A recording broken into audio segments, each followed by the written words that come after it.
Charles Paris is playing a bloody awful bit part in a Grade B monster movie. But off camera, he's landed a starring role in a risque bedroom farce. Even better, the leading lady in his private life is a petite blonde named Jackie. But their light-hearted liaison is about to turn into a dangerous romp with death. And now, cast in order of disappearance. Chapter 1. Cinderella Alone. Charles, love, it's your cue. Charles Paris jerked out of his doze. He looked down for the script on his knees, but the Times crossword, with 2 completed clues, stared blankly up at him. He dropped the paper, opened his script, and looked hopefully at the little actress next to him for the page number. "Page 27, line 4, the producer snapped, with all the exasperation of a large mortgage in Pinner and another 19 years till his BBC pension. "Sorry," said Charles, trying to remember the producer's name. "Sorry, love," failing to do so. He read his lines with leaden incomprehension. A twinge of guilt for having done no preparation soon passed when he heard the lines he was reading. Wasn't anyone writing good radio plays any more? As his scene ground to a halt, he looked across at the spindly, raffia-haired youth responsible. The author sat by the producer in a twisted attitude of intense concentration, or bad piles. Every now and then he winced as another nuance of his writing was steamrollered. The play reached its denouement with all the impact of a wet dishcloth, and there was a ripple of dejected laughter. "Well," said the producer, "now the real work starts. But first, let's send the lovely Sylvia for some tea." Charles took the opportunity to go to the gents and lose lunchtime's excesses of wine. To his annoyance, the author joined him at the adjacent urinal. Charles resolutely pretended he hadn't noticed. Charles?" "Yes?" "I hope you don't mind my saying." "No, of course not." "Well, I'd seen the inspector rather grand guignol." "Ah." "And I thought you read him rather—" "Yes?" "Well, petit guignol." "Ah," said Charles Paris. "I'll try to do something about it."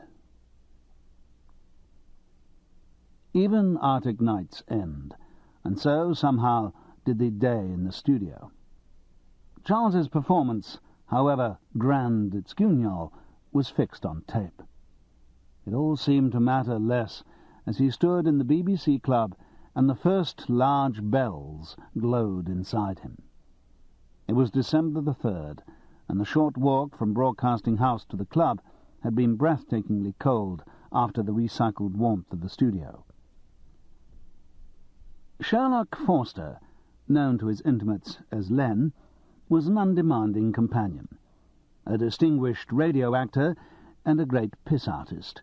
He had been playing the murderer in the play, and was now slumped against the bar, caressing a large Riesling, his toupeed head deep into the Evening Standard. "Hoarding outside said motorist shot dead. Thought it might have pushed the bloody Arabs out of the headlines," he said to no one in particular. "Did it?" asked Charles. "No such luck. Main story's still bloody petrol queues. Motorist shot dead is way down the column." "Where did it happen?" "Just off the M4 somewhere. Apparently the bloke had run out of petrol, got out of the car, and some bugger shot him. Poor sod. Police are treating it as a case of murder." "Shrewd of them. Anything else in the paper?" "Well, the Archbishop of Canterbury is being driven around in a Morris Minor to save petrol, and a couple of cabinet ministers turned up at the house in a Mini. Chauffeur-driven, no doubt." The second large bells changed the glow within Charles to a feeling of positive well-being. 47 years old, and still attractive to women. The lack of matinee idol good looks, which had kept him from being a star in the 50s, was no longer a disadvantage. He had worn better than a lot of his contemporaries. Hair still grew thick and only slightly silvered at the temples. He looked at Len's theatrical toupee and felt grateful. Life, Charles reflected, was not too bad. Even financially, for once. He was still flush from a ghastly television series in which he'd minced around some unlikely Tudor monarch in doublet and hose for a couple of months. And when he'd drunk through that money, or when the tacksman caught up with him, something else would happen. He cast a professional eye round the bar. A few standard-issue BBC spinsters, one or two attractive younger secretaries, centred by men, nothing worth chatting up. "Petrol. Bloody petrol," said Len. "There's nothing else in the paper. Oh, look at this. Attractive 19-year-old model Patty Winchester isn't worried. She's been showing her leg and riding her bicycle for months now." Charles glanced over. Tatty. Footballer Bobby Lithgow has bought a bicycle too. Wow. And Maurice Steen has put the rolls in the garage. Steen? What does it say about him? Impresario Maurice Steen, the man behind such stage successes as One Thing After Another, Who's Afraid of the Big Bad Wolf, and of course his current smash hit at the King's Theatre, Sex of One and a Half a Dozen of the Other, phoned today at his Berkshire home, said, "We'll leave the rolls in the garage and use the Datsun." He's got a good publicity machine. It's just a straight plug for that bloody Sex of One. Clocked up 1,000 performances last week. God, how revolting. Big party on stage at the King's on Saturday. It'll probably run forever. There's no justice. Charles picked up Len's empty glass. Another one of those? Why not? Predictably, the BBC club had led to the George to a small pub off Drury Lane, and at about midnight, Charles, having lost Len somewhere along the line, found himself leaning against a banister in the Montrose, with a pint in his hand. The Montrose, a small theatrical drinking club off the Haymarket, was full as usual. A lot of rooms on different levels, shoddy like converted bed-sitters, overflowing with actors talking and gesturing loudly. "Got a Z-Cars coming up, small part, but nice." And he said to William, "You've got as much humour as a crutch." Oh, she was furious. Working towards a modern commedia format. Ultimately, it's a matter of identity. "Hello, Charles."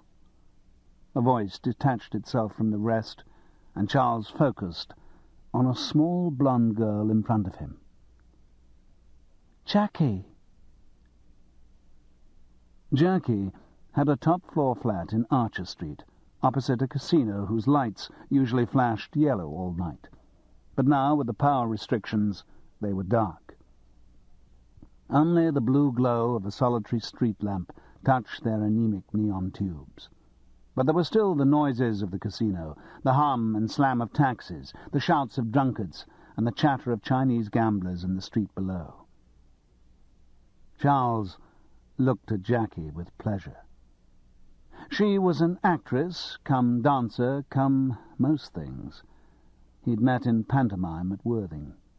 He'd been Baron Hardup, Cinderella's father, and she had been a villager, White Mouse and court lady for the finale. They'd had quite a pleasant time in Worthing. It was good to see her again. But she looked upset. Charles filled his glass from the bottle of Southern Comfort and slumped back onto the white fur of the bed, shaking a small oil lamp on the bedside table. "And you can't get in touch with him?" "No. I've tried both the houses and the office." "I wouldn't worry, Jackie. He'll call you. Maybe. She still looked tense and hurt.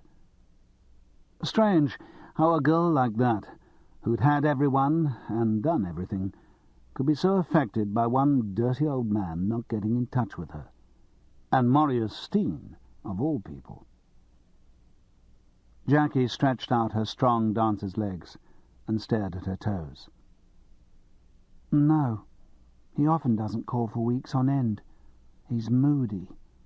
Sometimes he doesn't want me around. I'm his secret vice, just a totty. I mean, if he's going to a do with the Queen Mum, he can't take a tart along. Charles grunted uncomfortably. No, that's what I am. I don't really want to be more than that. He's an old man. He's nice to me. We have a few giggles, that's all. It couldn't possibly last. I know that. She sounded as if she was bravely repeating a formula she didn't believe. When did you last see him? Saturday afternoon. Well, for God's sake, what is it now? Only Monday? Give him a chance. I know, but this time I think it's over. Why? When I rang, there was a message. Said I wasn't to contact him again. Ah. Jackie poured herself a large glass of Southern Comfort and took a savage swallow at it. Bugger him. I'm not going to get miserable about an old sod like that. She rose and flopped down on the bed beside Charles. There are other men. Still older men, I'm afraid. You're not old. I'm 47. That's cradle-snatching by my standards, she said with a wry laugh, and then she stopped short. Old sod. It's all because of the knighthood. His last ambition. Reckoned he might get one this new year. Services to the theatre? I suppose so. And I suppose I let down the image. Well, I don't care about him. She snuggled up to Charles. Jackie, am I being used merely for revenge? As a sex object? Yes. Any objections? No. Charles kissed her gently. He felt protective towards her, as if she might suddenly break down. Her tongue flickered round the inside of his mouth, and they drew apart. You smell like a distillery, she said. I am a distillery, he replied fatuously, and hugged her close to him. She had a comforting little body, and the smoky taste of her mouth was familiar. We had a good time in Worthing. We were better than the dirty postcards. Jackie smiled closely into his eyes, and her hand fumbled for his zip. She couldn't find the little metal pull-tag. An exasperated breath. You know, Charles, I always think it's simpler to take your own things off, if you're both in agreement. I'm in agreement, said Charles. He rolled over to the side of the bed and fumblingly undressed. When he turned round, Jackie was lying naked on the bed, familiar in the pale streetlight. Charles? Must take my socks off, otherwise I feel like an obscene photo. He lay down beside her and hugged her, warm on the fur. They held each other close, hands gliding over soft flesh. After a few moments, Charles rolled away. Not very impressive, am I? Don't worry. It doesn't matter. No. A pause. Sorry, I'm not usually like this. I know, Jackie said meaningfully, and I know what to do about it. He felt her moving, a soft kiss on his stomach, then the warmth of her breath as it strayed downwards. Jackie, don't bother. I'm not in the mood. It's the booze or... Okay. Poor old Baron hard up. I'm sorry, Jackie. Don't worry. All I really need is a good cuddle. Tonight, I'm afraid that's all I can offer you." And he hugged her very closely, like a teddy bear in his arms. In a moment, he had sunk into a heavy but troubled sleep.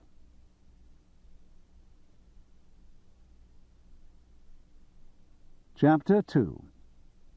The Fairy Godmother. As Charles walked past the manicured front gardens of Muswell Hill, he tried to piece together his feelings. It was a long time since he'd been so churned up inside. For years, life had jogged on from hangover to hangover, with the odd affair between drinks, and nothing had affected him much. But now he felt jumpy and panicky. Impotence is perhaps not unusual in a man of 47, and anyway, it probably wasn't impotence, just the dreaded distiller's droop. Nothing to worry about. But that wasn't the important part of his feelings. There was a change in his attitude to Jackie. He felt an enormous need to protect the girl, as if by failing in bed he had suddenly become responsible for her. She seemed desperately vulnerable, like a child in a pram or an old man at a laundrette.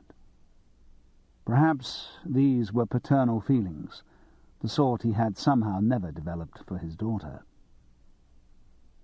Together with this new warmth came the knowledge that he had to go and see Frances. Marriage, Charles reflected wryly as he clicked open her wrought-iron gate, is the last refuge of the impotent. She wasn't there. Still at school. Not even 6 o'clock yet. Charles had a key and let himself in. His hand instinctively found the light switch. The house hadn't changed. As ever, a pile of books to be marked on the dining table, concert programmes, an old Edinburgh Festival brochure, earnest paperbacks about psychology and sociology on the bookshelves, Auntie May's old upright piano with the lid up, and on top that terrible posed photograph of Juliet with pigtails and a grim smile over the brace on her teeth. Next to it, the puzzle jug. Then that wind-swept snapshot of him, Charles Paris, taken on a holiday on Arran. It was a real LP sleeve photograph, better than any of that expensive rubbish he'd had done for Spotlight. He resisted the temptation to raid the drinks cupboard, switched on the television, and slumped into the sofa they'd bought at Harrods when flush from selling the film rights of his one successful play. He heard the guarded voice of a newscaster, then the picture buzzed and swelled into life. The news was still dominated by petrol and the prospect of rationing. Charles couldn't get very excited about it. Police had identified the motorist shot off the M4 at Thiel. A blurred snapshot was blown up to fill the screen. It had the expression of a man already dead. There had been no petrol in the victim's car. The back right-hand wing was dented. He had been shot through the head and left by the roadside. Police were still trying to find a motive for the killing. In the second day of the Sally Nash trial at the Old Bailey, a 17-year-old girl, Miss C, told of sex parties at London hotels. A lot of show business people. Charles switched over to the serious face of Eamon Andrews, talking to someone about petrol rationing. He switched again and got a sizzling snowstorm through which a voice imparted mathematical information. Sodding UHF. He got down on his hands and knees in front of the box and started moving the portable aerial about. The snowstorm varied in intensity. Then he remembered the UHF contrast knob and went round the set to turn it. "Television repair, ma'am?" He'd been too close to the sound to hear Frances come in. "Hello." He stood up. "Look, the picture's perfect." "Are you doing an Open University degree?" "No, I was just getting it right. It's the UHF contrast." "Ah." She looked at him. "How are you?" "Bad." I thought so. Do you want something to eat? I don't know. That means yes. Did you have lunch? Pie in a pub. Oh. Frances went into the kitchen and started opening cupboards. She continued talking through the serving hatch. It was restfully familiar. I went down to see Juliet and Miles at the weekend. Ah, nice to get out of town. Yes. They said they'd love to see you. You should go down. It's a lovely place. Yes, I will, at some stage. How's Miles? Oh, he's doing very well. Ah. Charles visualized his son-in-law, Miles Taylorson, the rising executive, neat in his executive house on his executive estate in Pangbourne, with his executive car and his executive suits and his executive haircut. Do you like Miles, Frances? Juliet's very happy with him. Which I suppose, Charles reflected, is some sort of answer. Thinking of his daughter made him think of Jackie again, and he felt a flutter of panic in his stomach. Frances produced the food very quickly. It was a dish with frankfurters and sour cream, something new. Charles felt jealous at the thought that she was developing, learning new things without him. "Tell you what," he said, "shall I whip down to the off-licence and get a bottle of wine? Make an evening of it?" "Charles, I can't make an evening of it. I've got to be at a PTA meeting at 7:30. Parents, teachers? Oh, but can't you—" He stopped. No, you can't come back to someone you walked out on 12 years ago and expect them to be instantly free. Even if you have kept in touch and had occasional reconciliations. Have a drink together later, maybe? Maybe, if you're still here. I will be. What's the matter, Charles? I don't know. Male menopause. It was a phrase he'd read in a colour supplement somewhere. Didn't really know if it meant anything. You think you've got problems, said Frances. She was always busy. Two things about Frances. She was always busy, and she was never surprised. These, in moments of compatibility, were her great qualities. In moments of annoyance, her most irritating traits. The next morning, she cooked a large breakfast, brought it up to him in bed, and hurried off to school. Charles lay back on the pillows and felt mellow. He saw the familiar gable of the Jenkinses opposite. They'd had the paintwork done blue, and felt sentimentality well up inside him. Each time he came back to Frances, he seemed to feel more sentimental. At first. Then, after a few days, they'd quarrel, or he'd feel claustrophobic and leave again, and go on a blinder. The impotence panic seemed miles away. It was another person who had felt that nausea of fear in his stomach, long ago. They had made love beautifully. Frances's body was like a well-read book, familiar and comforting. Her limbs were thinner, the tendons a bit more prominent, and the skin of her stomach loose, but she was still soft and warm. They had made love gently and easily, their bodies remembering each other's rhythms. It's something you never forget, Charles reflected. Like riding a bicycle. He'd switched on the radio by the bedside. It was tuned to Capital Radio, pop music and jingles. So that's what Frances listened to. Strange. It was so easy to condemn her as bourgeois and predictable. When you actually came down to it, everything about her was unexpected. What appeared to be passivity was just the great calm that emanated from her. When he was dressed, he needed human companionship, and so rang his agent. Maurice Skellen Artistes, said a voice. Maurice. Who wants him? Maurice, I know that's you. It's me, Charles. Oh, hello. How'd the radio go? Ghastly. It was the worst script I've ever seen. It's work, Charles. Yes, just. Were you rude to anybody? Not very. Not as rude as I felt like being. Who to? The producer. Charles, you can't afford it. Already you'll never get another job on Doctor Who. I wasn't very rude. Anything coming up? Some vacancies on the permanent company at Hornchurch? Forget it.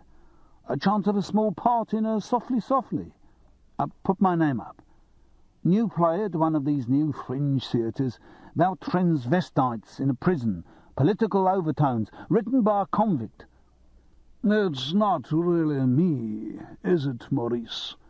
In his best theatrical night voice. I don't know what is you any more, Charles. I sometimes wonder if you want to work at all. So do I. What are you living on at the moment? My second childhood. Well, I don't get 10% of that. No. What else is new? Nothing. Come on, give us the dirt. Isn't any. Well, except for the Sally Nash business. Oh, yes? Well, you know who the disc jockey was, for a start. And Maurice started. He was one of London's recognised authorities on theatrical gossip. Malicious rumour had it that he kept a wall chart with coloured pins on who was sleeping with whom. The Sally Nash case gave him good copy. It was the Lambton affair of the theatre, complete with whips, boots, two-way mirrors, and unnamed show-business personalities. For half an hour, Maurice named them all. Eventually he rang off. That's why he was such a lousy agent. Spent all his time gossiping. By the Thursday morning, Charles's mellowness felt more fragile. When he woke at 9, Francis had already gone to school. He tottered downstairs and made some coffee to counteract the last night's Beaujolais. The coffee tasted foul. Laced with scotch, it tasted better. He drank it down, poured a glass of neat scotch, and went upstairs to dress. The inside of his shirt collar had dark wrinkles of dirt, and his socks made their presence felt. Soon he'd have to get Francis to wash something or go back to Hereford Road and pick up some more clothes. He sloped back downstairs. Francis's Guardian was neatly folded on the hall chest. No time to read it at school. Organised read in the evening. It had to be the Guardian. Charles slumped onto the Harrod sofa and started reading an article on recycling waste paper. It failed to hold his attention. He checked the television times and switched on Play School. The picture was muzzy. He started fiddling with the UHF contrast knob. The phone rang. Hello? Charles? Jackie? Where on earth did you get this number? You gave it to me ages ago. Said you were contactable there in the last resort. Yes, I suppose it is my last resort. What's up? It's about Maurice. Yes? I tried to contact him again. Went to the house in Bayswater. It was a stupid thing to do, I suppose. Should have left him alone. Should be able to take a bloody hint. I don't know. What happened? He wasn't there. But this morning I had a letter. From Maurice? Yes. It wasn't signed, but it must be. It's horrid, Charles. I'm shit scared. Shall I come round? Can you? Yes. A pause. Why did you ring me, Jackie? Couldn't think of anyone else. After he put the phone down, Charles switched off Play School. He took an old envelope from the table and wrote on it in red felt pen, "Thanks, goodbye, see you." Then he left the house and set out for Highgate Tube Station. Chapter 3. Who was at the ball? Charles looked at the sheet of paper. It was pale blue, with a dark beveled edge, and on it, scrawled in black biro capitals, was an uncompromising message. Basically, it told Jackie to get lost when she wasn't wanted. And basically, it was the way it was done. The language was disgusting, and the note anonymous. Charming. Are you sure it's from him? No one else had any reason. And is the language in character? Yes. He was never very delicate, particularly when he was angry. Could be quite frightening. Paper familiar? Yes, he had it on his desk at Orme Gardens. Some headed, some plain, like this. Well, there's only one way to treat shit of this sort. Charles screwed the note up into a dark glass ashtray and set it on fire with the table lighter. When the flame had gone, he blew the black ash carefully into the wastepaper basket. When did it come? It was on the mat when I got up, about 11, a bit after. Come by post? No, plain envelope, on the table. Charles leant over and picked it up. Blue, matching the paper. Told him nothing. And I suppose you didn't see anyone? No. It's a fairly nasty way of breaking something off, isn't it? Yes. She looked near to tears. And I thought it was going so well. Perhaps he's just a nasty man. He could be, I know. But with me he was always kind. When we were in France, he... When was this? We went in August, came back in October. Marius has got a villa down the south. Saint-Maxime. It's a lovely place. Private beach. Very nice. Anyway, he took me there to recuperate. What from? I had an abortion. His baby? Yes. He fixed it up, but it didn't quite go right. I was ill, so he took me out to Saint-Maxime. And he was there all the time? Yes, he'd been ill too. Had a minor heart attack. He was meant to be resting, though, of course, being Marius, he was in touch with the office every day.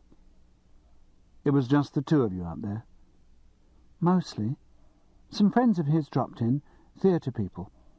And Nigel, for a bit. Nigel? His son. Oh, yes. Charles remembered someone once mentioning that Steen had a son. I didn't think they got on. That was ages ago. They made it up, more or less. Nigel works in the business. And while you were out in France, it was all okay? Between you and Marius? Yes. We had a marvellous time. He was very silly and childish. And kind. And now he sends you notes like that. You can't think of any reason for the change in his attitude. Jackie hesitated. No. Would you like some lunch? While she cooked, Charles went down to the off-licence and bought a bottle of wine. It was obvious from Jackie's manner that she did have an idea why Steen had changed, and that she was going to tell him. It was only a matter of waiting. The lunch was unremarkable. Jackie was a frozen food cook. He remembered it from Worthing. Endless beef burgers and cod steaks with bright peas and diced vegetables. But the wine made it passable. They talked back to Worthing, hedging round the subject of Steen. Eventually, as Charles drained the bottle evenly into their two glasses, he asked, "What do you want me to do, Jackie?" "What do you mean?" "You've brought me round here for a reason." "I was frightened." "Yes, but there's something else." "Yes." She looked very vulnerable. Again he felt the sense of debt that had started when he failed her in bed. The contract was unfulfilled. If he could not serve her in one way, he would serve her in another. It's strange, she thought. Is this what chivalry's come to? I do want you to do something for me, Charles. It's sort of awkward. You see, I think I might know why Marius is behaving like this. He might think... You see... Charles bided his time. Jackie looked at him directly and said, You've heard of all this Sally Nash business? Yes. Is Marius involved in that? Not really. Not with the prostitutes. It's just, well, she, Sally Nash, used to be at some parties that we went to. Just ordinary parties? Well, Jackie smiled sheepishly. No, not ordinary parties. Things happened. I didn't know that was your scene. I thought you only slept with one man at a time, and... Charles tailed off, embarrassed. No, it's not my sort of thing, but Marius was into all that. Only a bit. Nothing very serious. Don't sound so bloody superior. It's easy for a man. If you're a girl, you have to get interested in what your bloke's interested in. If he's mad on football, you watch Match of the Day. If it's two-way mirrors, well... Was it like that in the south of France? No. It was only a couple of times we ever did it. Last June, there was a party in Holland Park and one near Marble Arch. But they were Sally Nash's parties? Well, she was there. And what's the danger? Are you going to be called as a witness? Bloody hell! She looked very affronted. Look, I may be a tart, but I'm not a whore. Charles tried vaguely to work out the distinction, but fortunately Jackie clarified. All these girls they're calling in the trial do it for money. I'm sorry. Then what's the... There's some photographs. Of you and Steen at the party? Yes, with some other people. Naughty photos? A bit naughty, but I think that's why Marius doesn't want to be seen with me. Why? Are the photographs going to come up in court? No, they aren't, but Marius must think they will. It's the only explanation. But if you're both in the photos, he could be identified anyway. It doesn't make any difference whether he's seen with you or not. No, Charles. The point is they can't tell it's him. His face is covered. Don't tell me. With a black leather mask? Yes. Really? I was joking. Well, it is. But you, on the other hand, are not covered. No, far from it. Well, how do you know they won't come up in court? Because I've got them. I paid a lot of money for them. Did someone blackmail you? No. The Sally Nash trial started on Friday, and I bought them off the bloke who took them on Saturday. How much? 1,000 quid. Charles looked at her quizzically, and she explained. Marius had given me some money to buy a car, but it hardly seems worth buying one now, with all this petrol scene. Charles reflected momentarily on the difference between a tart and a whore, and decided he was being a bit harsh. Particularly as Jackie continued, I wanted to give them to Marius as a present, set his mind at rest. Now I can't get to see him. I daren't send them through the postal letterbox, because his secretary will see them. Suddenly, Charles's role in the proceedings became very clear to him. And so you want me to deliver them. Armed with an innocuous-looking brown envelope, Charles Paris returned to his room in Hereford Road, Bayswater. It was a depressing, furnished bedsitter which he'd moved into when he left Francis. Nothing except his clothes and scripts gave it any identity. The furniture had been painted grey by some earlier occupant, but was mostly obscured by drip-dry shirts on wire hangers. A low, upholstered chair with wooden arms sat in front of the gas fire. There was a small table covered with papers and carbons, a rickety kitchen chair, a single bed shrouded in yellow candlewick, and in one corner, inadequately hidden by a plastic curtain, a sink and gas ring. Whenever Charles entered the room, fumes of depression threatened to choke him. Every now and then, in a surge of confidence, he would consider moving, but he never got round to it. The room was somewhere to sleep, and he did his best to ensure that that was all he did there. He got back about 5, and before the atmosphere of the room had time to immobilize him, opened the cupboard, got out half a bottle of Bell's, and poured himself a healthy measure. After a substantial swallow, he felt he could look at his surroundings. It was more of a mess than usual. Candlewick in disarray on the unmade bed, coffee cup with a white crust on the table.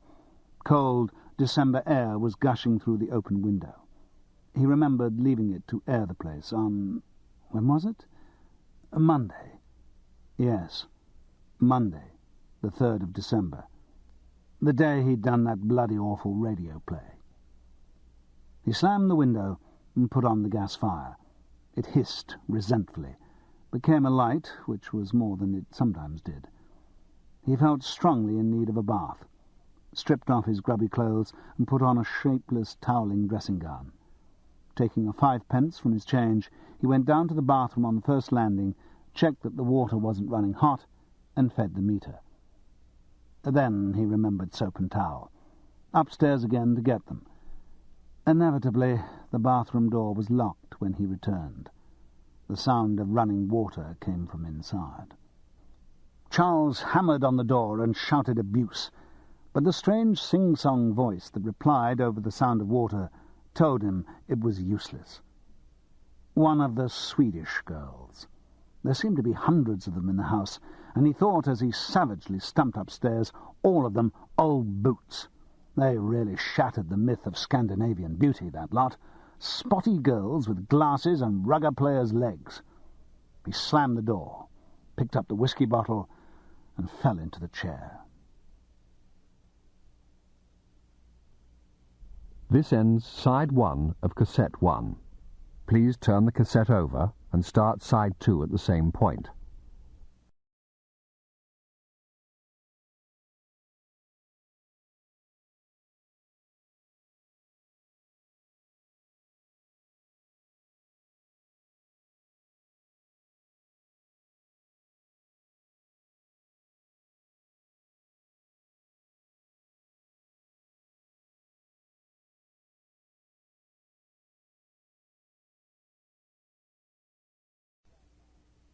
The gas fire spluttered at him as he sat and thought.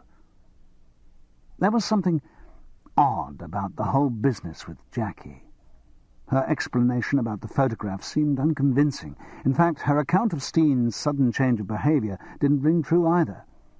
A man in his position who wanted to get rid of a girlfriend needn't go to the length of obscene notes. For a moment, the thought crossed Charles's mind that he was being used in some sort of plot, to carry something. What? Drugs? Or just what Jackie said it was, dirty pictures? But it seemed ridiculous. A much simpler explanation was that she was telling the truth. The way to find out, of course, was to look in the envelopes. He'd known, since he had had the photographs, that sooner or later he would. And, he reasoned, Jackie must have assumed he would. She hadn't asked him not to. The envelope was unsealed. But he still felt slightly guilty as he shuffled them into his hand. There were 6, and they were exactly what Jackie had said they would be. Obscene pictures of her and Marius Steen. Perhaps obscene was the wrong word. They didn't have any erotic effect on Charles, but they intrigued and rather revolted him. The photographs had the posed quality of amateur dramatics. Steen's body was old, a thin belly and limbs like a chicken's. The tatty little leather mask made him look ridiculous. But, Charles was forced to admit, The old man was rather well endowed. But it was the sight of Jackie that affected him. There she was in a series of contrived positions, astride Steen, bending down in front of him, under him, on a bed. The sight was a severe shock to Charles. It made him feel almost sick. Not the acts that were going on. He'd seen and done worse, and somehow they seemed very mild and meaningless on these shoddy little snapshots. But it was the fact that it was Jackie which upset him. He didn't feel jealousy or lust, but pity, and again the urgent desire to protect her.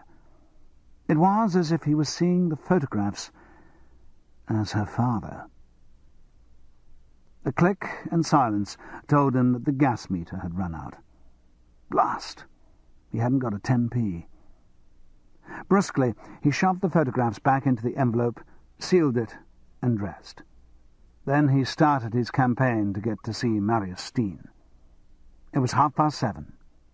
He went to the call box on the landing and rang up Bernard Walton, currently starring in Virgin on the Ridiculous at the Dryden Theatre.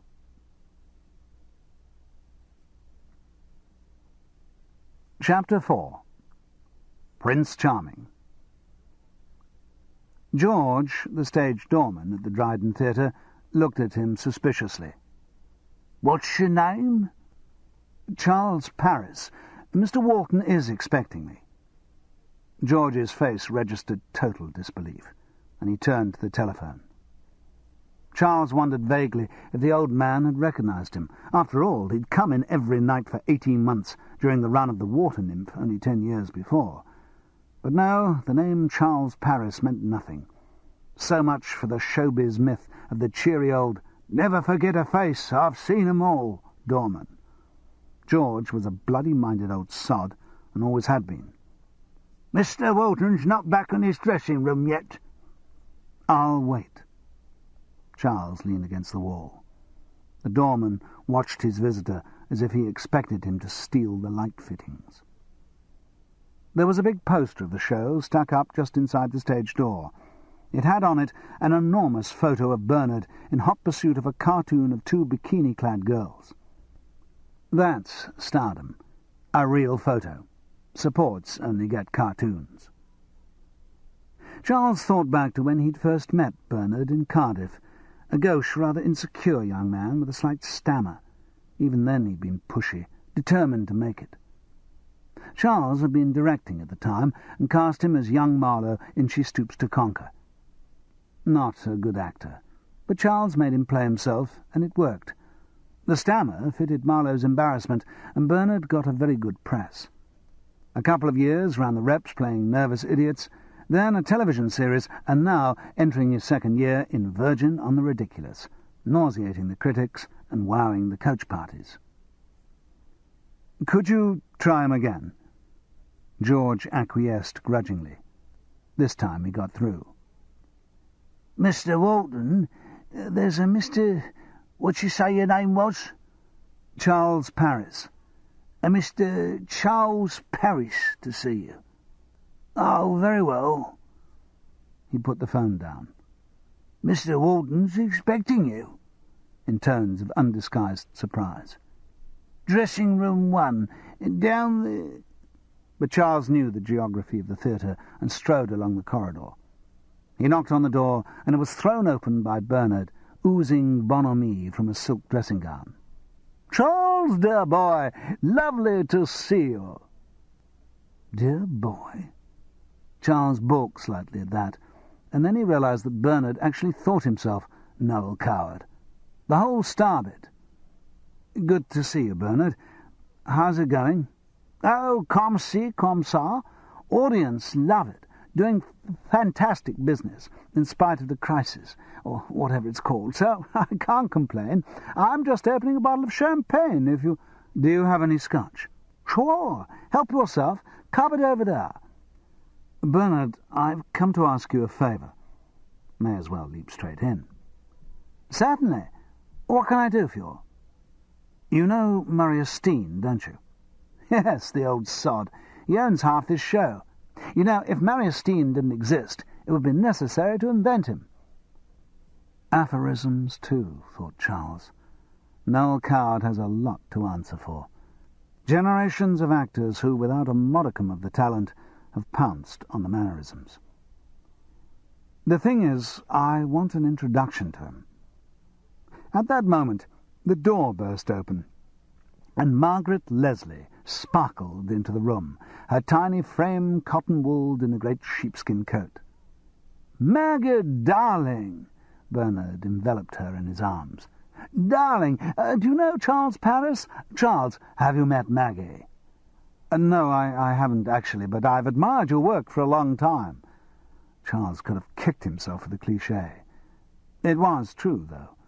She was a brilliant actress and deserved her phenomenal success. "Charles Paris," she mused huskily. "Didn't you write that awfully clever play, The Ratepayer?" Charles acknowledged it rather sheepishly. "Oh, I'm enchanted to meet you, Charles. I did it in rep once. Played Wanda." "Glenda?" "Yes, that's right." "Charles was an incredible help to me at the beginning of my career," said Bernard with professional earnestness. "I would have got nowhere without him, but nowhere." Charles felt diminished by the compliment. He'd have preferred Bernard to say nothing rather than patronize him. It was the gratitude of the star on This Is Your Life, thanking the village schoolmaster who'd first taken him to the theatre. "Charles was just asking me about Marius." "Oh, God!" said Maggie dramatically and laughed. This put Charles on the spot. He didn't mind asking Bernard a favour on his own, but it was awkward with Maggie there. "You said you wanted an introduction," Bernard prompted. Nothing for it. He'd have to go on. "Yes, He'd got the story prepared, but it was difficult with an audience. "I've written a new play, light comedy. Thought it might be Steen's sort of thing." "Oh, I see. And you want me to introduce you, so that you can try and sell it to him?" "Yes." Charles felt humiliated. He'd never have sunk to this if he were actually trying to sell one of his plays, but it was the only possible approach to Steen he could think of. "I hope you don't mind my asking." "No, of course not. Old pals act. Happy to oblige." And Bernard was.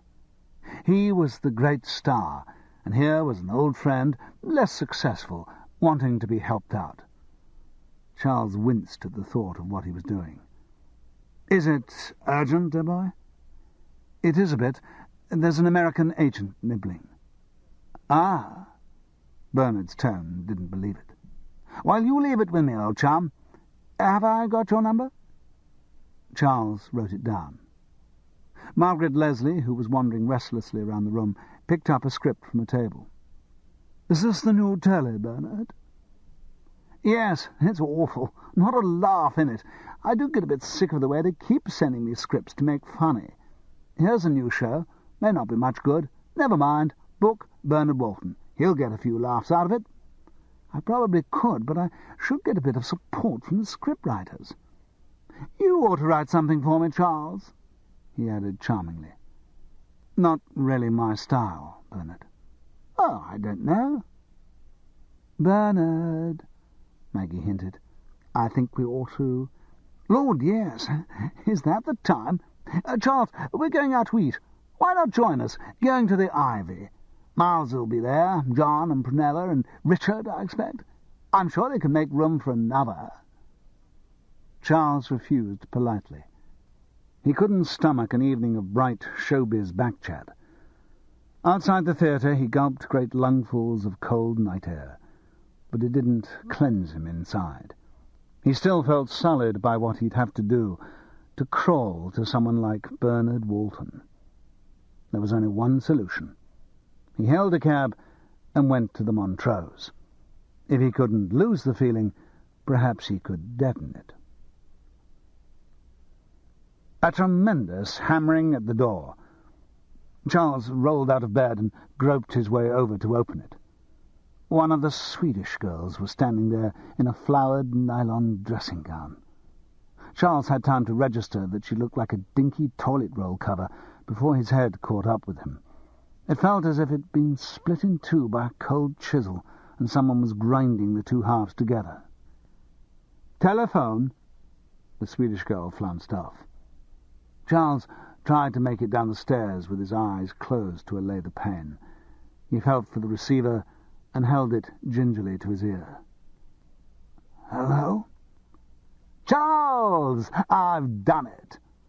Bernard's voice sounded insufferably cheerful. Charles grunted uncomprehendingly. "I've spoken to Marius." "Ah. Well, I haven't actually spoken to him, but I spoke to Joanne, that's his secretary, and I fixed for you to see him this afternoon at 4. That's if he's back. Apparently he's been down at Streatley since the weekend, but Joanne says he should be back today. Got some charity dinner on." "Look, Bernard, Charles's smashed brain tried to put the words together. "Thanks, very. I don't know how—" "Don't mention it, dear boy." Bernard's voice sounded as if he were opening a fete, big-hearted and patronizing. "Do you know Marius's office?" "No, Charing Cross Road, Milton Buildings, just beyond the Garrick." "Ah, look, my dear fellow, not a word. I just hope it does you some good. Always glad to oblige. You helped me in the early days, eh?" If anything could have made Charles feel sicker, it was Bernard's bonhomie. By 4:15, the pain in his head had subsided to a dull ache. He found Milton Buildings and Charing Cross Road without too much difficulty, though the entrance was narrow, shuffled between a cafe and a bookshop. Inside, however, the buildings were spacious. The board downstairs carried an impressive list of theatrical impresarios, agents, and lawyers. Marius Steen Productions was on the second floor. Charles travelled up in the old-fashioned cage lift. The envelope in his inside pocket seemed to bulge enormously. He felt as he had in Oxford the first time he had taken a girl out with a packet of French letters in his wallet. He remembered the sense of an obscene lump under his blazer, revealing his intentions to the entire university. Didn't know why he'd bothered. Virginal Vera, besotted with phonetics, Middle English, and nothing else. The time that one wasted. He felt a twinge of embarrassment for the gaucheness of his youth. Inquiries, and an arrow in gold leaf on the wall. It pointed to a panelled oak door. Charles knocked. "Come in." A secretary was sitting behind a solid Victorian desk. This must be Joanne. Unmarried, about 40, but not the standard over-made-up spinster secretary. She looked very positive and rather attractive in a forbidding way. Unmarried by choice, not default. She rose to meet him. "You must be Mr. Paris." "Yes." "I thought I recognized you from the television." "Ah." There's no answer to that, but it's gratifying. "Mr. Paris, I'm so sorry. I would have tried to contact you, but I hadn't a phone number. I'm afraid Mr. Steen hasn't come up from the country." "Oh, dear." "Yes, I'm sorry. I thought he'd be back today. It appears that he's reading some scripts, and—" "Oh, that's all right." "There's no one else who could help? Mr. Corley deals with a lot of the management side." "No, I don't think so." "Or Mr. Nigel Steen should be in town later. He'll certainly be here over the weekend." "Has he been down at Streatley?" "He went down yesterday. Perhaps he could—" No, thanks. I wanted to see Mr. Marius Steen personally."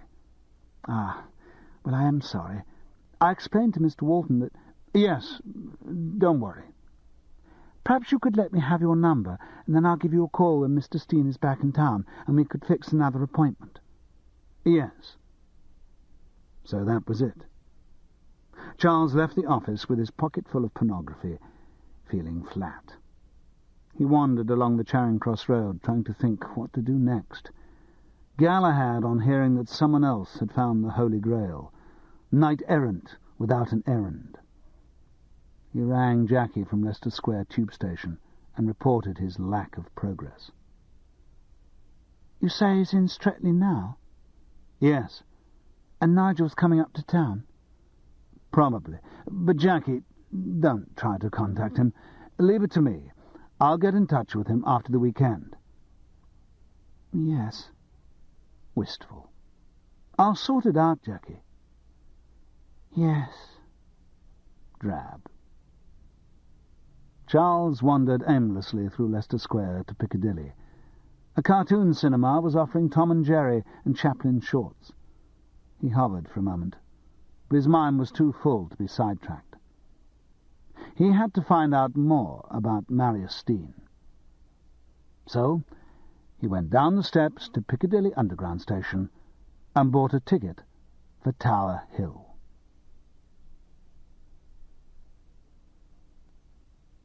Chapter 5. Speciality Act.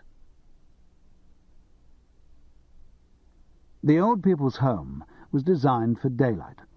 Plate glass welcomed the sun in to warm the inmates who sat in armchairs, waiting. But now it was dark. The nurse hadn't been round yet to close the curtains, and Charles Paris and Harry Chilton looked out on the galvanized frames of blackness. The offices around were empty and dead. Street lights in the backwater thought unnecessary in the emergency. The windows seemed more forbidding than walls. "I saw some programme on the television the other day," said Harry, after a moment's musing. "All the club comics, it was.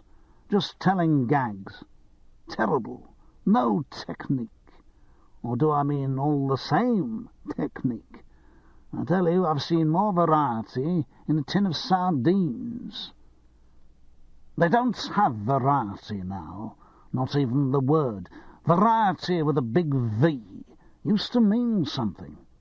No, I rang a mate in the variety department at the BBC. A couple of years back this was. He said it's not variety anymore. It's light entertainment. Light entertainment. Now that's a different thing altogether. I mean, when Lenny and I done our act, we worked on it. Worked hard. A few gags, monologue, that was Lenny's bit.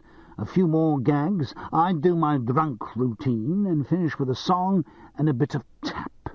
I mean, rehearsed. Not just standing up there telling some joke you heard from a man in a pub. It was an act. People who come to see the Chilton Brothers knew they'd get a real show, get their money's worth. No, this television, I don't hold with it. Entertainment in your living room? That's not the place for entertainment. It's for your knitting and your eating and your bit of slap and tickle. You got to go out. That's part of the entertaining. Make a night of it. Eh? Yes, I suppose the television's on all the time here. From the moment it starts. Some of the old biddies stuck in front all day, watching, I don't know, how to speak Pakistani or what kiddies can do with a cotton reel. All bleeding day long. I tell you, there's one old cripple, ugly old bird, more chins than a Chinese telephone directory, sits there nodding away at the test card when it's on. Doesn't notice. Mind you, it's a lot more interesting than some of the programmes, eh? Harry Chilton cackled with laughter and subsided into silence as the nurse at last arrived to draw the curtains. "Evening, Mr. Chilton." "Evening." "I see we've got a visitor." "Hello." The nurse smiled conspiratorially at Charles. Harry contemplated his highly polished shoes until she had left the room. "Silly old cow. Thinks we're all gaga. I see we've got a visitor. Who's we, eh? Apart from Georgie Wood, eh?" He laughed again, then stopped suddenly. "Come on." He eased himself out of the chair. "What?" "She's off now, doing the other curtains. We can whip down to the bricklayers for a pint." "Should you?" "Bloody hell, Charles. If I'm going to snuff it, I'd rather snuff it with a pint in my fist than one of their bloody mugs of Ovaltine. Come on." The Bricklayers' Arms was one of those modern pubs that capture all the atmosphere of an airport lounge. Hanging red lights shone on leatherette couches and framed relief pictures of vintage cars. Pop music pounded from the jukebox. Still, it was a pub and a pint. Harry seemed to appreciate it. He took a long swig, put the glass down, and wiped his misshaven upper lip contentedly. Charles thought it might be the moment. "Harry, I wanted to ask you about Marius Steen." "Oh, yeah? Old Flash Steenie. Why?" "I'm going to see him about a play I've written." The lies slipped out easily enough. "What's he like?"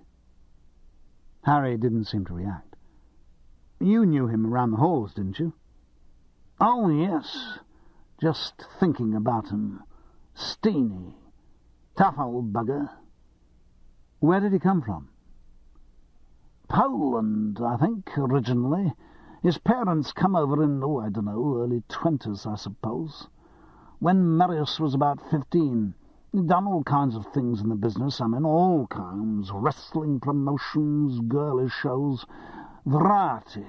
I think he'd even been on the boards himself in the early days. Yes, he was. Never saw him, but I heard it was terrible. Even says so himself, I think. He did a whistling act, maybe, or a speciality of some sort. Fire-eating, perhaps it was. Hey, did you hear about the fire-eater who couldn't go anywhere without meeting an old flame? Eh? Made him feel really hot under the collar?" Harry chuckled. "Made that one up, you know. Didn't have any of this scriptwriter nonsense in my day. You did your own act, and it was yours all the way. Yes." He gazed absently ahead and raised his glass to his lips with a trembling hand. Charles feared he might have to prompt again, but the old man continued. "I first met Steenie at, Chiswick Empire, I think it was. Me and Lenny was some way down the bill, and Steenie was managing this tap dance act, as I recall. Think it was that. I don't know. He always got so many acts going." "All variety stuff?" "Oh, yes. Didn't do none of your oh my God theatre until after the war.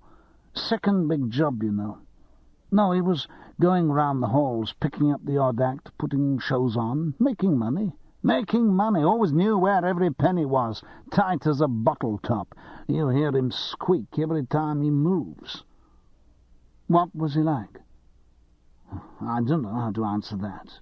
Hard as nails, a real bugger, particularly about money. Made a lot of enemies." "What sort of people?" "People who hadn't read the small print of their contracts. Never missed a trick, old Steenie. I remember one bloke, mind-reader he was. Steenie booked him for some variety bill, forgot what it was now. Anyway, opens first night. This mind-reader comes on. Audience really gives him the bird. Lots of audiences were like that. Mind you, Lenny and I could usually get round. Lenny had this thing when the act was going bad. Lenny, God rest his soul, got them wetting themselves up in the clouds, I dare say. Anyway, this mind-reader act got the real bum's rush, no question. So Steenie sacks him. Fair enough, that's what you'd expect. But Steenie doesn't pay him nothing. Some let-out he got on the contract.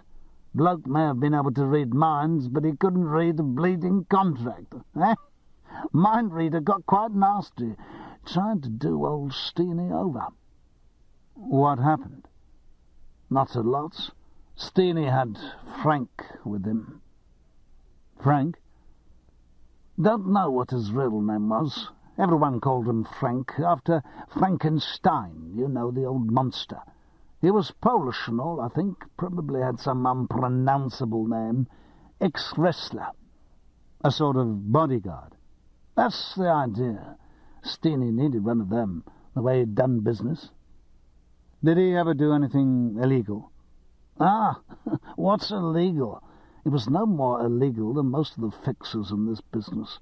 If you mean, could the law have got him? No, he'd never do nothing himself, but, you know, things might happen. Frank was a big boy to have lean on you." "Is he still around?" "Frank? No, he must be dead. or shovelled off into the old folks like me. One of those big muscle-bound Johnnies go to fat when they stop training. Die of heart failure, most of them. Do you reckon Steen would have found a replacement? I don't know. He'd got a well-developed sense of self-protection. You know, he always carried a gun in the glove pocket of the car. Probably got another bruiser after Frank. But perhaps you don't need that sort of thing in the old legitimate theatre. Only thing you have to look out for is the Nancy boys, eh? They laughed. Harry looked into his glass as if he could see for miles, and Charles nudged him back onto the subject. Do you know Steen's son? Nigel, isn't it? That's right. Yes, I met him. Nasty bit of work. Oh, nothing criminal, just a bit slimy. Often happens. Old man does well, and the kids don't quite make it. I don't suppose you remember old Barney Beatty, Ventact, dummy called Buckingham. Barney and Buckingham. Great they were. Barney, he had these 2 sons. Tried to set up a song and dance act. Nothing there. Hooked off every stage in the British Isles they were.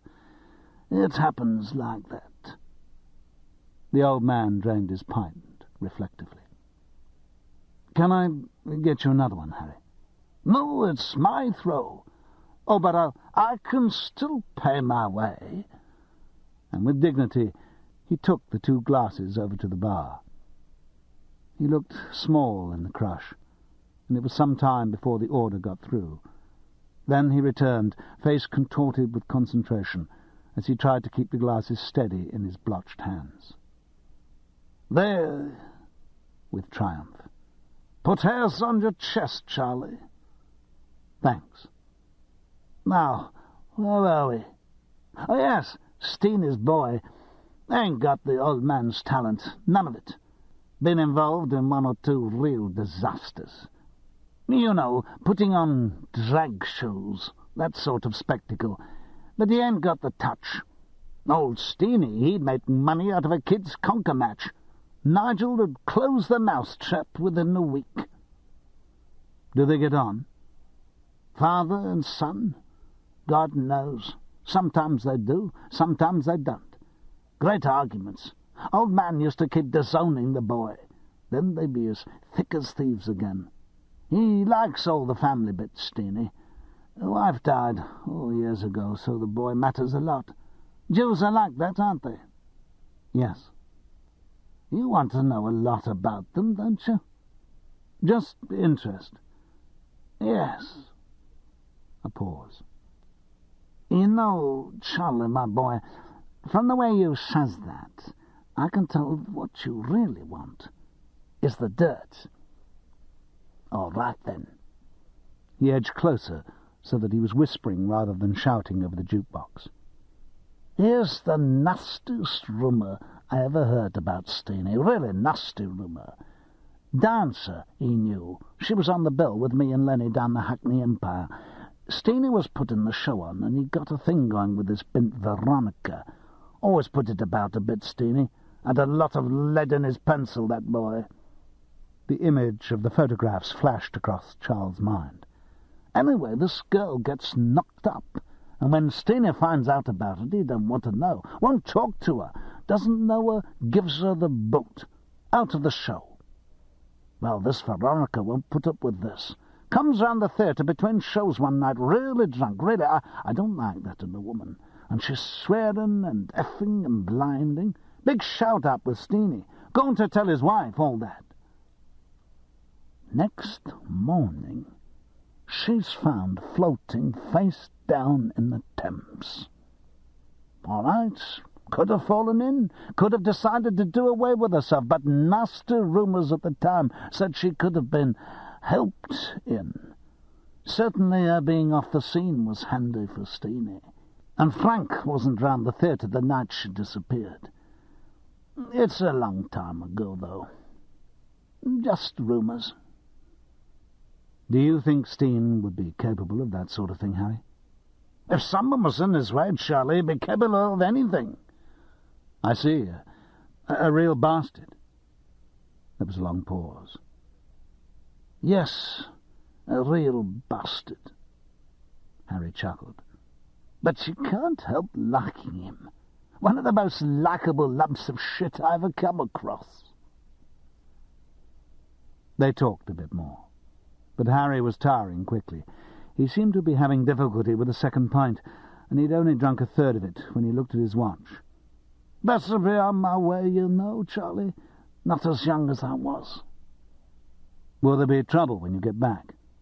"No, I'll pretend I had a turn or something. You know.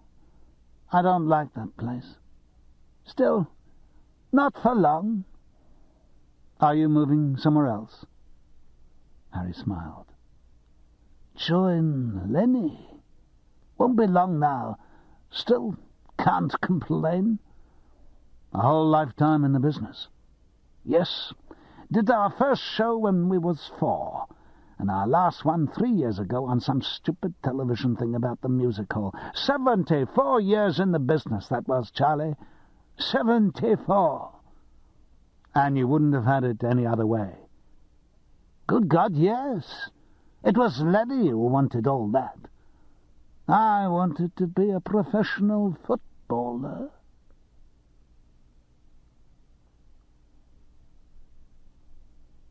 Chapter 6.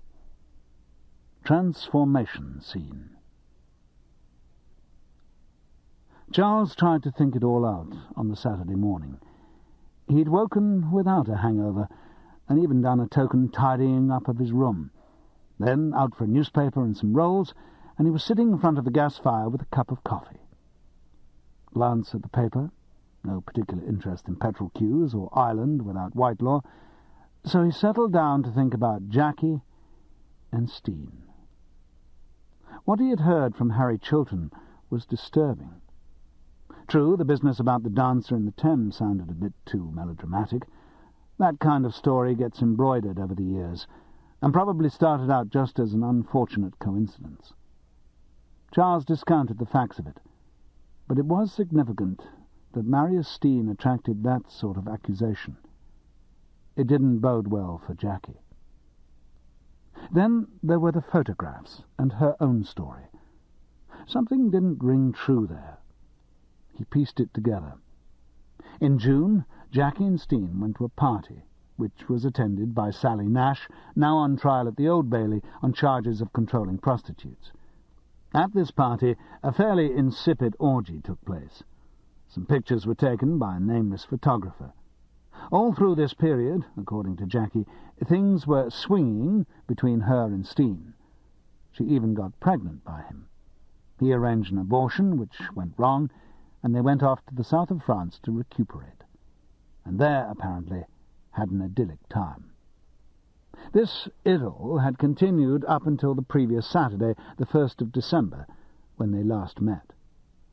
That was the day after the Sally Nash trial started, and the day that Marius Steen's terrible show, Sex of One and a Half a Dozen of the Other, celebrated 1,000 performances. And from that day on, Jackie had been unable to contact Steen. He had very deliberately told her to get lost, and when she didn't take the hint, he'd sent her an obscene note. And according to Jackie, the reason for this must be Steen's fear of her being associated with him in the Sally Nash case, because it might affect his chances of a knighthood. It was preposterous. Nobody would behave like that. Charles wasn't sure whether Jackie believed she was telling the truth or not. She might have her own reasons for obscuring the issue, but leaving that aside for a moment, he tried to make some sense of Steen's behaviour. The simplest explanation was that he'd just got tired of Jackie. That was quite possible, however well she thought the affair was going. He was a man who had always put it about a bit, as Harry Chilton said.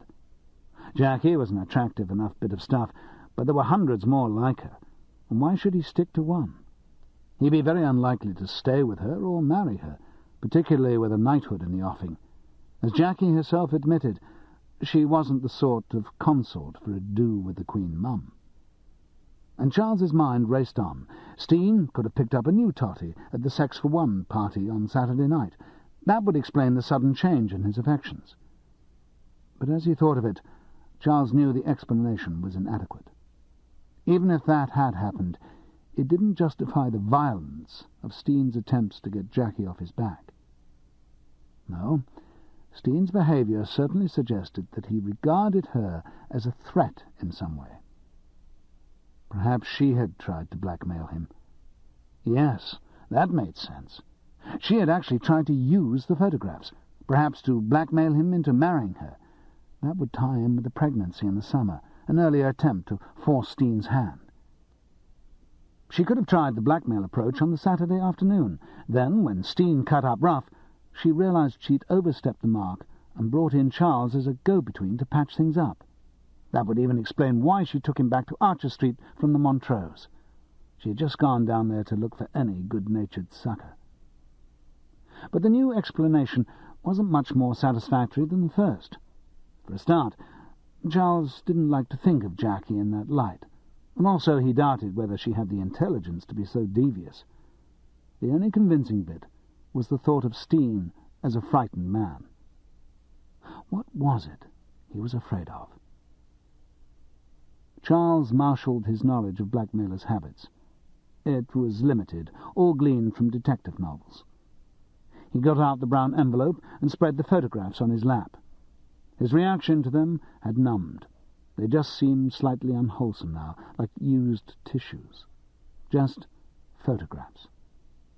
What would Sherlock Holmes, Lord Peter Wimsey, Hercule Poirot, and the rest have made of that lot? Charles made a cursory check for blood-stained fingerprints, the thread of a sports jacket made from a tweed only available in a small tailor shop in Aberdeen, the scratch marks of an artificial hand, or the faint but unmistakable aroma of orange blossom. The investigation, he concluded without surprise, yielded negative results. They were just photographs. Just photographs. The phrase caught in his mind. Negative results. Yes, of course. Where were the bloody negatives? Jackie had paid out £1,000 for something that could be reproduced at will. A very rudimentary knowledge of detective fiction tells you that any photographic blackmailer worth his salt keeps producing copies of the incriminating material until he's blue in the face. It would be typical of Jackie's naivete to believe that she was dealing with an honest man who had given her the only copies in existence. If this was so, and the photographer was putting pressure on him, then Steen's reactions were consistent. He had reason to be frightened. But why should he be frightened of Jackie? Charles shuffled through his pockets for a 2p piece and went down to the phone. "Jackie?" "Yes?" She sounded very low. "All right." "Not too good." "Listen, Jackie, I think I may be onto something about the way Steen's behaving." "What?" She sounded perkier instantly. "Jackie, you've got to tell me the truth. When you bought those photographs—" "Yes." "Did you buy the negatives too?" "No, I didn't. But he destroyed them. He said so." "I see. And did you mention to Steen that you'd got the photographs at any time?" "No. I wanted it to be a surprise, a present. He'd mentioned them vaguely, said he was a bit worried, so I fixed to get them." "When were they actually handed over to you?" "Last Saturday evening." "And you never mentioned them even when you tried to ring Steen?" "Well, I started to. On the Sunday evening when I first rang him, I spoke to Nigel. I said it was about the photographs, but even before I'd finished talking, he gave me this message from Marius to, well, you know, to get lost." "Right. Give me the name and address of the bloke you got the photos from." This ends Side 2 of Cassette 1 of Cast in Order of Disappearance. Please fast forward to the end before loading Cassette 2.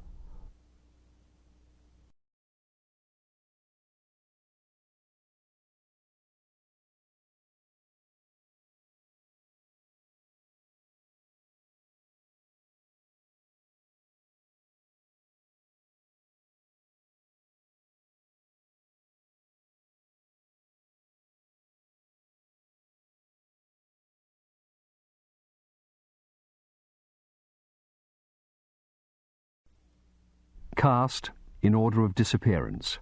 Cassette 2. As Charles limped along Praed Street, he began to regret dressing up for the encounter. But when he reflected on the exceptional violence of blackmailers and all detective fiction, he decided it was well to conceal his identity. The disguise was good, and added 10 years to him. He'd greyed his temples and eyebrows with a spray and parted his hair on the other side. He was wearing the démodé pinstripe suit he'd got from a junk shop for a production of Arturo Ui, grossly overplayed Glasgow Herald, and the tie he'd worn as Harry in Marching Song, adequate if uninspiring Oxford Mail. He walked with the limp he'd used in Richard III, nicely understated Yorkshire Post. He wasn't sure whether to speak in the accent he'd used in Look Back in Anger, a splendid blimp, Worcester Gazette, or the one for When We're Married, made a meal of the part, Croydon Advertiser. Imago Studios, the address Jackie had given him, proved to be in a tatty mews near St Mary's Hospital in Paddington.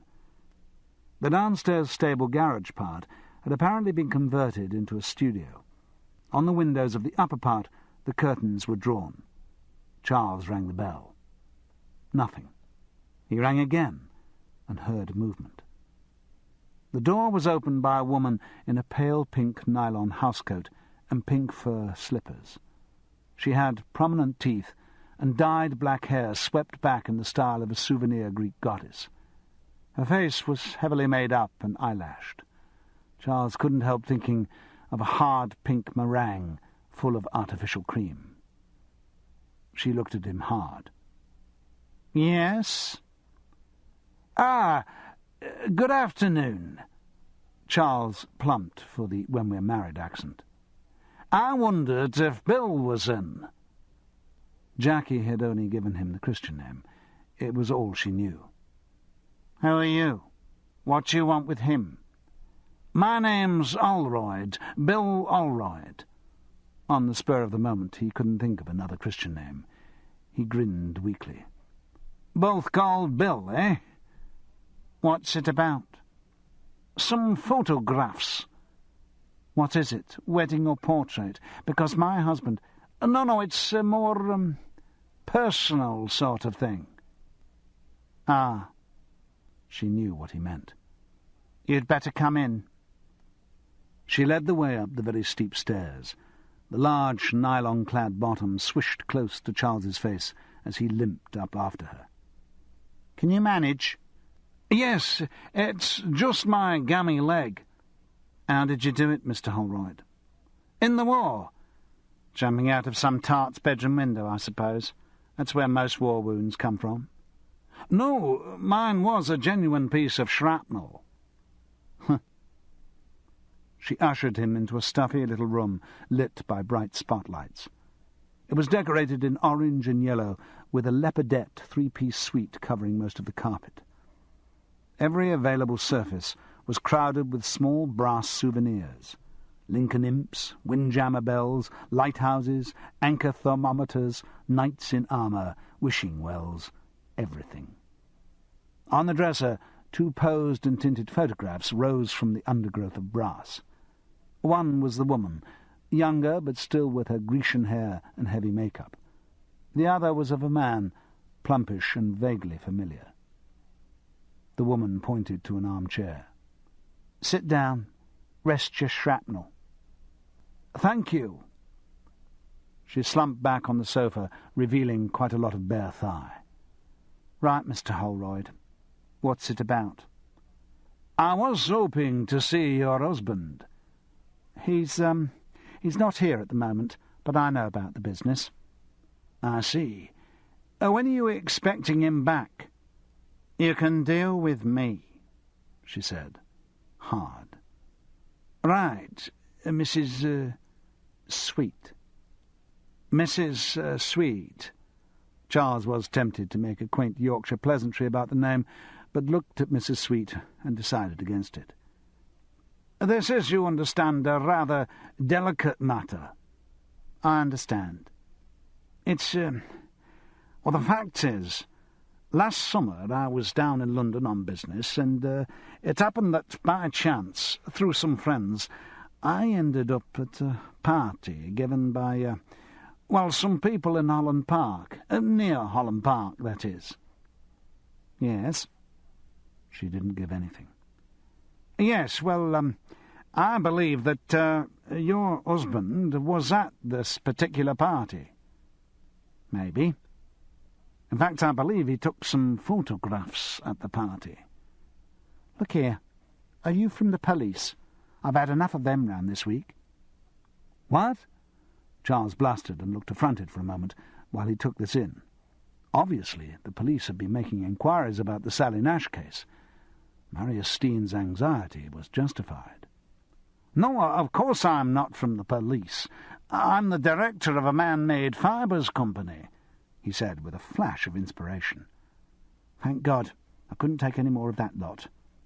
No, the fact is, Mrs. Sweet, that I am, you see, a married man.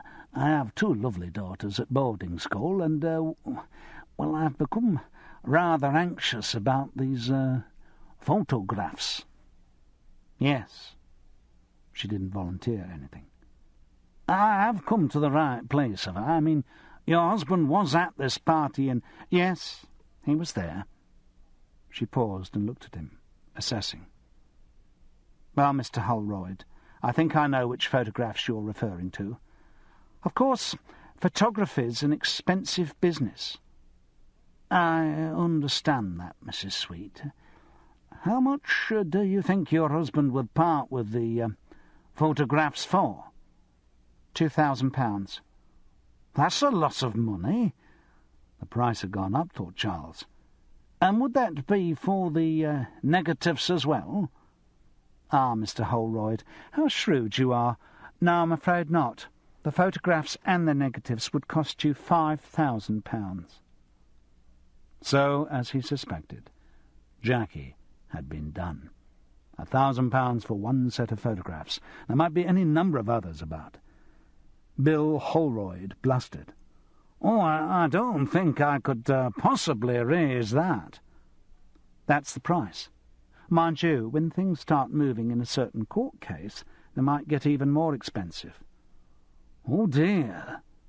Charles let a note of panic creep into Bill Holroyd's voice and looked anxiously around the room. No point in looking for them, love. It was love, now she knew she had the whip hand. You won't find them here. How do I know you've got them? I'll show you. She opened a drawer in the dresser, pulled out a folder, and handed it to him. Only copies, love.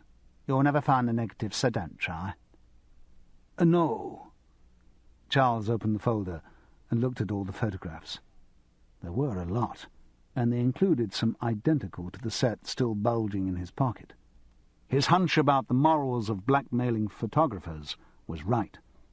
He handed them back. You don't think there's any possibility that the price might be £5,000?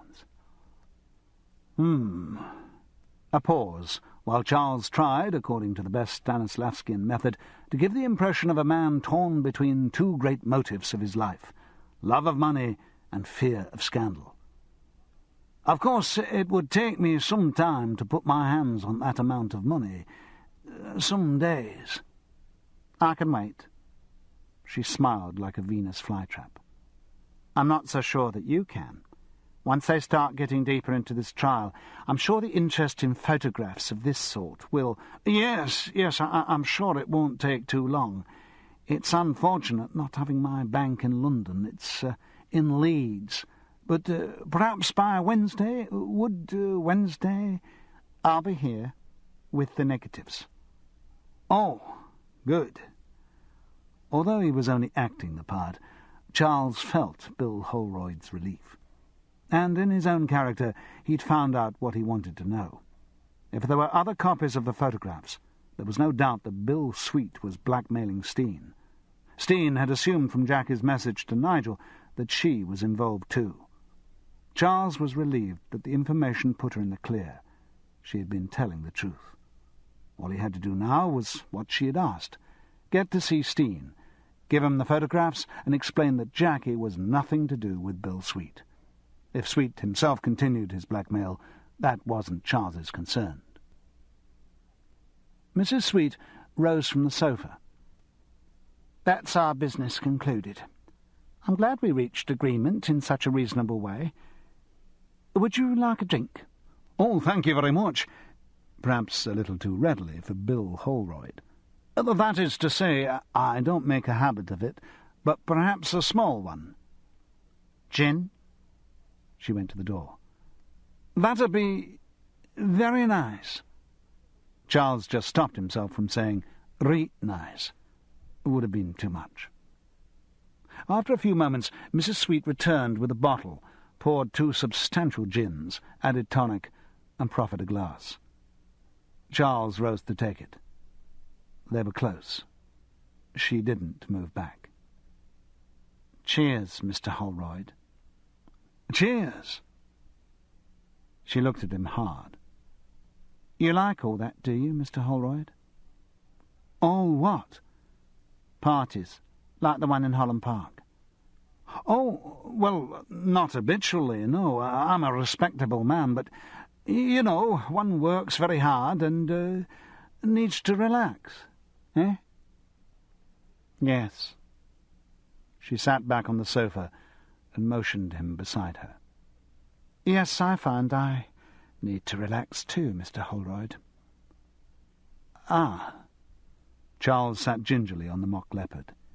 He couldn't quite believe the way things appeared to be going, and couldn't think of anything else to say. But Mrs. Sweet continued softly. "Yes, and relaxation becomes increasingly difficult." Her hand rested gently on top of his. The scene was getting distinctly sultry. Charles decided to play it for light comedy. "I go in for a certain amount of golf, you know. That's good for relaxation." "Oh, really?" Her hand was moving gently over his. Charles stole a sidelong glance. The mouth was parted, and thickened lashes low over her eyes. He recognized that she was trying to look seductive. And, while he didn't find her attractive, rather the reverse, he was intrigued by the sudden change in her behaviour. Mrs. Sweet leaned against him so that he could feel the lacquered crispness of her hair on his ear. Her hand drew his to rest casually on her thigh. "I've never played golf." "Oh, it's a grand game," said Charles fatuously. In spite of himself, he could feel that he was becoming interested. Her perfume was strong and acrid in his nostrils. "Champion game." "But I'm sure you play others." Quite suddenly the grip hardened on his hand, and he felt it forced into the warm cleft between her legs. Instinctively he clutched at the nylon-clad mound. But his mind was moving quickly. Mrs. Sweet and her husband were blackmailers. This must be a plot of some sort. "Where's your husband?" "A long way away. But wouldn't he mind if—" "We lead separate lives, very separate lives now." Her face was close to his, and he kissed her.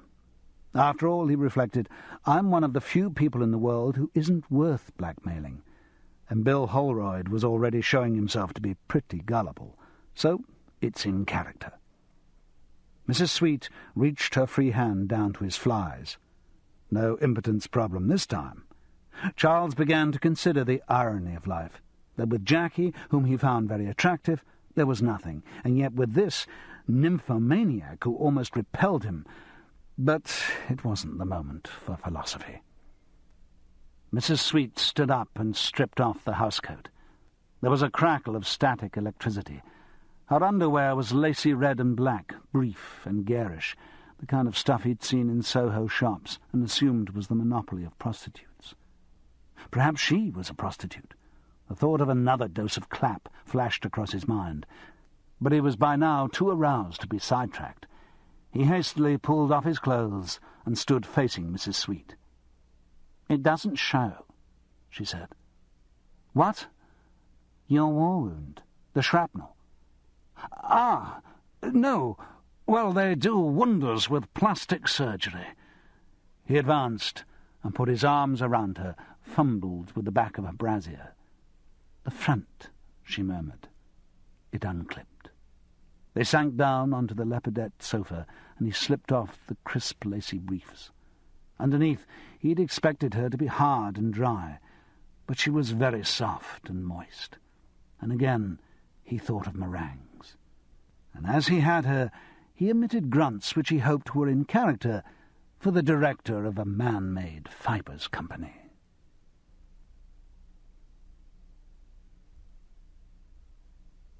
Chapter 7. Cinderella by the fireside. Charles felt distinctly jaded as he walked along Hereford Road.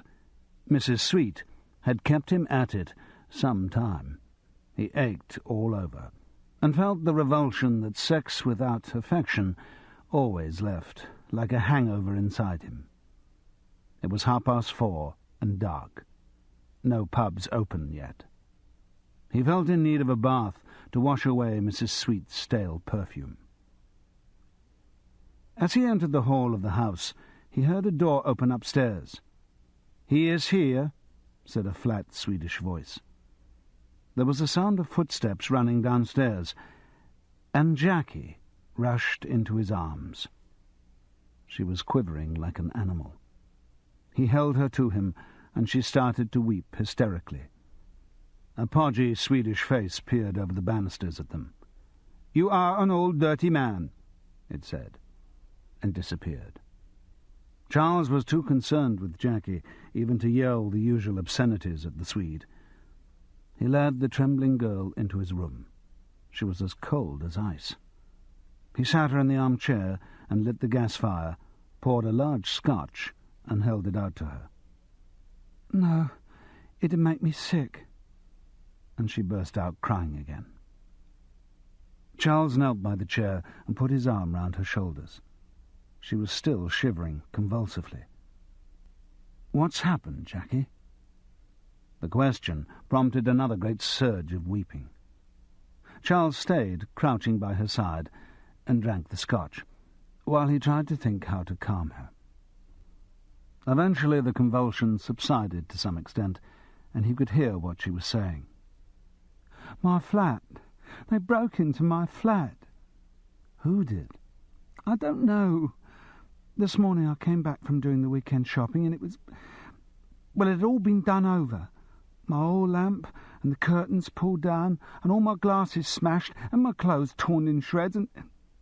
She broke down again into incoherence. "Jackie, who did it?" "I don't know. It must have been someone who marries... she sobbed. "Why should he?" I tried to ring him again." "Jackie, I told you not to do that." "I know, but I couldn't help it. I had to ring him because of the baby." "Baby?" "Yes. I'm pregnant again, and..." "Does Steen know?" "Yes. We knew a month ago, and he said we'd keep this one, and he wanted a child." Again she was shaken by uncontrollable spasms. "Jackie, listen. Calm down. Listen, it'll be all right. Steen's only acting this way because he's frightened. There's been a misunderstanding about those photographs." And Charles gave an edited version of his findings at Imago Studios. By the end of his narrative she was calmer. "So that's all? Marius thinks I'm involved with this Bill Sweet?" "That's it. Jackie, you might have known he'd keep the negatives." "I never thought. I hope you tore him off a strip when..." "I didn't see him. I saw his wife." "What was she like?" "Oh..." He shrugged non-committally. "Listen, Jackie, it'll be all right now. You can stay here. You'll be quite safe. And go ahead as planned. I'll somehow get to see Steen, deliver the photographs, and explain the position. Then at least he'll take the heat off you. And turn it on Sweet, where it belongs." He laughed. "I must say, Jackie, I don't care for your boyfriend's methods." Jackie laughed too, a weak giggle of relief. "Yes, He can be a bastard. You think it'll be all right? Just as soon as I can get to see him. I mean, I don't know about the emotional thing. That's between the two of you, but I'm sure he'll stop the rough stuff. There was a pause. Jackie breathed deeply. Oh, it really hurts. My throat from all that crying. Yes, of course it does. You're exhausted. Tell you what, I'll get you pleasantly drunk, tuck you up in bed. You'll sleep the sleep of the dead, and in the morning nothing will seem so bad. But my flat, I'll help you tidy it up when we've got this sorted out. Oh, Charles, you are great. I don't know what I'd do without you. Honest. That's all right. He took her hand and gripped it, embarrassed, like a father with his grown-up daughter. Then, suddenly, brisk. Right, I'm hungry. Have you had anything to eat? No, I felt sick. I haven't got anything here, but I couldn't go out. Don't you worry. It was for just such occasions that fish and chips were invented. Oh, no, I'd be sick. Don't you believe it?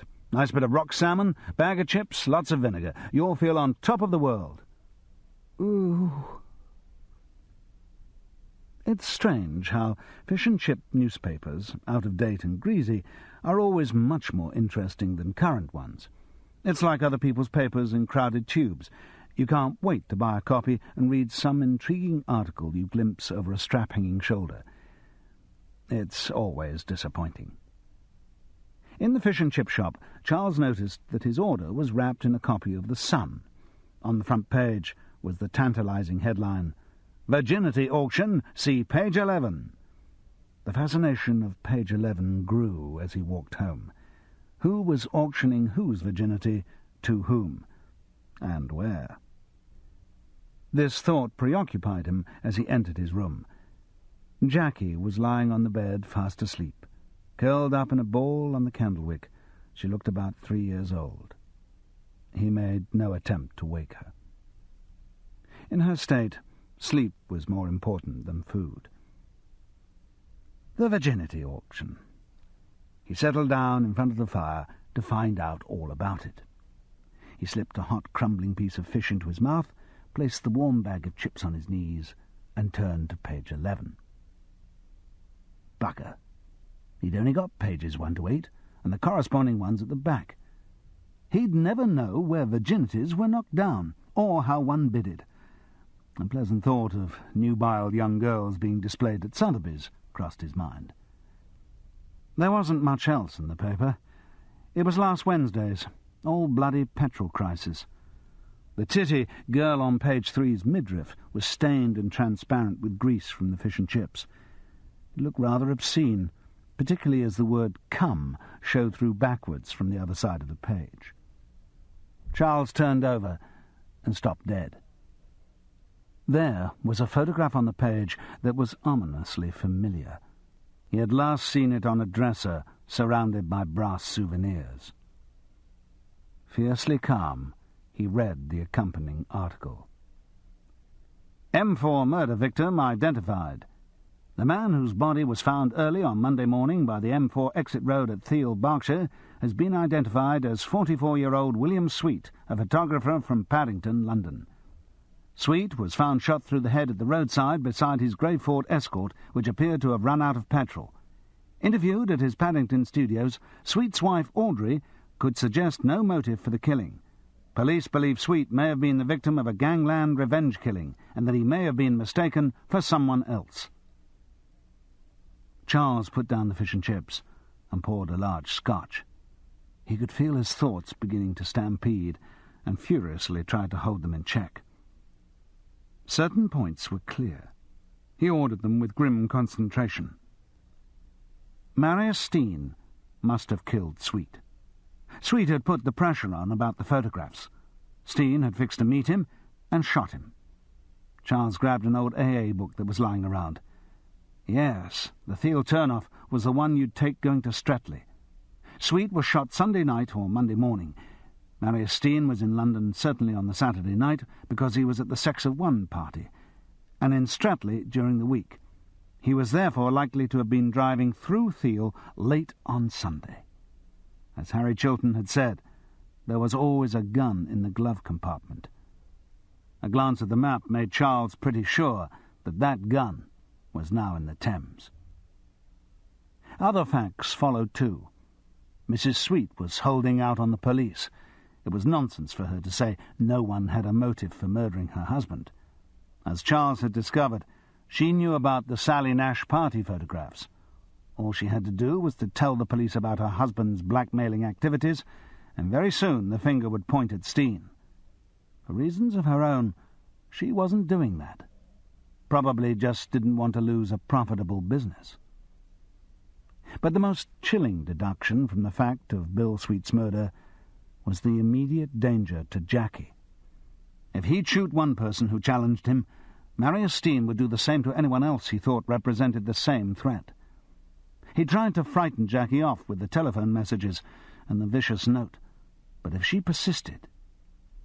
Charles shivered as he thought what might have happened if Jackie had been in the flat when her visitors called that morning. He looked over to the childlike form on his bed and felt a protective instinct so strong he almost wept. Confrontation with Marius Steen couldn't wait. Charles must get down to Streatley straight away, if the man was down there. Better ring the Bayswater house to check, but he hadn't got the number. It seemed a pity to wake Jackie. He opened her handbag, but the address book revealed nothing. No help for it. "Jackie?" He shook her gently. She started like a frightened cat and looked up at him wide-eyed. "Sorry. Listen, I've been thinking. I want to get this sorted out, like as soon as possible. There's no point in your being in this state of terror. I'm going to try and see Steen tonight. Get it over with." "But if he's in Streatley..." "That's all right. I don't mind." He tried to sound casual, as if the new urgency was only a whim. "My daughter lives down that way. I wanted to go and visit her anyway." "I didn't know you got a daughter." "Oh, yes." "How old?" 21. "Nearly as old as me." "Yes." "Like me?" "Hardly. Safely married at 19 to a whiz-kid of the insurance world, if that's not a contradiction in terms. Anyway, the reason I woke you was not just bloody-mindedness. I want to ring Steen's Bayswater place and check he's not there. It's a long way to go if he's just around the corner." Both the phone numbers Jackie gave were ex-directory. Charles paused for a moment before dialing the Bayswater one, while he decided what character to take on. It had to be someone anonymous, but somebody who would be allowed to speak to the man if he was there, and someone who might conceivably be ringing on a Saturday night.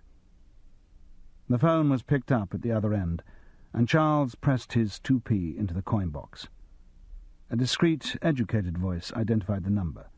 Nothing more. Good evening." He plumped for the Glaswegian accent he'd used in a 30-minute theatre. Pointless, the times. "Is that Mr. Marius Steen's residence?" "He does live here, yes, but..."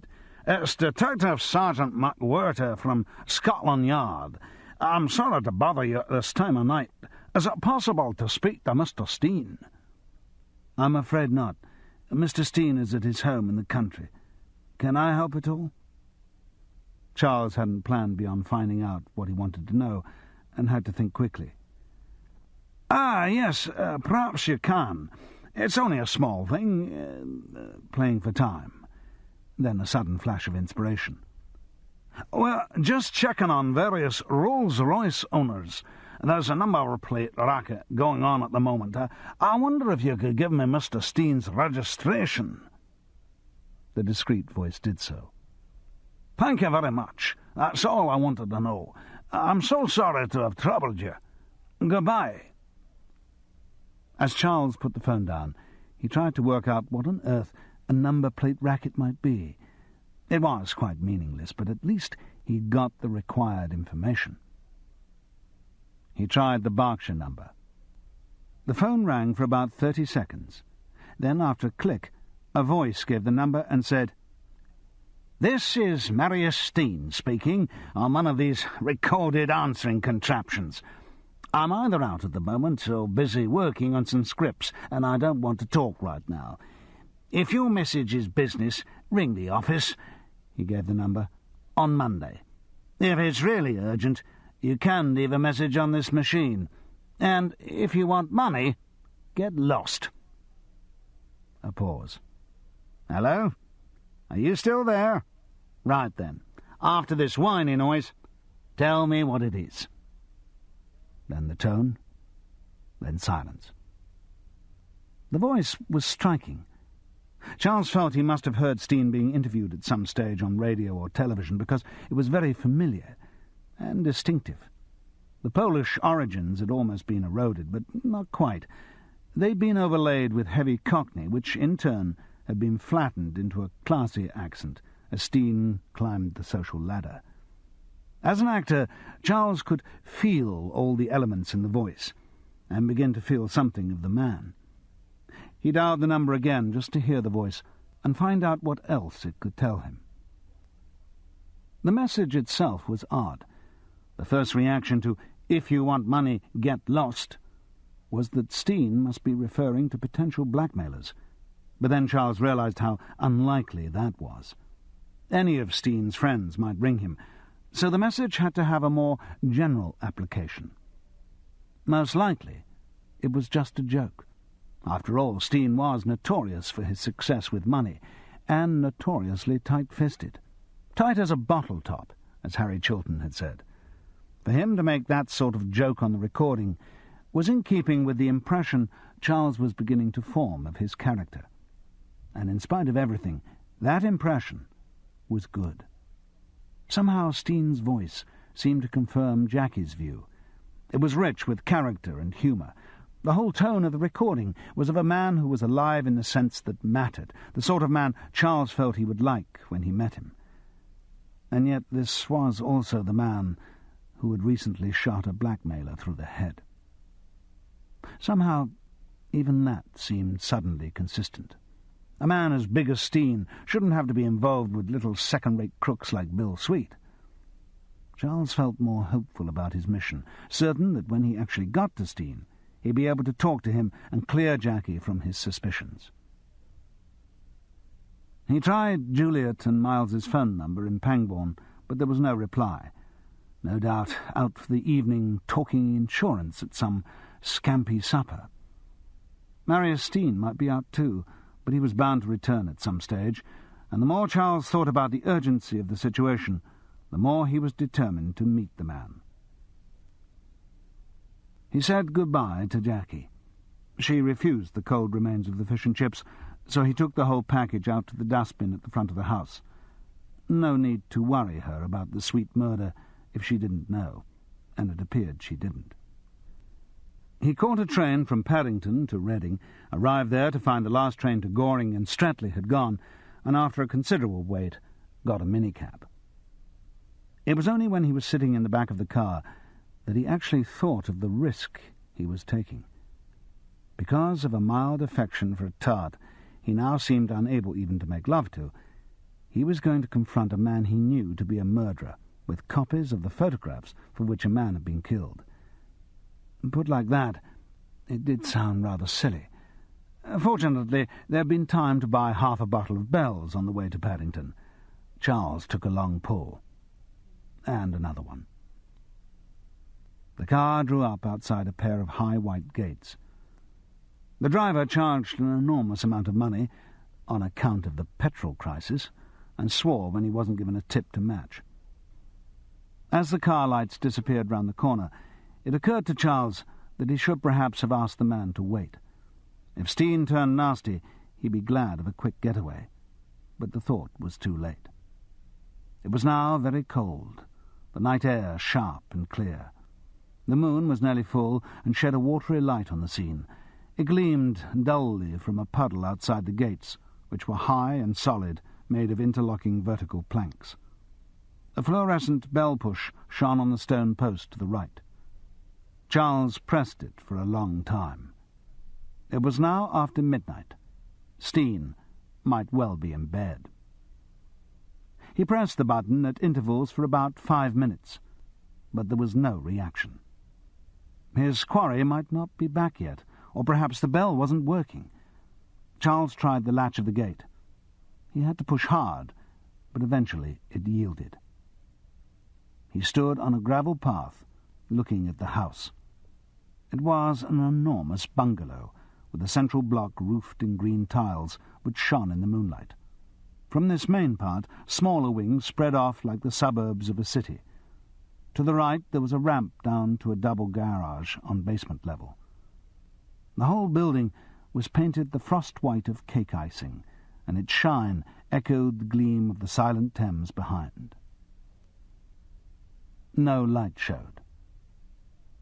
The main door was sheltered by a portico with tall columns, an incongruous touch of ancient Greece grafted onto the sprawling modern bungalow. The door itself was of dark-panelled wood with a brass knocker. Since there was no sign of a bell, Charles raised the enormous ring and let it fall. The noise shocked him. It boomed as if the whole house was a resonating chamber for the brass instrument on the door. Charles waited, then knocked again. Soon he was hammering on the door, thud after thud, a noise fit to wake the dead. But there was nothing. The rush to Berkshire had been pointless. The photograph still bulged in his inside pocket. Marius Steen was not at home.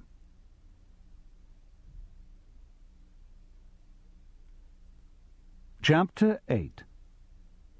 Inside the Giant's Castle. "It would have been all easier, Daddy," said Juliet, "if you'd had some sort of regular job. I mean, acting's so unpredictable." No, darling," said Miles Taylorson judiciously. "Not all acting. I mean, there are regular jobs in acting, you know, directors of repertory companies, or in serials like Coronation Street or Crossroads." Charles, seated in Miles's karate-style dressing-gown, gritted his teeth and buttered, or rather battered, a piece of toast. "No, but quite honestly, Daddy, I do worry about you. I mean, you haven't set anything aside for your old age." "This is my old age, so it's too late now," Charles pronounced with facetious finality. But unfortunately that was not a conversation stopper for Miles. It was a cue. "Oh, I wouldn't say that, Pop." Charles winced. "I mean, there are assurance plans and pension plans for people of any age. In fact, in my company we have rather a good scheme. I know of a fellow of over 60 who took out a policy. Of course, the premiums are high, but it's linked to a unit trust, so it's with profits." "I thought unit trusts were doing rather badly," Charles tried maliciously, but Miles was unruffled. "Oh, yes, there haven't been the spectacular rises of the first few years, but we could guarantee a growth figure which more than copes with inflation. I know a case of a fellow who—" Charles couldn't stand the prospect of another textbook example. "Miles, I didn't come down here to talk about insurance." "Sorry, Pop. It's only because we're concerned about you. Isn't that so, darling?" "Yes. You see, Daddy, Miles and I do worry. You don't seem to have any sense of direction since you left Mummy. We'd just feel happy if we thought you'd make some provisions for the future." "Exactly, darling. And, Pop, now you've got the advantage of someone in insurance actually in the family, it makes it so much easier." "What, you mean it's easier than having some creep loaded with policies pestering me at my digs?" "Yes, to have a creep in the family doing exactly the same thing." A pause ensued.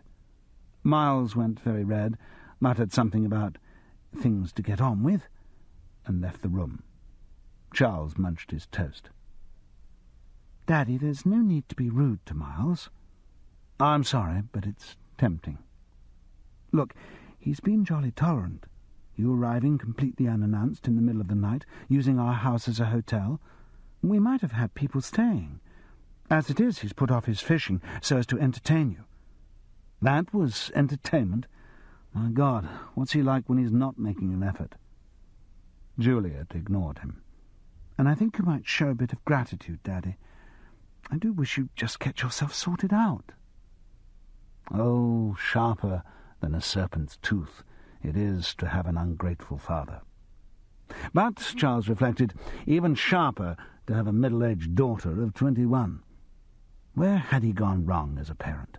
There must have been a moment when Juliet had shown some spark of individuality which he failed to foster. Some moment when she as a child was on the verge of doing something wrong, and he could have fulfilled a father's role and made her do it. But no, his daughter had always been a model of sobriety, good works, and even chastity. A virgin when she married at 19. In 1973. So much for the permissive society. It's disappointing for a father. Miles reappeared, incongruously dressed in brand-new green waders, a brand-new camouflage jacket, and brand-new shapeless hat. "Look, Pop, sorry we got heated." "No one got heated. I was just rather rude to you." Miles laughed in a man-of-the-world style. "Jolly good, Pop. That's what I like. Straight talking, eh? Look, what I wanted was, would you like to come fishing with me? Got time for a couple of hours, then a quick pint at the local while Juliet gets the lunch. What do you say?" "Well, I should be—" Charles remembered his mission. "We could go into Streatley. There's a nice pub there." "Oh, all right." It was important to get there, and a lift in Miles's odious yellow Cortina was as good a way as any other. He graciously accepted the olive branch. Charles persuaded a rather grudging Miles that he had time for a quick bath before they left. It was still only 9:30. Apparently it was Miles's fishing that got them up so early. Charles wondered. To him, getting up early on a Sunday seemed sacrilegious, particularly if you had a woman around. Some of the best times of his life had been Sunday mornings. Toast, newspapers, and a warm body. Not for the first time he tried to visualize his daughter's sex life. It defied imagination. Perhaps a regular weekly deposit with a family protective policy and a bonus of an extra screw at age 25. As he lay in the marine blue bath, matching the marine blue wash basin and separate lavatory, laced with Juliet's bubble bath, Charles thought about the Steen situation. It seemed a long way away, and he focused his mind with an effort. Assuming he could see Steen and hand over the photographs, it would soon be over. Now Bill Sweet was dead, there was no one else to put on the pressure. Charles conveniently put the circumstances of Sweet's death to the back of his mind. He didn't feel any obligation to see justice done in that matter. If Steen was a murderer, that wasn't his business. Let the police deal with it. If they really wanted to find a motive for the murder, they should grill Mrs. Sweet. She could supply them with a few answers. But did Mrs. Sweet know about Steen? Had she realized who was responsible for her husband's death? In fact, did she know all the details of his blackmailing activities, or was she just cashing in as much as possible? If Mrs. Sweet was in the picture, she might continue the pressure on Steen, and that could have unpleasant repercussions for Jackie. It suddenly became rather urgent to find out how much Mrs. Sweet knew. This ends side 1 of cassette 2. Please turn the cassette over and start side 2 at the same point.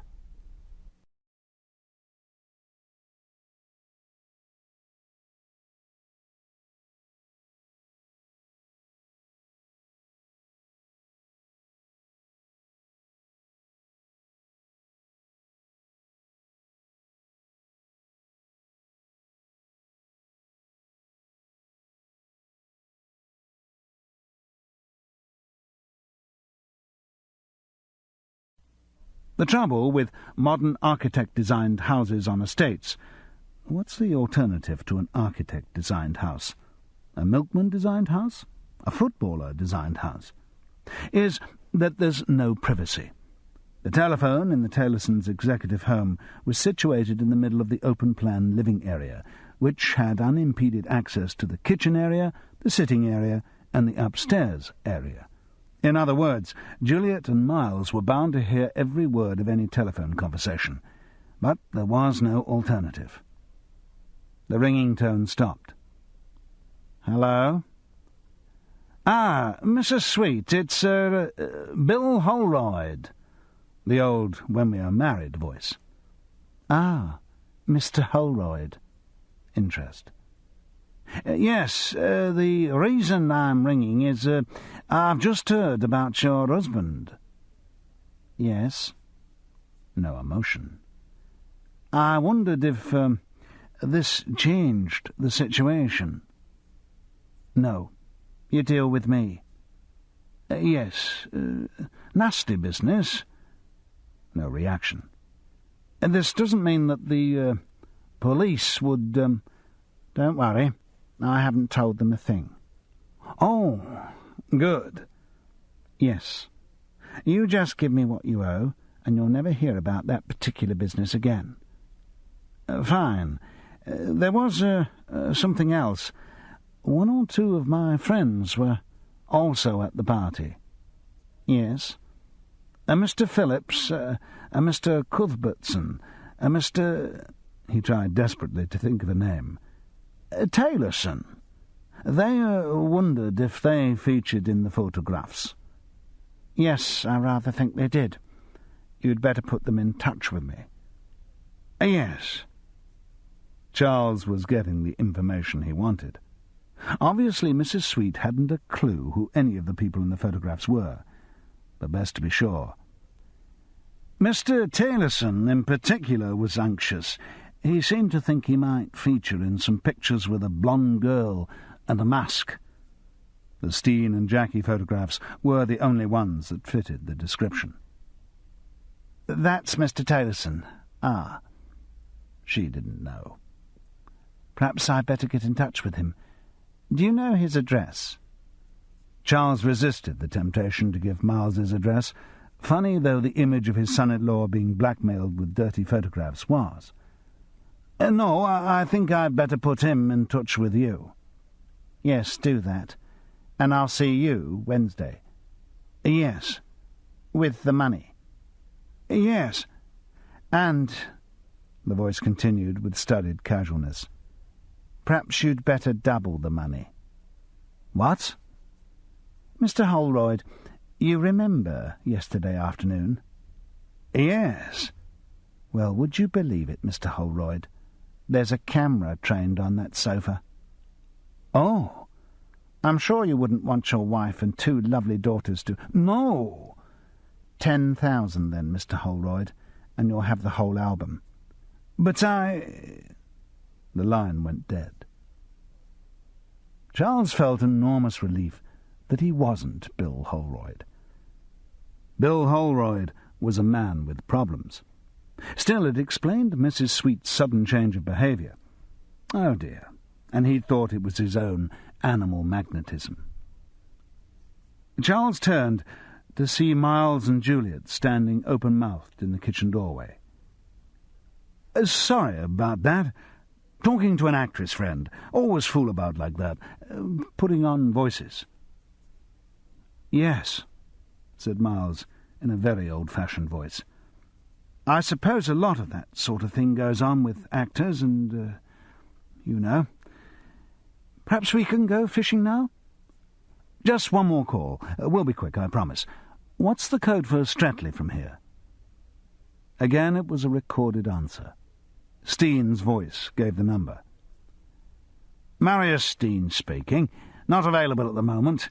Ring later, or leave a message after this noise." Miles had the complete kit. Not only the shining new camouflage clothes, but various shining new containers of tackle, a waterproof khaki bag to hang from one shoulder, a long black leather rod case to hang from the other, and an assortment of neatly dangling nets, stools, and bait boxes. As he laid out his instruments on squares of cloth like a surgeon, he said, "You know, Pop, fishing's a very good relaxant. Relaxation is important to anyone in an executive position." They were sitting on the bank opposite Steen's house. Miles on a new folding chair of shining chromium tubes, Charles on a relegated wooden stool. He had chosen the location deliberately, assuring Miles that it was a very promising swim, that the swirlings of the current denoted barbel pits, and that the overhanging trees were a good lie for large pike. It was all nonsense, but it was in the right language, and Miles was impressed. So Charles had a good view. The bungalow didn't look so large from the back, just discreetly expensive, a low white outline from which the lawn sloped gently down to a neat concreted waterside. To the left there was a small boathouse whose locked doors gave on to the river. The bungalow showed no sign of life, and there had not been any when they had driven past on the road. Charles had persuaded Miles to stop and tried ringing the bell on the gate. No reply. But somebody had been there overnight. Not only was there evidence of the changed recording on the telephone, the puddles outside the bungalow gates showed fresh tyre marks. Steam was certainly around somewhere. It was just a question of waiting, and, in the meantime, fishing. "I think the thing for these sort of conditions," said Miles, "is a swim feeder." "Ah, yes, quite definitely. Filled with a gentle and bread paste mixture, with a couple of gentles on the number 12 hook. I think it'd be a cert for bream." "Maybe. Yes, or roach." "Well, that's what it recommended in this angling magazine I was reading. I reckon these are the sort of conditions it described, more or less." "Yes." Charles flipped his line out into the water.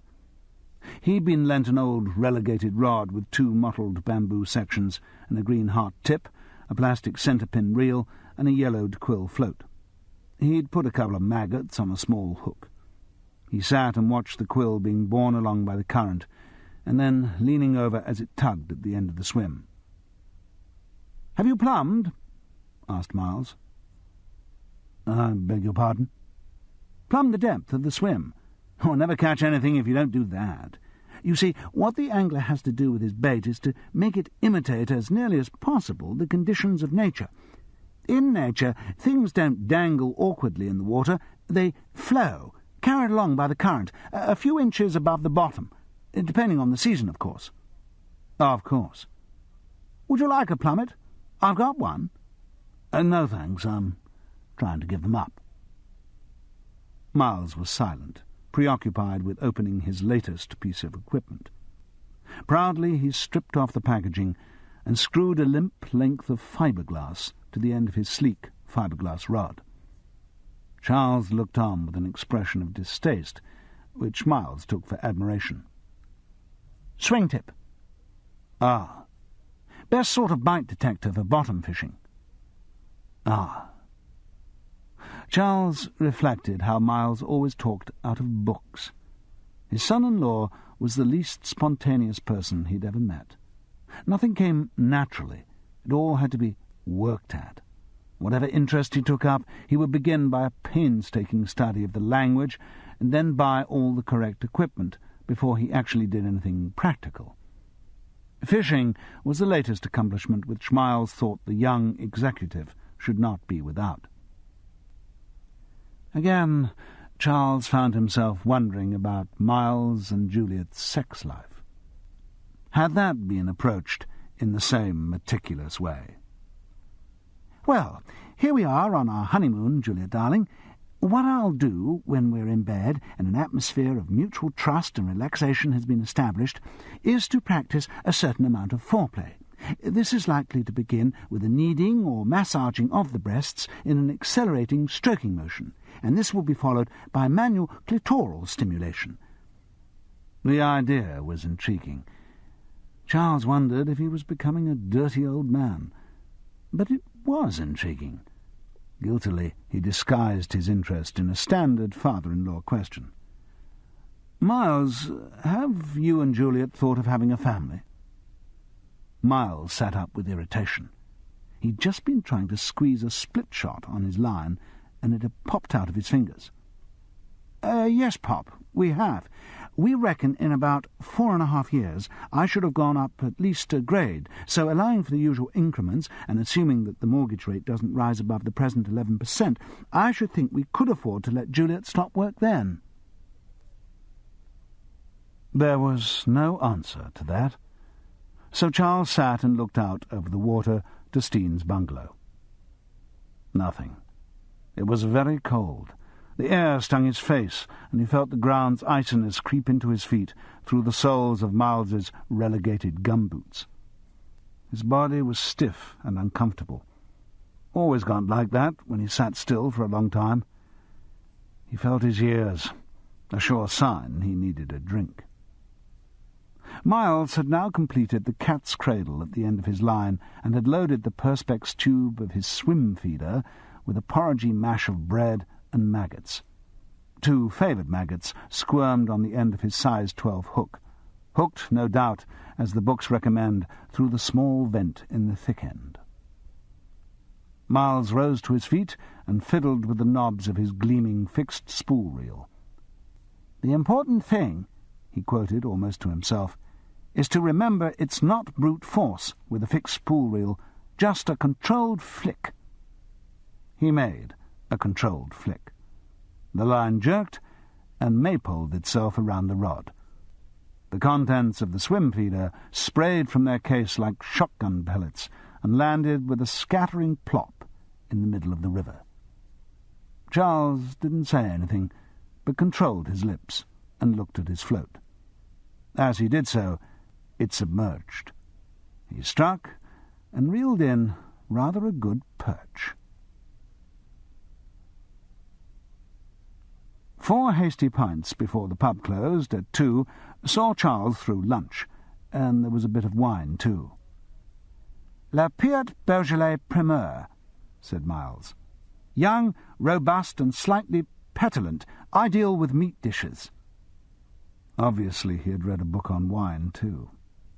The combination of alcohols anaesthetized Charles so that he could even watch the holiday slides of Tenerife without excessive pain. They were not very varied. "Juliet in front of a shop, and here's Juliet in this bar place, and this one's of Juliet sitting on a rock. And here's Juliet in a boat. That was the day we went for a boat trip."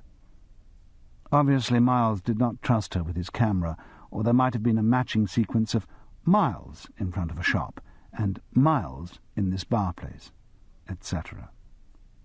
References in the commentary to shutter speeds and exposures and lenses demonstrated that Miles had read a book on photography too. Charles let it all flow over him. Time was suspended, and he was too fuddled for darker thoughts. The peaceful mood lasted until he stood alone on Goring Bridge. Miles and Juliet had offered him a lift to Pangbourne Station, but they'd got some people coming, and were very relieved when he said he'd get a minicab to Reading. Miles had been dropping heavy hints about how difficult it was to get petrol and how he intended to use the Cortina for emergency uses only. By moving up from the level of salesman in his insurance company, he'd sacrificed a firm's car and was rather careful about using his own.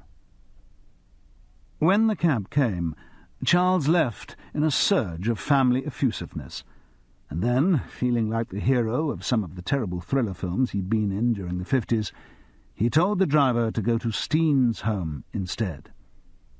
As they approached Streatley, he lost his nerve and asked to be dropped by the bridge. The driver, with the predictability of all motorists over the last few weeks, commented on the petrol crisis, overcharged grossly, and drove off into the night. The bridge at Goring is long and narrow. There are 2 spans to an island in the middle. One side is Streatley, the other Goring. Charles stood on the narrow pavement, leaning on the wooden parapet, and looked down into the water, which seemed infinitely deep in the darkness. Somewhere the church bells rang in the distance, calling the faithful to evensong. Their old-fashioned domesticity seemed incongruous as his thoughts darkened. The pressure which had been building up all weekend was nearing some sort of explosion. The Steen business had to be sorted out that evening. Charles felt an uncomfortable sense of urgency. It was now nearly a week since Bill Sweet's death on Sunday the 2nd of December, and Jackie was still in great danger. Charles had known the full implications of the situation for only 24 hours, but he had a sick feeling that time was running out. A sense of gloom blanketed his thoughts as he looked down to the dark water and heard the hiss of it rushing over the invisible weir ahead of him. Somewhere down in the depths, he felt certain, lay Marius Steen's gun, thrown away after the murder was committed. He'd wasted the day. The fishing, the slides of Tenerife were all irrelevant. He should have been dealing with Steen. It was one of the most important responsibilities of his life, and this was one he couldn't shirk. It must be done straight away. He looked at his watch. Nearly 7. The pubs would soon be open. Just a quick drink for a bracer, and then it must be done. It was 9:20 when he left the cosy fireside of the Bull. He was braced to the point of recklessness. 2 hours of sipping bells and listening to the quacks of the local Scampi and Matthias Rosé crowd made the whole issue seem much simpler. If Steen was there, Charles had only to tell him the truth. If he wasn't, then he could leave the photographs with an anonymous note explaining Jackie's innocence. He couldn't think why it hadn't occurred to him earlier, as he marched briskly, after a bit of trouble with the door latch, out of the pub. The moon was fuller than the night before, but its light was diffused by cloud. He could see quite clearly as he climbed the hill out of the village. It didn't feel as cold as it had earlier in the day. He stopped to relieve himself into the roadside bushes and almost lost his balance as a car screeched round the corner in a clatter of gravel. He zipped himself up and strode onwards. A strange sense of purpose filled him, even a sense of honour. Sir Galahad, nearing the end of his quest. Marius Steen, the giant, who seemed to have been looming over his life now for a week, was about to be confronted. A fragment repeated itself inappropriately like a mantra in Charles's mind. "My strength is as the strength of 10, because my heart is pure." He was almost disappointed when he reached the gates. He'd expected a great brazen trumpet hanging with a legend in outlandish characters. "Who dares to brave the giant's wrath, let him sound this trump." And in the trees, clattering sadly, the armour of those who had dared and failed in the combat. He turned to look at the trees, but they were bare, and the only sound was the wind breathing on their branches. Charles leaned unsteadily against the gate-post and pressed the fluorescent button. He didn't wait for any response, but pushed open the heavy white gates with a scrunch of gravel. The bungalow again seemed to have grown in the moonlight, and was now a Moorish temple where the infidel foe lurked. A light shone through a chink in the curtains of a window above the garage door. No one appeared as Charles approached the front door, but he felt as if he was being watched. Suddenly, the night had become very silent. He beat a tattoo with the door-knocker, and again its reverberations filled the whole world. But no one came. The quarry was lying low. Charles pushed the door, but it was very solid. He backed away and looked along the front of the house. The windows appeared to be shut firm. Garage? He walked heavily down the ramp and grasped the handle that should lift the door up and over. Locked. But he had reached a pitch where he couldn't give up. He stumbled round the side of the house, through the flower beds, feeling the windows. All were tightly locked. Round the back of the bungalow, he was suddenly aware of the slow wash of water at the end of the lawn. There was no other sound, and no light was visible on this elevation. But he knew Marius Steen was inside. There was a small door which corresponded with the back of the garage. He walked up a crazy paving path and tried the handle. Braced for a shove, he nearly overbalanced when the door gave inwards. It was very dark. He blinked, trying to accustom his eyes to the change, but still couldn't see much. There were no windows, and only a trickle of light came in through the door behind him. From what he could see, it illuminated a pile of boxes. Perhaps he was in some sort of storeroom rather than the garage.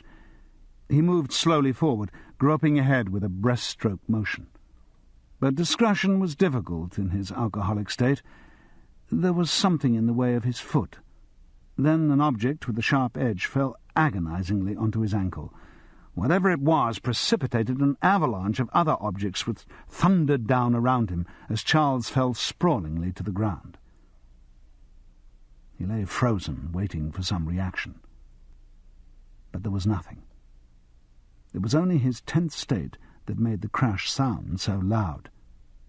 Gingerly he reached forward, found a wall, and levered himself up against it.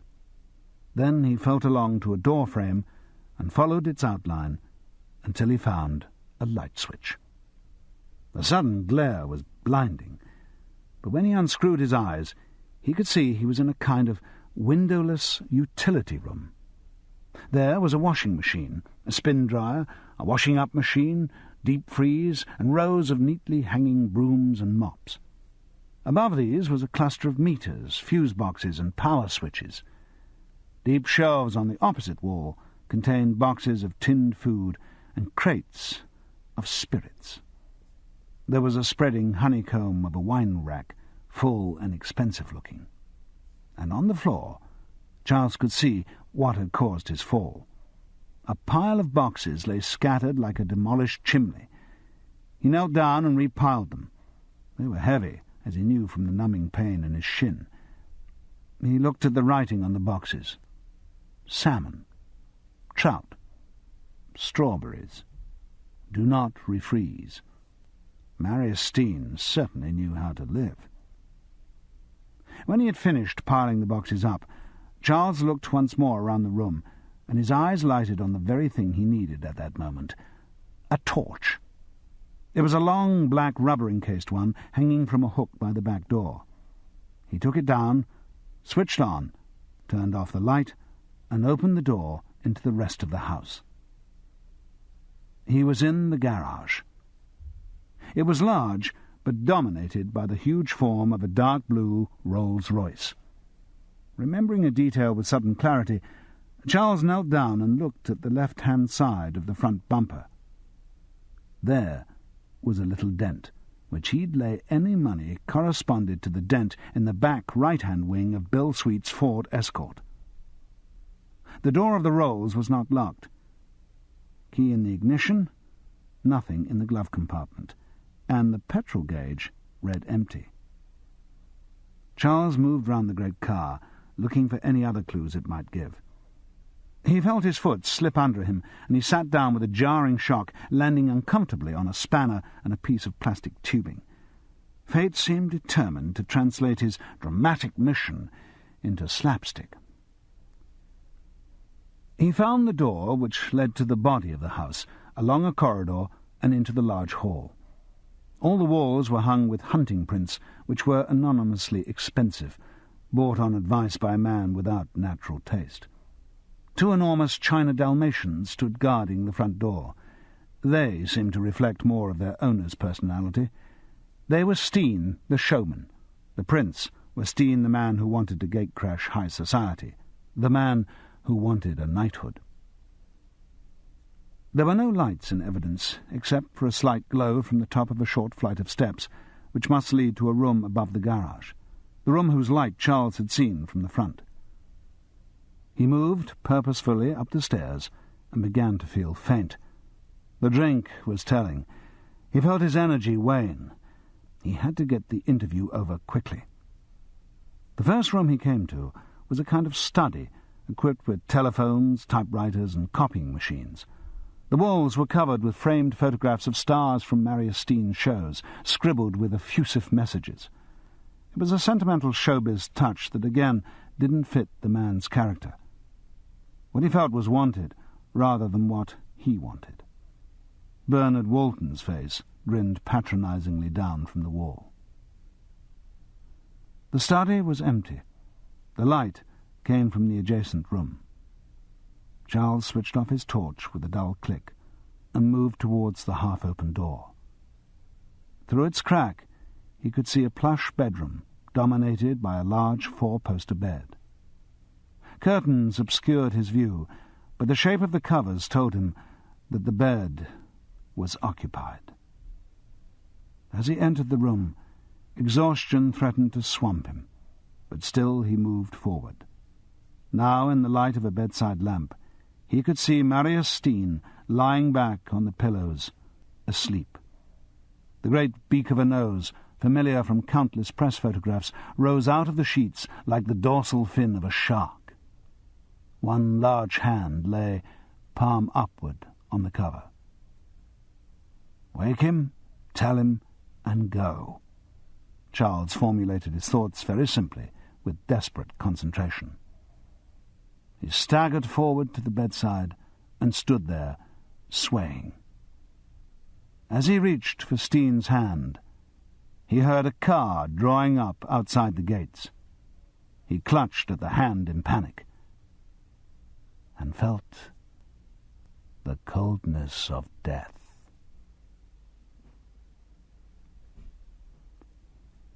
Chapter 9. Interval.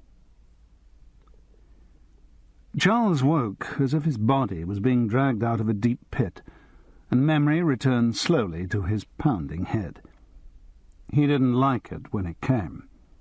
He could see Steen's face in its pained repose, and felt certain that he was up against a case of murder. He was lying in bed in Miles and Juliet's spare room. Vague memories of getting there. The rush from Steen's bedroom, out through the garage and utility room as he heard a car stopping on the gravel and footsteps approaching the garage door. Then he remembered skulking breathless behind the bungalow until the car was safely garaged. A rush through the gates, staggering along the road, till a police car stopped.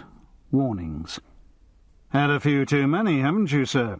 Still, won't charge you this time, but watch it." An ignominious delivery on Miles and Juliet's doorstep. He heaved himself out of bed and limped downstairs. The bruise on his ankle was cripplingly painful, and he felt his 47 years.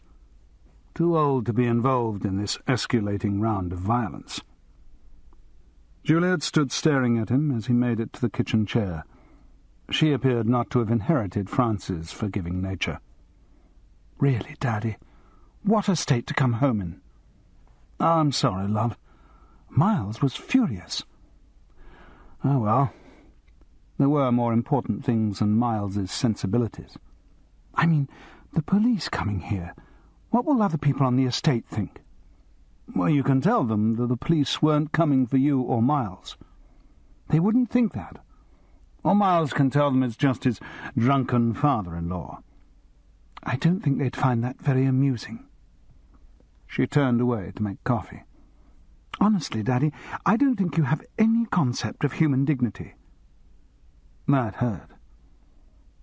"Listen, Juliet, darling, I think I probably have more knowledge of the really important things that give a person dignity than...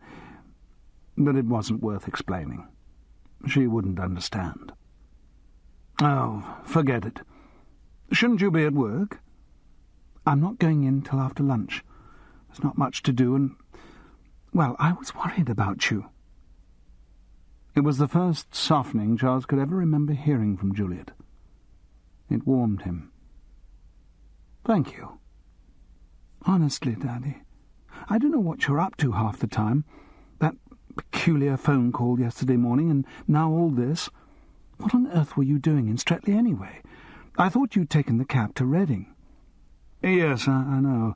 The thing is, I had to change my plans. It's all rather involved, but—" He paused, and all the boiling thoughts inside him strained for an outlet. He had to tell someone. Why not Juliet? "Marius Steen is dead." "Yes, I know." Her answer was cool and unconcerned. "Well, how do you know?" It was on the radio this morning, on the Today programme. What? How did it say he died? A heart attack, I think it was. Here's your coffee. As she placed the cup in front of him, Charles looked at his daughter, wondering if she could be involved in this grotesque business. But in her face, as easily read as her mother's, there was nothing devious. She was telling the truth. Anyway, Daddy, why do you tell me that? Was it Steen you went to see last night? No. I didn't know you knew him. I didn't. He sipped the coffee. It wasn't what he needed. His body felt dangerously unstable and bilious. Juliet, could you get me a drop of whiskey? At this time in the morning, Daddy? With all the awe of a television documentary. Are you an alcoholic? I don't know. I've never thought about it. Where does liking a drink stop and being an alcoholic start? I should think it starts when you need a hair of the dog the next morning. Juliet italicized the unfamiliar phrase. Well, I do need one now. I don't know whether I should... Oh, get it! He snapped impatiently. As Juliet scurried shocked to the cocktail cabinet, Charles asked himself whether he was in fact an alcoholic. On balance, he decided he probably wasn't. He could do without a drink, but he wouldn't like to have to. It was an old joke. A teetotaler knows every morning when he wakes up that that's the best he's going to feel all day. Drink at least offers some prospect of things improving. He felt Juliet's shocked eyes on him as he poured whiskey into his coffee and drank it gratefully. It made him feel more stable, but desperately tired. Waves of relief washed over him. Steen had died of a heart attack. Thoughts of murder had been prompted only by the events of the previous week and the melodramatic circumstances of the discovery of the body. All the contradictory details evaporated. Charles believed what he wanted to believe. The pressure was off. "Juliet, love, what's the time?" 10:20. "Look, I think I'll go back to bed for a bit." "But you must have something to eat." Francis's eternal cry. "When have you got to go to work?" "Have to leave 1:45. "Wake me at 12:30. Then I'll have something to eat. I promise." It wasn't until after lunch and Juliet's departure that Charles remembered about Jackie, still lying low at Hereford Road. The public announcement of Steen's death had sapped the urgency out of him, and yesterday's imperatives no longer mattered. Jackie was just the frayed end of an otherwise completed pattern, and it was with reluctance that he dialed his own number. Jackie answered. All of the Swedish girls must be out at their various Swedish employments. Her voice was guarded, but not panic-stricken. "Charles, I wondered when you were going to ring. I was just about to leave." "Jackie, I've got some bad news." "It's all right, I heard. On Open House." "What?" "The radio." "Ah. Well, I'm sorry." "Thank you."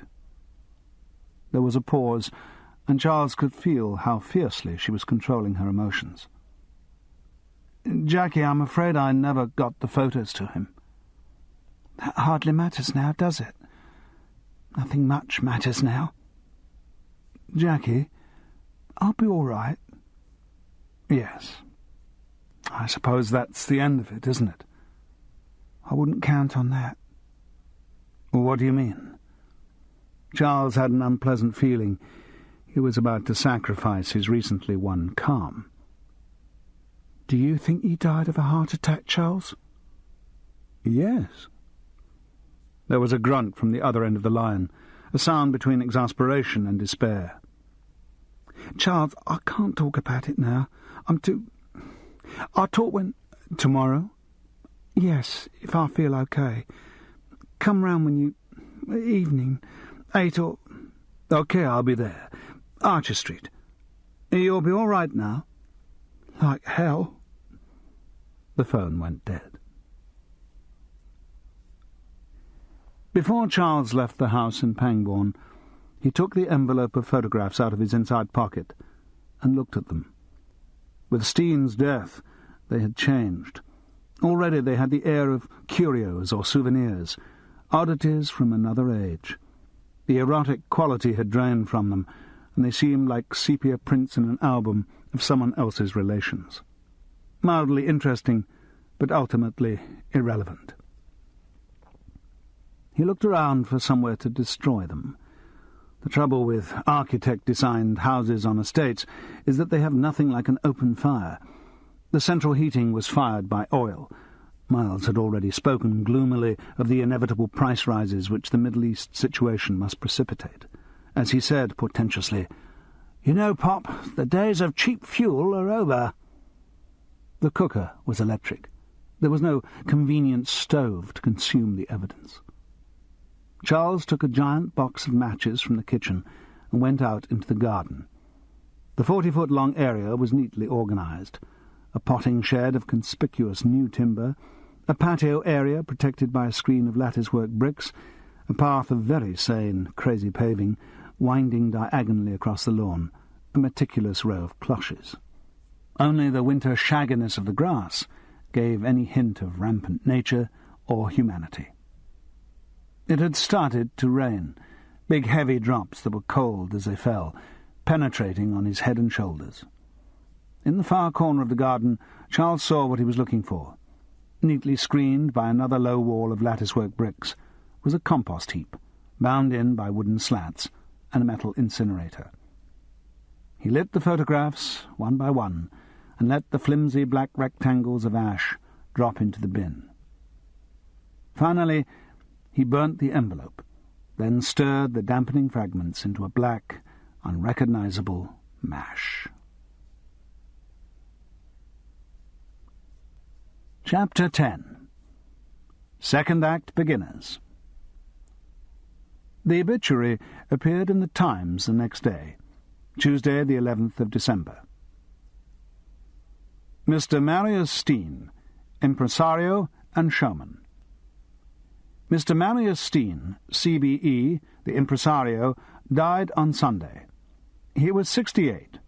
Born in Warsaw in 1905, his full name was Marius Ladislas Steniatowski, but he shortened it for convenience when his parents came to England in 1921. His father was a tailor, and for some years the young Steen helped him in his business.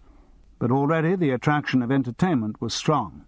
Steen spent most of his limited pocket money on tickets for the music hall, and in 1923 launched himself as Mario the Melodic Whistler. In spite of changes in name and act, he was never a success as a performer, but became increasingly interested in the business of promotion and management.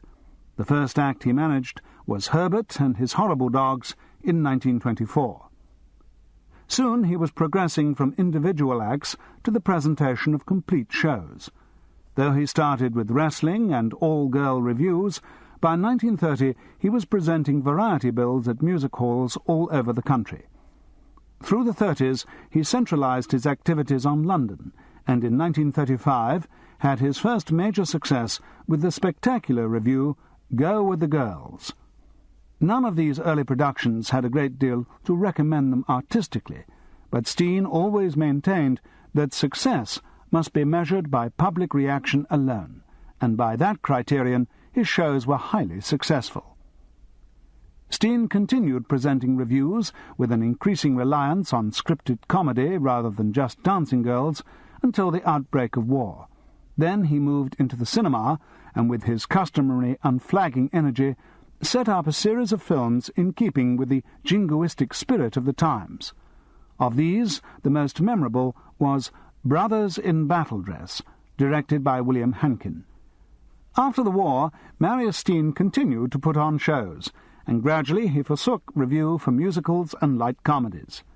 What's in the Box was one of the greatest successes of 1953, and in 1960 Steen's purchase of the King's Theatre off Shaftesbury Avenue heralded a string of commercial triumphs, including One Thing After Another, which ran for 3 years, and currently Sex of One and Half a Dozen of the Other. Steen maintained his interest in the cinema and put money into many ventures, including the highly successful Steenway Productions, which makes horror films. He was also a major shareholder in 3 commercial television companies and was, at the time of his death, interesting himself in the production of programs for network on the new commercial radio station.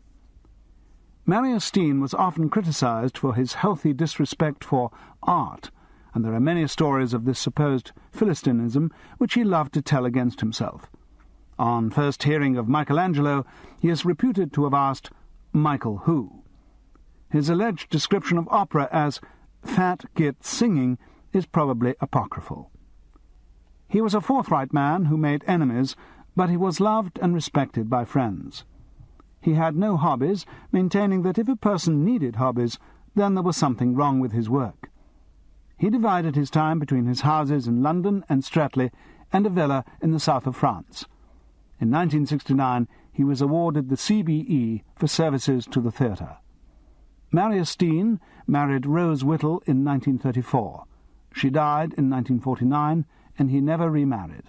He leaves a son. Charles was impressed. It was quite an achievement for anyone in the theatre to command that many column inches in the Times. The obituary seemed like a washing of the body. It cleaned Steen up. The existence of the photographs, all the sordid aspects of the man's life, were rinsed away by the formalized prose. The Western ritual of death was observed, the obligation to remember the most dignified image of the deceased. Like those ghastly American mausoleums where the embalmed corpse is presented at its best, dressed and smiling prior to burial. But Charles had a nagging feeling that, however Marius Steen was tarted up in death, his corpse would not lie down. This ends Side 2 of Cassette 2 of Cast in Order of Disappearance. Please fast forward to the end before loading Cassette 3.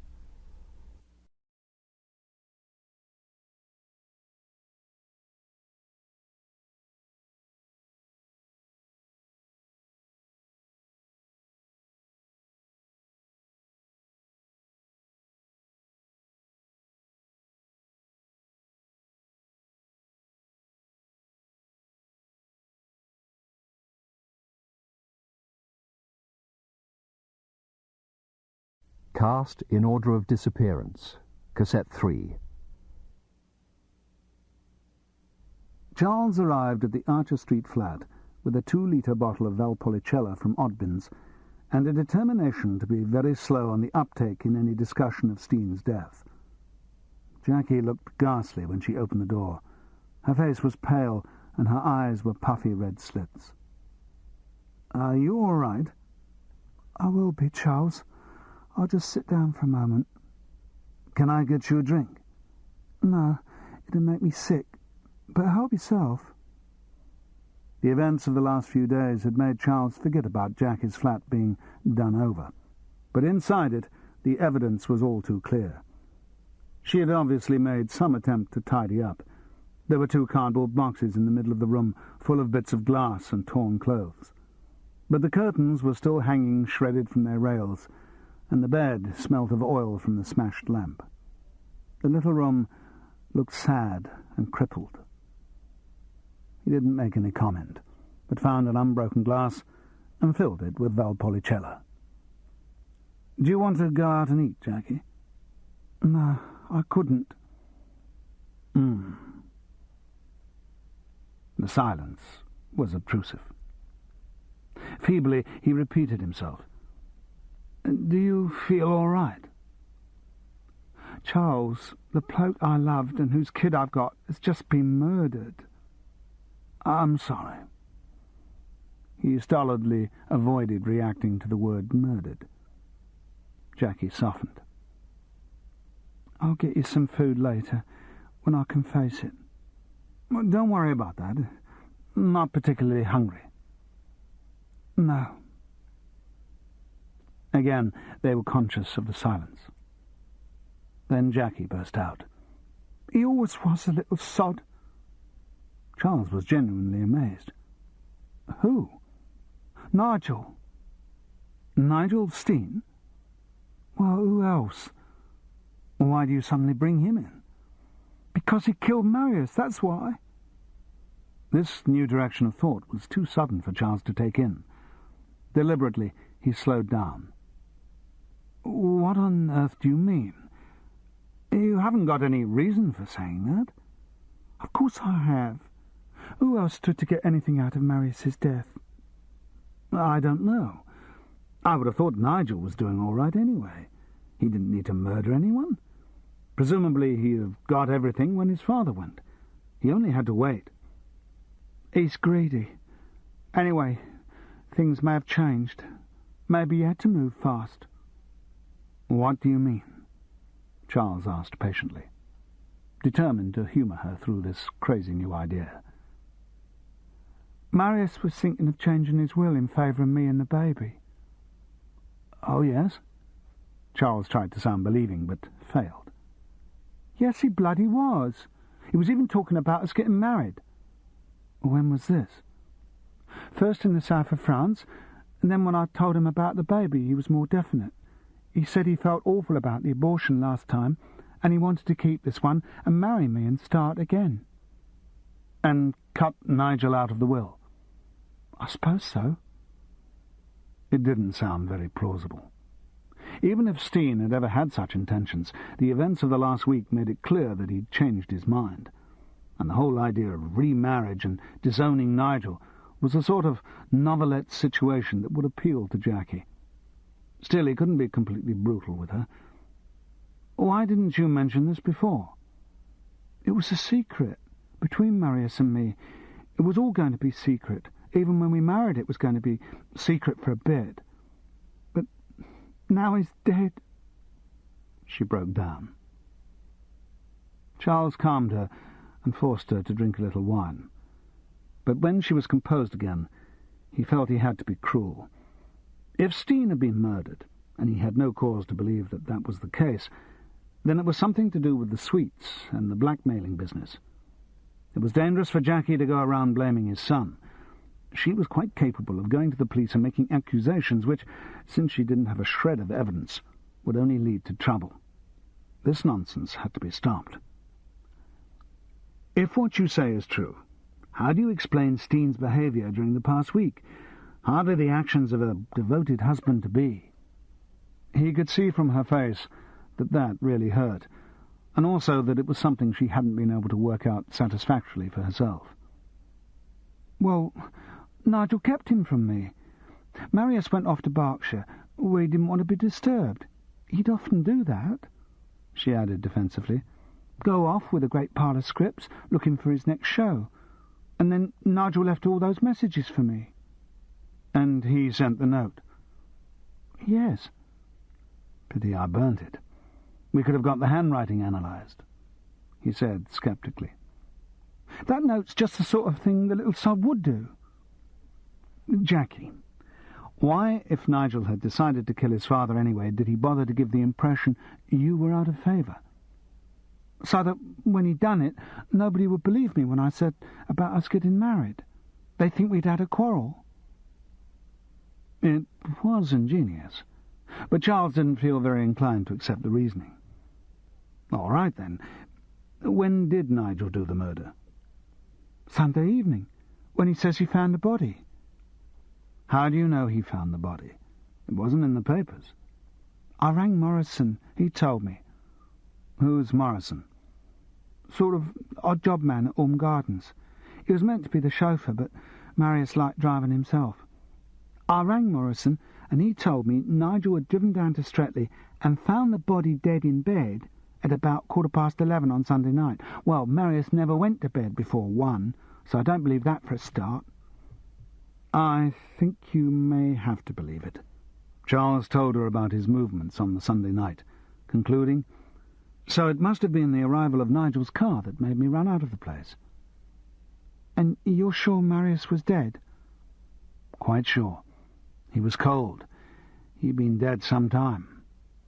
Well, perhaps Nigel come back earlier and killed him and then arranged to come back and find the body. I hate to sound like a detective, but there was a puddle outside the front gate, and only one new set of tyre marks between the Saturday night and the Sunday night. They must have been Steen coming back on the Saturday. I know he did come back because of the new tape on the answer phone. Or perhaps Nigel killed him on the Saturday night. Jackie was desperate to hang on to her theory, but she could feel it slipping away. Charles shook his head. I'm sorry, Jackie, but you must face the facts. Marius had a history of heart trouble. You say he'd had a minor attack before he went to France in the summer. He was a man of 68, worked hard all his life, never made any concessions to age. Is it surprising that he should die a natural death from a heart attack? Apart from anything else, if there were suspicious circumstances, the doctor wouldn't have signed a certificate. So as far as we know, there's no suspicion of foul play. The doctor must have been in league with Nigel, Jackie insisted truculently. If there was any mark on the body, the undertaker would notice. Well, there are poisons which don't leave any trace. Jackie, my love, he deliberately sounded patronizing. Having chosen the role of the infinitely reasonable older man, he was determined to stick with it. You have read too many detective stories. That finally silenced her.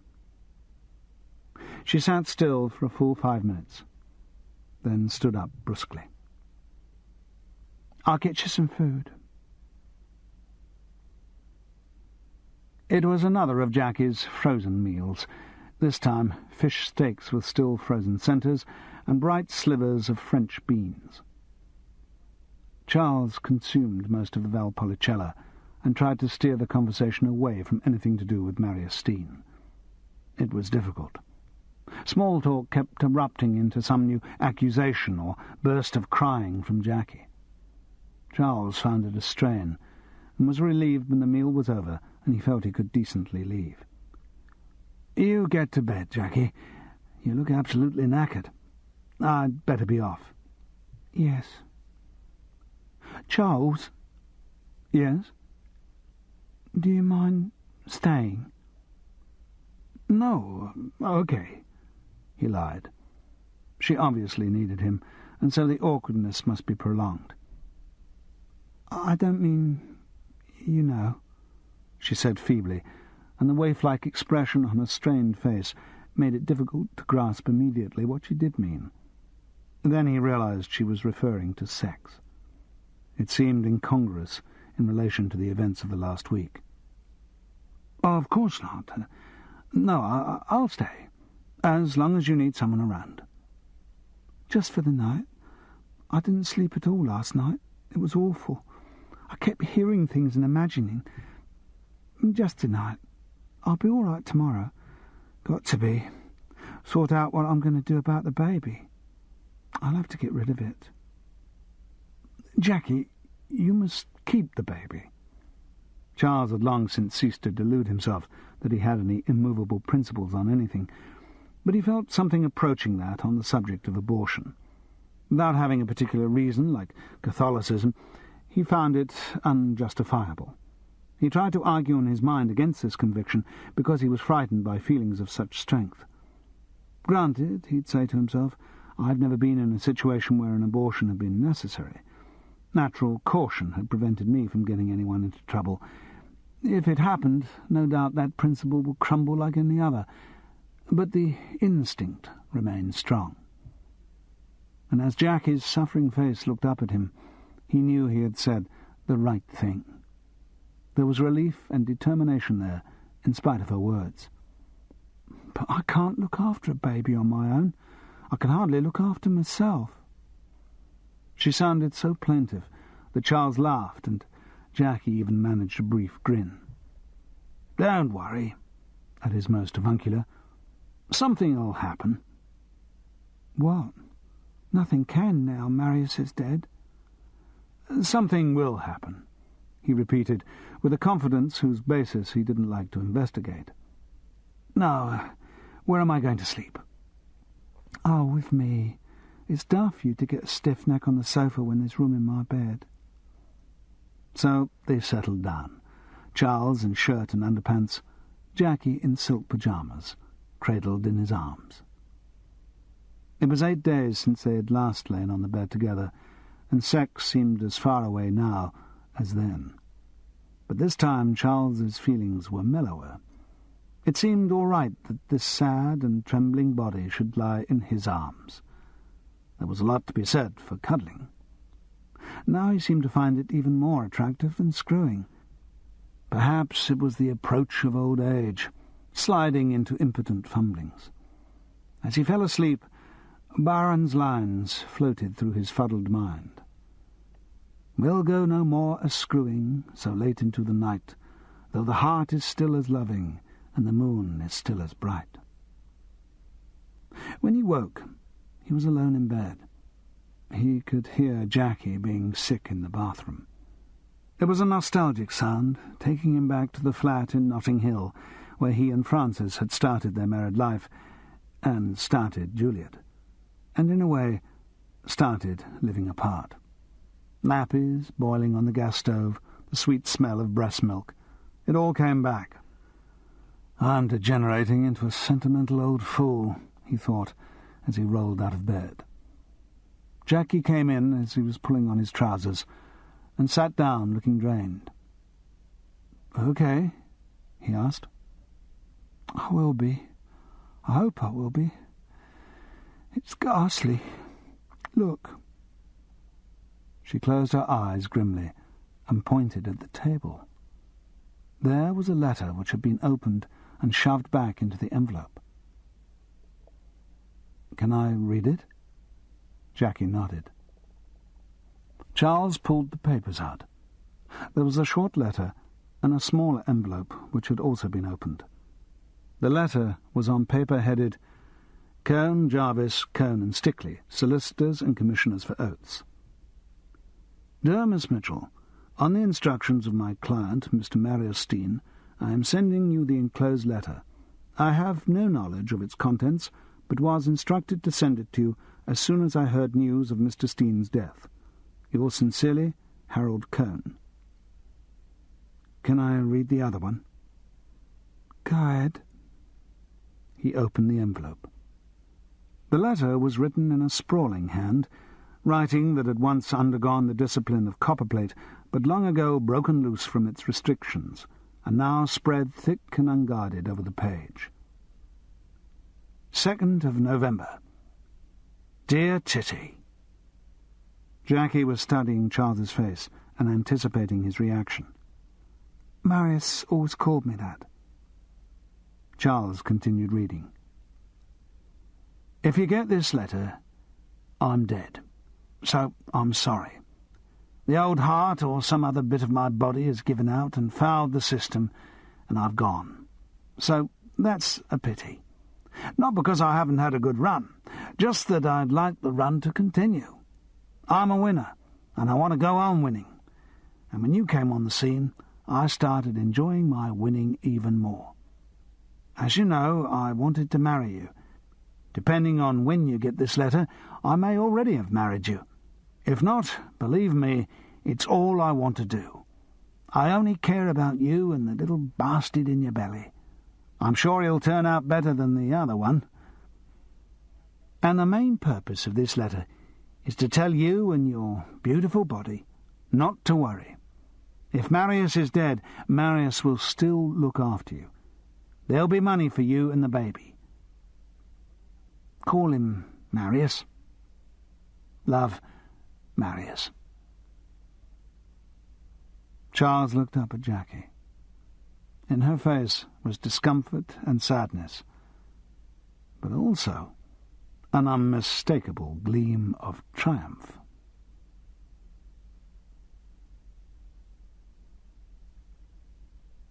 Chapter 11. Enter the funny policeman.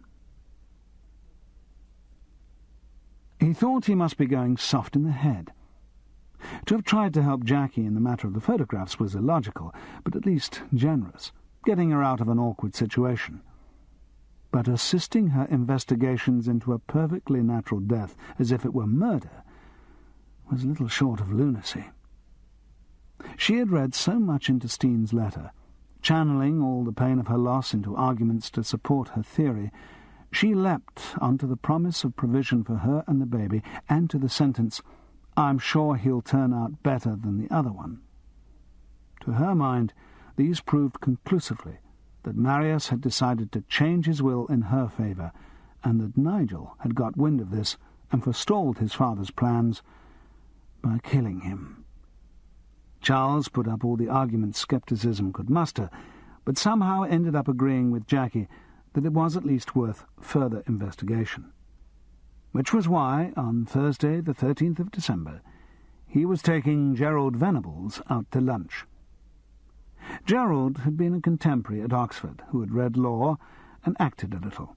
He had been elected treasurer of the Oxford University Dramatic Society and, as such, demonstrated the prime motive of his life, an unashamed love of money. This motive led him after university away from the theatre and into the law.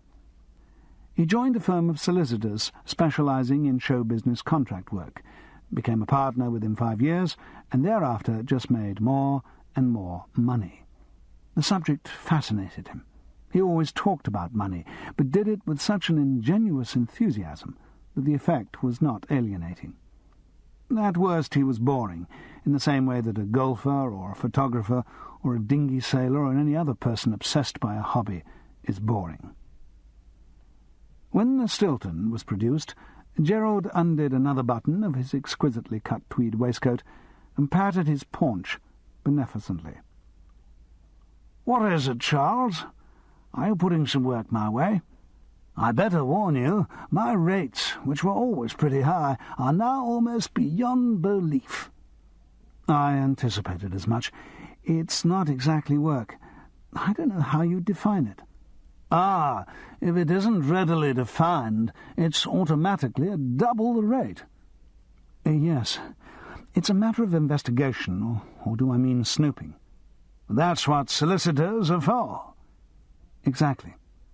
The point is, I know solicitors individually are totally immoral." Gerald nodded assent, as if accepting a compliment. "And I suppose, as with any other bunch of thieves, there is honour among you." Again Gerald graciously inclined his head. "So no doubt you scratch each other's backs." The third nod was very positive.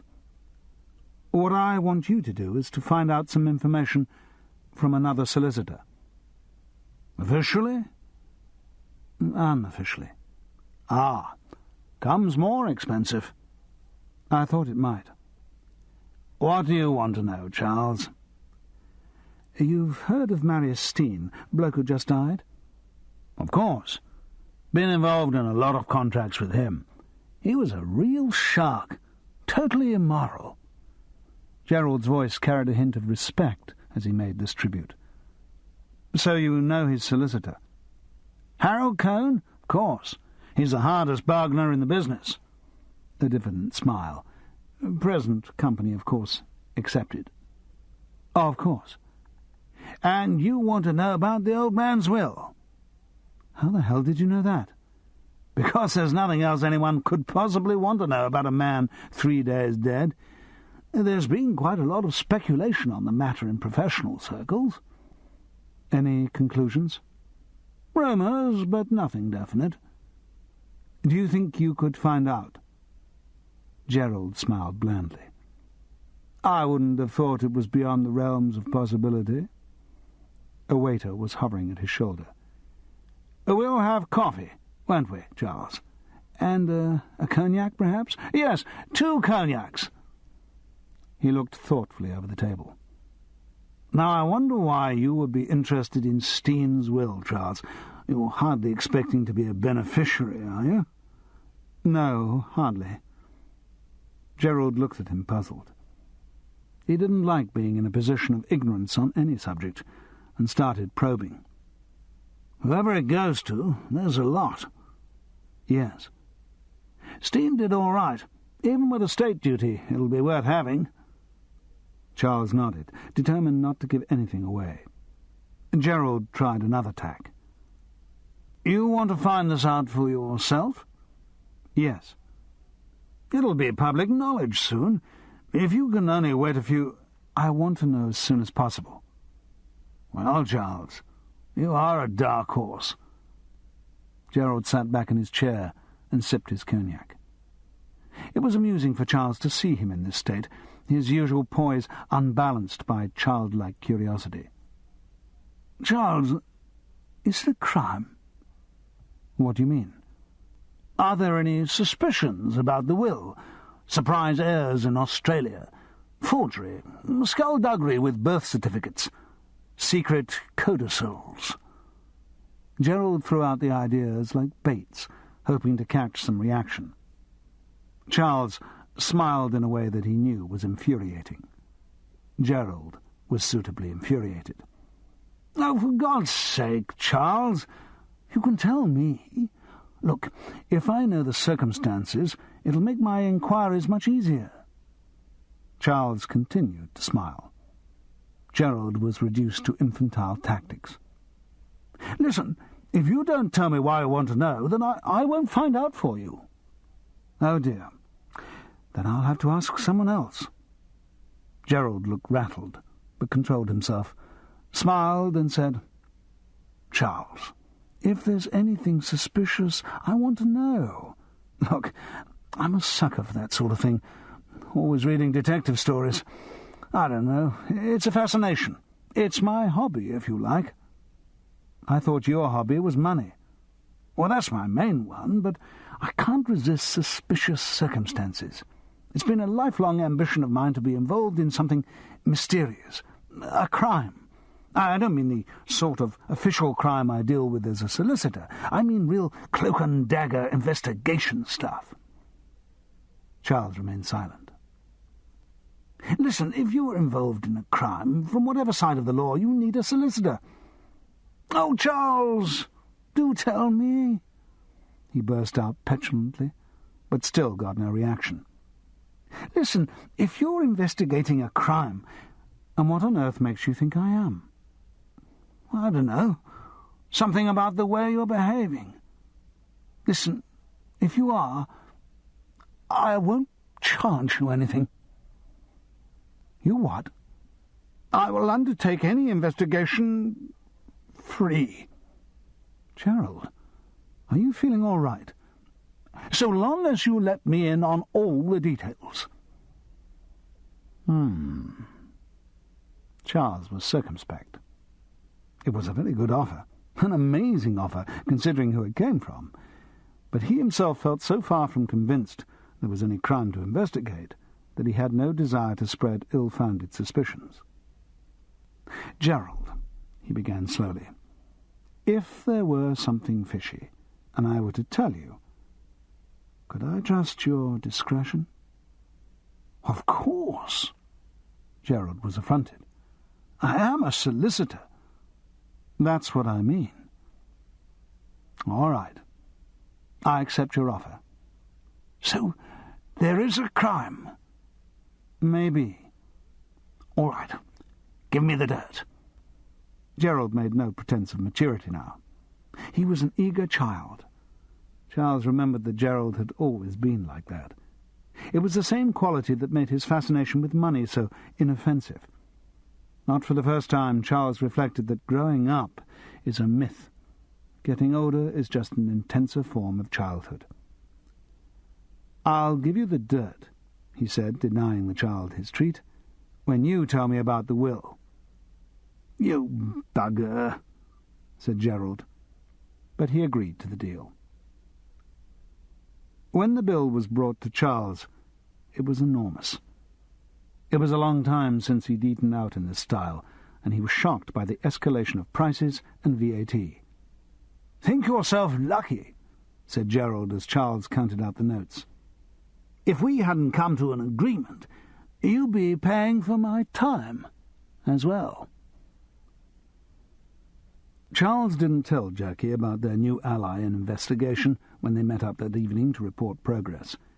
He just said he'd met his solicitor friend who reckoned he could find out the details of the will. Jackie was in quite a state. She'd been down to Goring for Marius's funeral, having found out the time by ringing Morrison at Orme Gardens. At the church, she'd ended up in the cliché situation of being frozen out by Marius's relatives.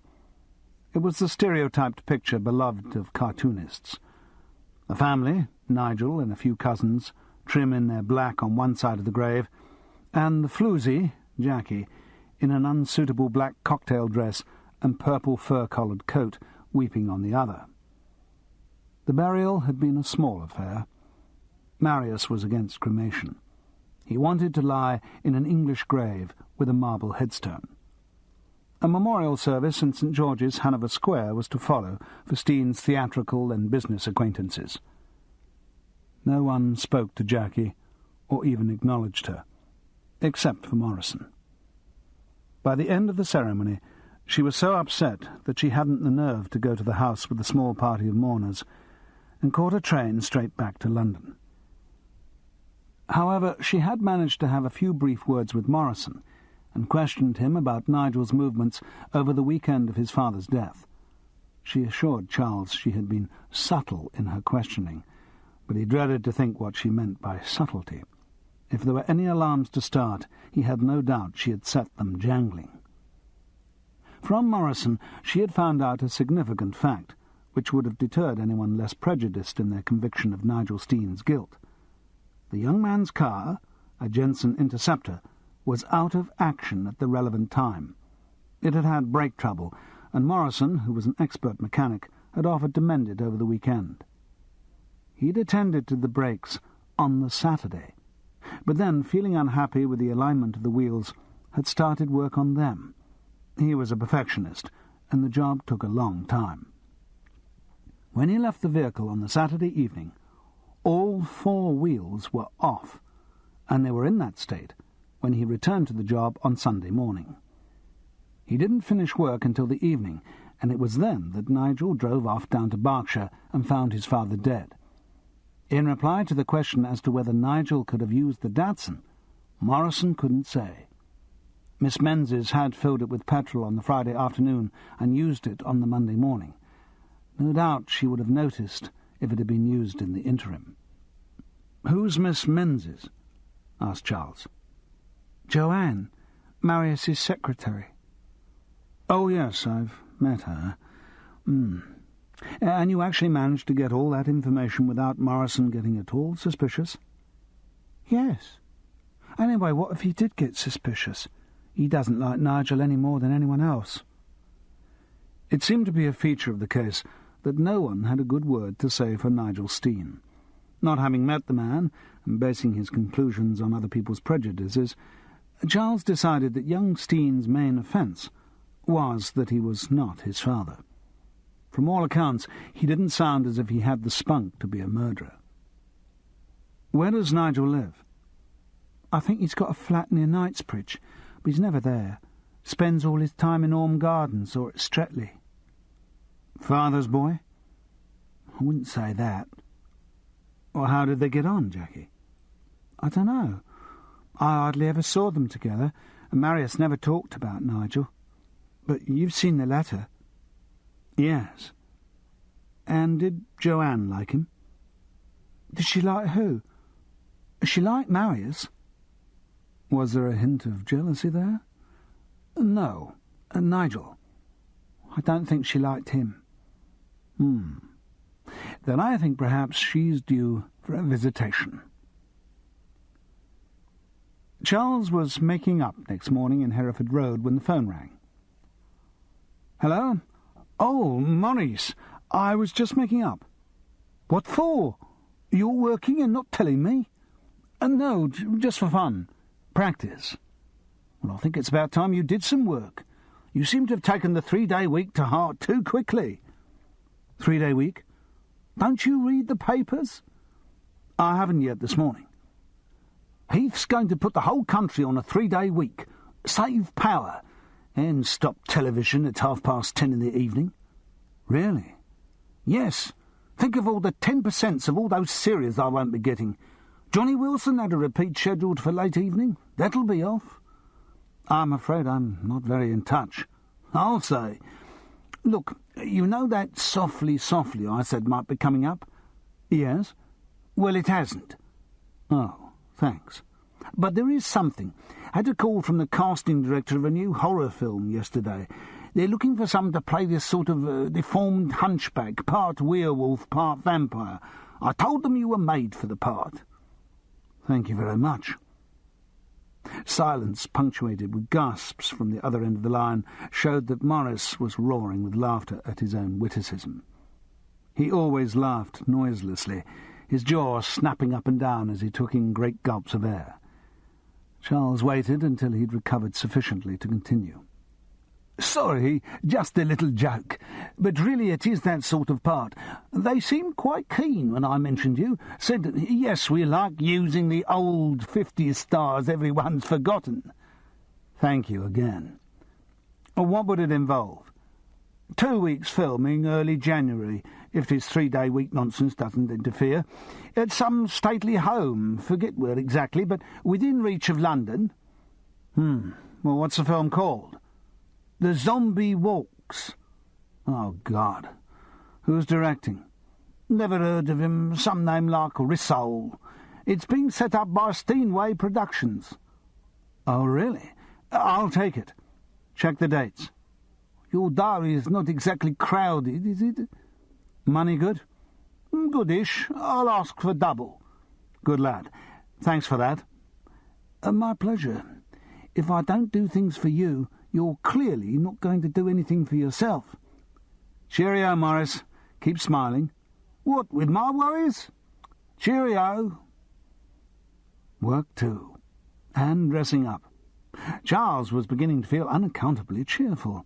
He rather relished the idea of secret investigations. With a jaunty step, he went upstairs to his room to continue making up. Disguise is a matter of presenting oneself to the person deceived in an unexpected context. Then come tricks of stance and movement. Actual changing of colouring and features are less important, and Charles was quite pleased with his disguise. Certainly Joanne Menzies appeared not to recognise him, although he'd rather regretted choosing the character of Detective Sergeant McWhirter of Scotland Yard when she revealed that she'd been brought up near the Kyles of Bute. But she seemed to accept the Glaswegian accent and his story of having left Scotland for London in his teens. He had phoned her at Milton Buildings, saying that he had a routine inquiry to make about the Datsun, would have asked for Mr. Marius Steen, but, owing to the recent regrettable happening, wondered if she could help. She was efficiently affable, and invited him to come round straight away. So there he was, on the Friday morning, sitting opposite her, in the same chair that only a week before Charles Paris had occupied. Detective Sergeant McWhirter wore a nondescript brown and green suit, a Marks and Spencer pale yellow shirt and brown knitted tie. His shoes were stout brown brogues, suitable for the tramping from place to place which takes up most of a detective's time. When he entered the room, he had hung up a pale mackintosh and a Trilby hat. His hair was dark brown and slicked back with brill cream. He had thick horn-rimmed glasses, a heavy shadow, and rather bad teeth. On his wedding finger was a worn gold band. He was the sort of man nobody would look at twice. No doubt a conscientious worker, no doubt a good husband and father, but totally unremarkable. Miss Menzies couldn't be very helpful about the Datsun, though she answered all his questions very readily. Detective Sergeant McWhirter explained that he was investigating a robbery in Pangbourne on Saturday night. An eyewitness claimed to have seen a yellow Datsun in the area at the relevant time, and McWhirter was painstakingly investigating all of the local Datsun owners. The local police had told him that Mr. Steen possessed such a vehicle, and he was just making a routine check on the whereabouts of the car at that time. Miss Menzies felt certain it was in the garage at Mr. Steen's Orme Gardens house all over the weekend. When Mr. Steen rang on Friday afternoon to say he wasn't certain whether or not he was returning to London at the weekend, she had checked the petrol in the car in case he might want it. "This was Mr. Marius Steen who rang." "No, this was his son Nigel. He rang to say that he was coming up to town that evening." "The Friday?" "Yes, but that his father was still deep in his scripts and wasn't sure of his movements. So I thought I'd better get some petrol in case Mr. Marius Steen did come up to town over the weekend. You know what it's like getting petrol at the moment." Detective Sergeant McWhirter nodded sagely, imagining his 11-year-old Morris Traveller and the increasing difficulties of driving the wife and kids around. The foam rubber pads in Charles Parris's cheeks were beginning to feel acutely uncomfortable. "I was lucky," Miss Menzies continued. "I managed to get a full tank. It's the garage I always go to." "And the tank still registered full on the Monday?" "Yes." "And it wouldn't have done that if it had been driven down to Streatley and back?" "Oh, good heavens, no." Miss Menzies looked at him as if he was mad. "I'm sorry," said Detective Sergeant McWhirter stolidly. "I do have to check all the details. Some cars have a petrol gauge that stays on full for a long time if it's not properly adjusted." "Yes, of course. I'm sorry. The Datsun's does, actually. It stays on full for quite a while and then drops rather fast." "But it wouldn't stay on full all the way to Streatley and back?"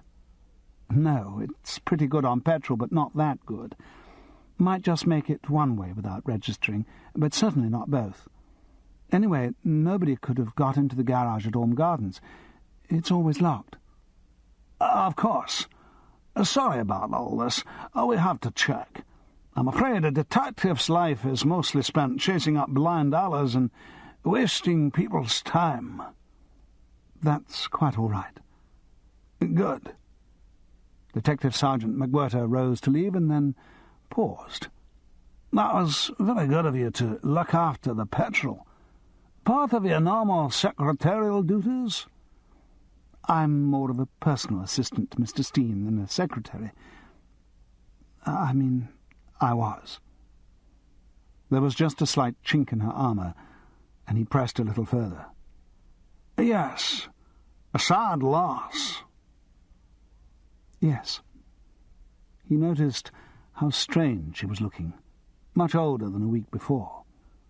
Though she was still immaculately groomed, there seemed somehow less poise about her, as if appearances remained, but the will had gone. "So I suppose it's all up to the sun now?" "I suppose so." She couldn't disguise the contempt she felt. "Always sad for the family, this sort of thing. Is his wife still, She died years ago." "Ah, and I never thought of remarrying?" "No, he didn't." She pronounced the words with sudden emphasis, and Charles saw clearly the situation which Jackie's words, "she liked Marius," had hinted at. Joanne Menzies had loved Marius Steen. Whether the love had ever been reciprocated or consummated, he didn't know, though Steen's reputation made it likely. But the new fact opened interesting avenues of thought. She loved Steen, and she was passionately against his remarriage. The controlled force of her emotion when speaking of it had been frightening. A woman with feelings of that intensity might be capable of any action if she thought the man she loved was seriously in love with someone else. It added a new dimension to the picture. Chapter 12. The Ugly Sisters. When Charles got back to Hereford Road, there was a Swedish scrawl on the notepad. Jerry Veneralring. After a few moments deciphering, he rang Gerald Venable's number. "Charles, look, we can't talk on the phone." Gerald was obviously taking all the detective bit to heart, and entering into it with the spirit of a child's game of cops and robbers. "Listen, I found out about you-know-what. We must meet somewhere and talk." "Okay. Where and when?" 2 o'clock. The back bar of the Red Lion in Waverton Street." "Why? Is it quiet there?" "No, but you can be overheard in quiet places. The Red Lion's so noisy, nobody will hear a word," said Gerald with complete seriousness. "All right. Peewit." "What do you mean, Peewit?" "Code name. I'll be wearing a carnation. What's the password?" Charles put the phone down, imagining the expression on Gerald's face. He was out of costume and looked like Charles Paris when he arrived in the back bar of the Red Lion. Squeezing past the milling lunchtime crowds, he found himself pressed closely between Gerald and a rather busty Australian. "Who's she?" he hissed. "No idea. Where's your carnation?" "That was a joke." "Oh." Gerald sounded genuinely disappointed. "Well, you recognise me, don't you?" Gerald was forced to admit he did. "So, what gives?" Charles shouted above the din. "Shh! What gives?" Softer. "I beg your pardon?" "Oh, for God's sake." Eventually, as the lunchtime crowd subsided officewards and the pub was left to a few loud tourists, they found a quiet corner and sat down with their drinks. Charles had a pint, and Gerald a dry martini. Charles almost expected him to ask for it shaken, not stirred. The solicitor looked around with conspicuous caution. "The will is very interesting," he hissed. "Well, not so much the will as the whole situation. Basically, Nigel gets everything, but he's got a lot of it already. Marius Steen made over his 3 houses and about 75% of his other assets to his son some years ago. You know, the old gift inter vivos dodge, to avoid estate duty." "I'm sorry, I don't know the old gift inter vivos dodge. I'm very stupid about the law." "So's everyone. That's what lawyers thrive on. What it basically means is that if someone makes a gift during his lifetime and doesn't die for a given period, that gift is free of estate duty, or partly free. There's a sliding scale. If the donor dies more than 7 years after the gift, there's no duty at all payable. If he dies in the 7th year, the whole duty is reduced by 60%, if in the 6th, by 30%, and in the 5th, 15%. Gerald was talking very fast and fluently, as he always did on the subject of money, but Charles reckoned he had got the gist. "When was the gift made, Gerald?" "Nearly 6 years ago." So Nigel had absolutely no motive to kill his father. In fact, it was in his interest that the old man stayed alive. "Ah, that's it, is it?" Gerald's eyes narrowed in the manner of 1,000 television thrillers. "I think you'd better tell me the whole story, Charles." So he got the whole story. And when it was spelled out, the catalogue of suspicions and circumstantial evidence did sound pretty feeble. Gerald was clearly disappointed. "That all hinges on Nigel Steen having a financial motive to kill his father, and as you've just observed, he very positively didn't have such a motive." This ends side 1 of cassette 3. Please turn the cassette over and start side 2 at the same point.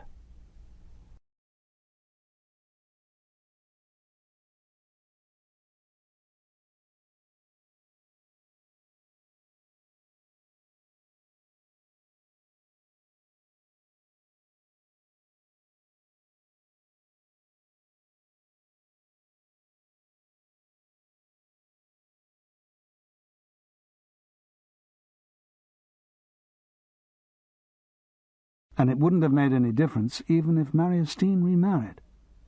Well, it would have made a difference in the disposition of that part of the estate which hadn't been given away, but the gift of the rest couldn't be revoked. He had given away all rights in the property. You know, the freeholds were made over by deeds of gift by way of conveyance, and the... Please, talk English. All right. Basically, all of the property is Nigel's, exclusively. Marius could not have any beneficial interest in any part of it. In other words, he couldn't benefit from the property or the dividends on the shares, or any part of the gift. So what did he live on? Interest from the remaining shares. Still quite a substantial amount, but only a tiny part of the whole. And how could he still live in the houses? He actually paid rent. So if Nigel had wanted to, he could have turfed his father out of his own houses. Yes, because they weren't his own houses. They were Nigel's. And what about the business? He still seemed in charge there. Only in an advisory capacity. He made no profit from any of it. Good God. So there again Nigel could have ousted him. Could have done, but he wasn't daft. He knew the business depended completely on his father's skill and instinct. Now, Steen had organised it all very meticulously to avoid death duties. Nigel has been an incredibly wealthy young man for years. How wealthy? Certainly worth more than $1 million. Shit. Charles was impressed. And if none of this had been done, what sort of death duties would have been charged? 80%. Blimey. The government gets its pound of flesh, doesn't it? But Steen didn't go the full 7 years. No, he died just before the 6 came up. So estate duty is going to be reduced by 30%. Makes a nasty hole in Nigel's assumed possessions. And certainly rules out any motive for murder. Yes, the only motive for killing Marius Steen could be sheer bloody-mindedness on someone else's part, a desire to make things really difficult for Nigel. Is there anyone around who hates him that much? Though everyone seemed to despise Nigel, Charles hadn't met anyone whose feelings seemed strong enough to amount to hatred. It was Marius Steen who inspired violent emotions, not his son. And there's no mention of any legacy to Jackie in the will. None at all. I wonder what Marius Steen's letter meant. Charles felt depressed as he walked through Soho to Archer Street that evening. For a start, there was the gloomy news that he had to pass on to Jackie, and then London itself was depressing. It was cold and dark. Display lighting was out as Edward Heath began his schoolmasterish campaign of mass deprivation, keeping the whole country in until the miners owned up that they were in the wrong. Time would show that the campaign had misjudged the reactions of the British public. Shops were dark, cold, and uninviting. Familiar landmarks like the neons of theatres and cinemas disappeared. It was like the blackout, which Charles could suddenly remember with great clarity. A 15-year-old in grey flannel wandering around London in school holidays with an adolescent's apocalyptic vision, praying that he would lose his virginity before the bombs came and blasted him to oblivion. He took a couple of wrong turnings in the gloom and was angry when he reached Jackie's flat. He prepared an account of the will situation to break to her brutally. There was no point in kid gloves. She had to know sooner or later. But he didn't get the chance to drop his thunderbolt. Jackie opened the door in a state of high excitement, more colour and animation in her face than he had seen since the Steen affair started. "Charles, come in. Barthelmess and O'Rourke are here." William Barthelmess and Kevin O'Rourke were a legend in the world of British theatre. They were a middle-aged couple whose main activity was the collection of memorabilia of the two great actors Edmund Kean and William Macready.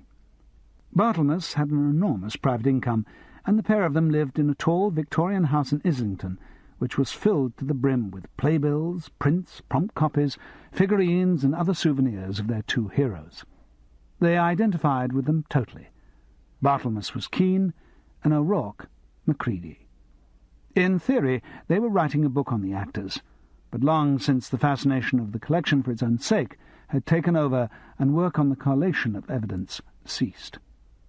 They spent all their time travelling around the British Isles, visiting auctions and antique shops, following hints and rumours, searching for more and more relics of their idols. But they always rushed back to London for the first night of every West End show. It was a point of honour that if they were in the country, they'd be there, sitting in the middle of the fifth row of the stalls, both resplendent in Victorian evening dress, clutching shiny-top hats and silver-top canes.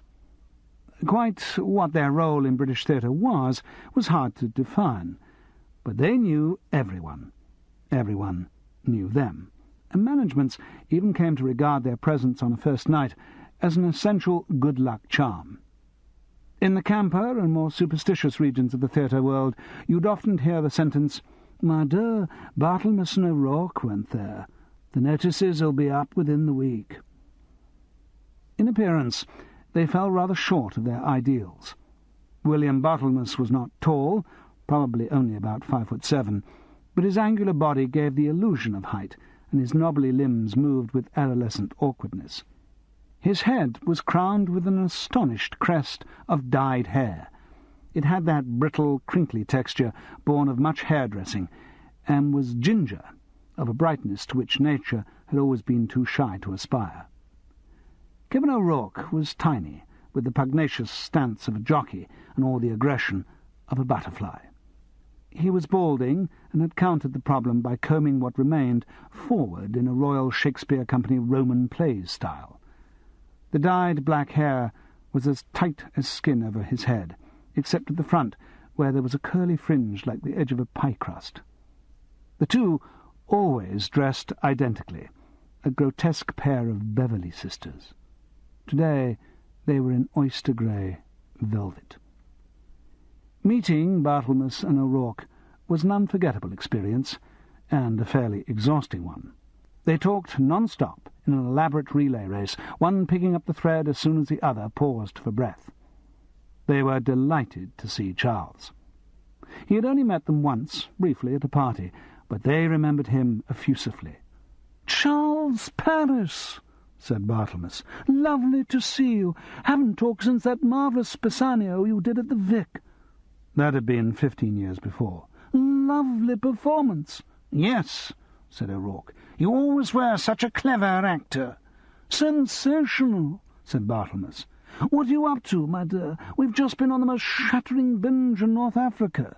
"For months and months and months." "In Morocco, of course. O'Rourke disgraced himself continually. So much to drink, my dear, it wasn't true." "And Barthelmess almost got arrested more than once." "Oh, I didn't. Not really." "You did, dear, you did. I saw it all. This Moroccan policeman was watching you with a distinctly beady eye, and I don't think it was your perfection of form that intrigued him." "Well, be that as it may. We go off, we leave the collection and everything, miss all those divine first nights, just simply to have a holiday, to get away from everything." "But everything." "And we come back to hear this shattering news about Marius. Oh, it's so sad." "Too sad. We were just telling Jackie here. We're absolutely desolated." "I mean, he was so strong, and such a chum, too." "I don't know how we'll survive without him. I really don't. It's terrifying. If someone like Marius, who was so robust, so full of living, if he can just pop off like that, then what chance is there for the rest of us?" They both sat back, momentarily exhausted. Charles opened his mouth to speak, but missed the chance. "So, of course," said Barthelmess, "as soon as we heard the ghastly news about Marius, we just had to rush around here." "Immediately," said O'Rourke, "because of our secret." They paused dramatically, and gave Jackie time to say, "Charles, they've got a new will. Marius made another will." Charles looked round at Barthelmess and O'Rourke. They were glowing with importance. "Yes," said Barthelmess. "We witnessed the will, and he gave it to us to look after it." "Which is a pity," said O'Rourke, "because that means we can't inherit anything." "Not that he had anything we'd really like to inherit. I mean, nothing to do with Edmund and William." "No, but it would have been nice to have a little memento, wouldn't it, Barthelmess?" "Oh, yes, yes, it would. You see, what happened was, we were in the south of France in the summer, when Jackie and Marius were out there." "At St. Maxime?" "Yes, Marius's villa. Lovely spot." "Oh, lovely."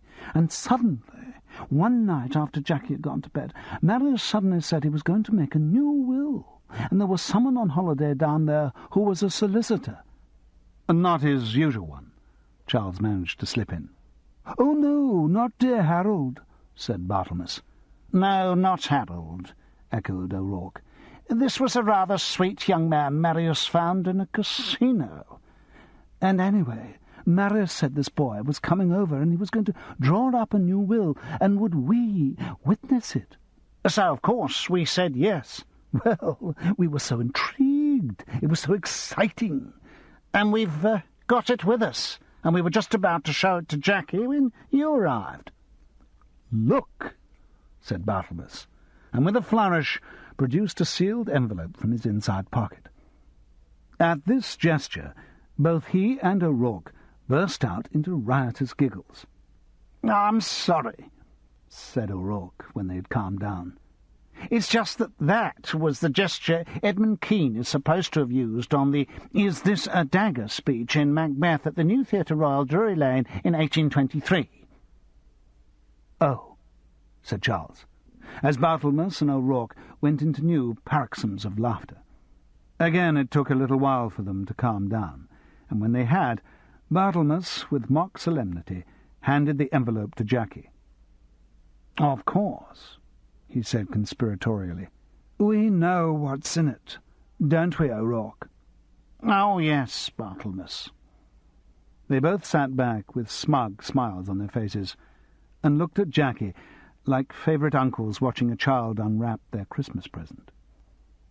Jackie opened the envelope, pulled out a document, and looked at the sheet for a long time. Then she looked up, perplexed. "It's all in funny English." "That's because it's a legal document," said Charles. "They're always incomprehensible. It's a point of honour among lawyers never to be understood." "You read it and tell me what it means." Jackie handed the document over. "We could tell you what's in it," said Barthelmess. "Yes, but we won't," said O'Rourke coyly.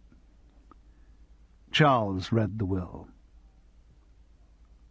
"I, Marius Ladislas Stienetowski, commonly known as Marius Steen, and hereinafter referred to as such, of 173 Orme Gardens, London, West 2, and Riverlawn, Streatley-on-Thames, in the county of Berkshire, theatrical impresario, hereby revoke all wills and testamentary documents heretofore made by me, and declare this to be my last will.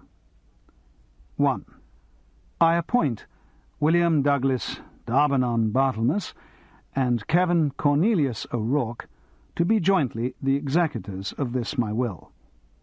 2. In the event of my dying before remarriage, I devise and bequeath all of my real and personal estate whatsoever and wheresoever not already disposed of, as to my freeholds in fee simple, and as to my personal estate absolutely, to the issue of my union with Jacqueline Myrtle Mitchell, the property to be held in trust for the said issue, the trust allowing a monthly sum of not less than £500 to the said Jacqueline Myrtle Mitchell to pay for the upbringing of the said issue. This arrangement to cease on his or her attaining the age of 21 years, whereupon a quarter of the remaining estate, whether in freehold property, stocks, shares, or chattels, shall be granted in perpetuity to the said Jacqueline Myrtle Mitchell, and the remainder to be granted to the said issue. In the event of the said Jacqueline Myrtle Mitchell dying before the child attains 21 years, all of the estate shall devolve upon the said child, and be held for him or her in trust, as my executors and their appointees shall advise. In witness whereof, I, the said Marius Steen, the testator, have to this my last will set my hand this 15th day of October 1973. Signed and acknowledged by the above-named Marius Steen, the testator, as and for his last will, in the presence of us both present at the same time, who, at his request in his presence, and in the presence of each other, have hereunto subscribed our names as witnesses. William Barthelmess, 17 Ideal Road, Islington, Kenophile. Kevin O'Rourke, 17 Ideal Road, Islington, Macredophile. Jackie was looking at him eagerly. Obviously she had understood the gist of the will and had just wanted confirmation. Charles grinned. "Basically, you'll be all right. You can afford to have that baby." "What? And the baby will get everything?" "Not exactly, no." And Charles explained briefly about the gift inter vivos to Nigel. "So what we're talking about is only 25% of Marius Steen's assets, other than the houses. Mind you, it's still more money than you've ever seen in your life." Barthelmess and O'Rourke had been silent too long, and burst again into stereo action. "Oh," said Barthelmess, "fancy all that going to little arsehole." "Who?" "Nigel," said O'Rourke patronisingly. "Everyone calls him little arsehole. Why on earth would Marius make all that over to him?" "It's family thing, isn't it?" said Barthelmess. "Marius always wanted to found a dynasty." But I thought he and Nigel didn't get on. Charles was still rather puzzled by the whole gift business. "Well, it varied, didn't it, O'Rourke?" "Oh, yes, up and down all the time. I remember there was a time when Nigel ran off to America with some woman, ghastly actress, but ghastly. Marius was awfully upset. Nigel stayed away for 2 or 3 years. All of that, Barthelmess, all of that. Then he came crawling back, tail between his legs. Woman had left him. Who could blame her? Marius really did the prodigal son bit." "Oh, yes. You couldn't move in Orme Gardens for fatted calf. All the great reconciliation, my son, my son." "It's the Jewish character, you know. Love of the family. Terribly important to them." "You're right, O'Rourke. That's what it is." This was pronounced with finality, and followed by a breath pause. Charles, who was beginning to understand the technique of conversation with Barthelmess and O'Rourke, leapt in. "When was it this reconciliation took place?" "About 5 or 6 years ago," said Barthelmess. "Ah, that figures. It must have been then, in a final flush of family feeling, that he made everything over to Nigel." "Yes." "And so far as one can tell, he regretted it ever after?" "Yes," said O'Rourke. There was a pause. "Jackie," said Charles, "I didn't know your middle name was Myrtle." "It was after an aunt," said Jackie. Chapter 13. Who does the slipper fit? The new will was passed over to Gerald Venables, who got in touch with Harold Cohn of Cohn, Jarvis, Cohn and Stickley, and the law began the grindingly slow processes on which it thrives. Charles thought that the whole affair was now out of his hands, and though it was unsatisfactory that so many questions remained unanswered, at least some kind of justice had been done. Nigel got most of the estate, but would be more than a little embarrassed by estate duty, and provision for Jackie and her baby would be sorted out in time. If the police persevered, they were bound to crack Audrey Sweet's defence and find out about the family blackmailing business. Then they had only to check through the photographs and the Sally Nash guest lists, which, as the case at the Old Bailey trickled on inexorably, was becoming public property anyway, to find their murderer. Charles even felt a twinge of pity for Mrs. Sweet. She was a desperate woman, her incompetent attempts at blackmail motivated only by a desire to get as much money as possible in her new widowhood. It was now 3 days since Bill Holroyd had promised to bring her £10,000, and by now she must realize the likelihood of his appearance was decreasing. It was Saturday the 15th of December. Christmas was coming, but without much conviction in a darkened Britain. The cold shops with their sad gas lamps were full of Christmas shoppers feeling sorry for themselves, and shoplifters having a field day. The ever-present possibility of bombs made buying presents even jollier. Charles rose late and managed to beat one of the Swedes into the bathroom. He returned to his room, wrapped cosily in his toweling dressing-gown, and sat in front of the gas fire with a cup of coffee. Now that the excitements of the last fortnight were over, he would have time to think about getting some work. True, he'd got the zombie walks coming up, but that wasn't going to make him a millionaire, and the old overdraft was getting rather overblown. Perhaps the answer was to write another television play, but even if he could write the thing quickly, all the subsequent processes took such a bloody long time. Getting the thing accepted, rewritten, rehearsed, recorded, edited, scheduled, rescheduled ad infinitum. Not much likelihood of getting a commission either. Charles Paris wasn't a big enough name these days. And no doubt, with the prospects of a 3-day week and early close-down, none of the television companies would commit themselves to anything. But as he tried to think of his work, Charles had long since ceased to grace it with the name of his career, his thoughts kept returning to the Steen situation. There was something fishy about the whole setup. He tried to think himself into a detective frame of mind. What would Sherlock Holmes do in the circumstances? He would sit puffing on his pipe, Dr. Watson goggled-eyed with admiration at his side, and suddenly, by a simple process of deduction, arrive at the complete solution. Somehow Charles Paris, sitting on his own in a toweling dressing-gown, hadn't quite the same charisma, or the same powers of deduction. Reflecting sadly on his inadequacy, Charles rose to get dressed. He opened the dull grey wardrobe and took a pair of trousers off a hanger. As he did so, he noticed that there was a dark smudge on the seat. It smelled of petrol. He was about to put his trousers back and take out another pair when a sudden thought stopped him in his tracks. The trousers he was holding were the ones he'd been wearing at Streatley the previous weekend, and it must have got the mark on them when he slipped over in Steen's garage. The scene came back to him with immediate clarity of detail. The enormous bulk of the blue rolls illuminated by his torch, then suddenly his feet going from under him, slipping in a pool of petrol, landing on a spanner, and a piece of tubing. A piece of tubing. And the Rolls petrol gauge registered empty. Joanne Menzies' words about the Datsun came back to him. It's pretty good on petrol, but not that good. Might just make it one way without registering, but certainly not both. But what was simpler than to drive the car to Streatley, siphon petrol out of the Rolls into it, possibly even siphon some into a can as well to top it up near London, and then drive back? Charles decided that a visit should be paid to Mr. Nigel Steen. Joanne Menzies still looked drawn and strained when she ushered Detective Sergeant McWhirter into Mr. Steen's office on the Monday afternoon.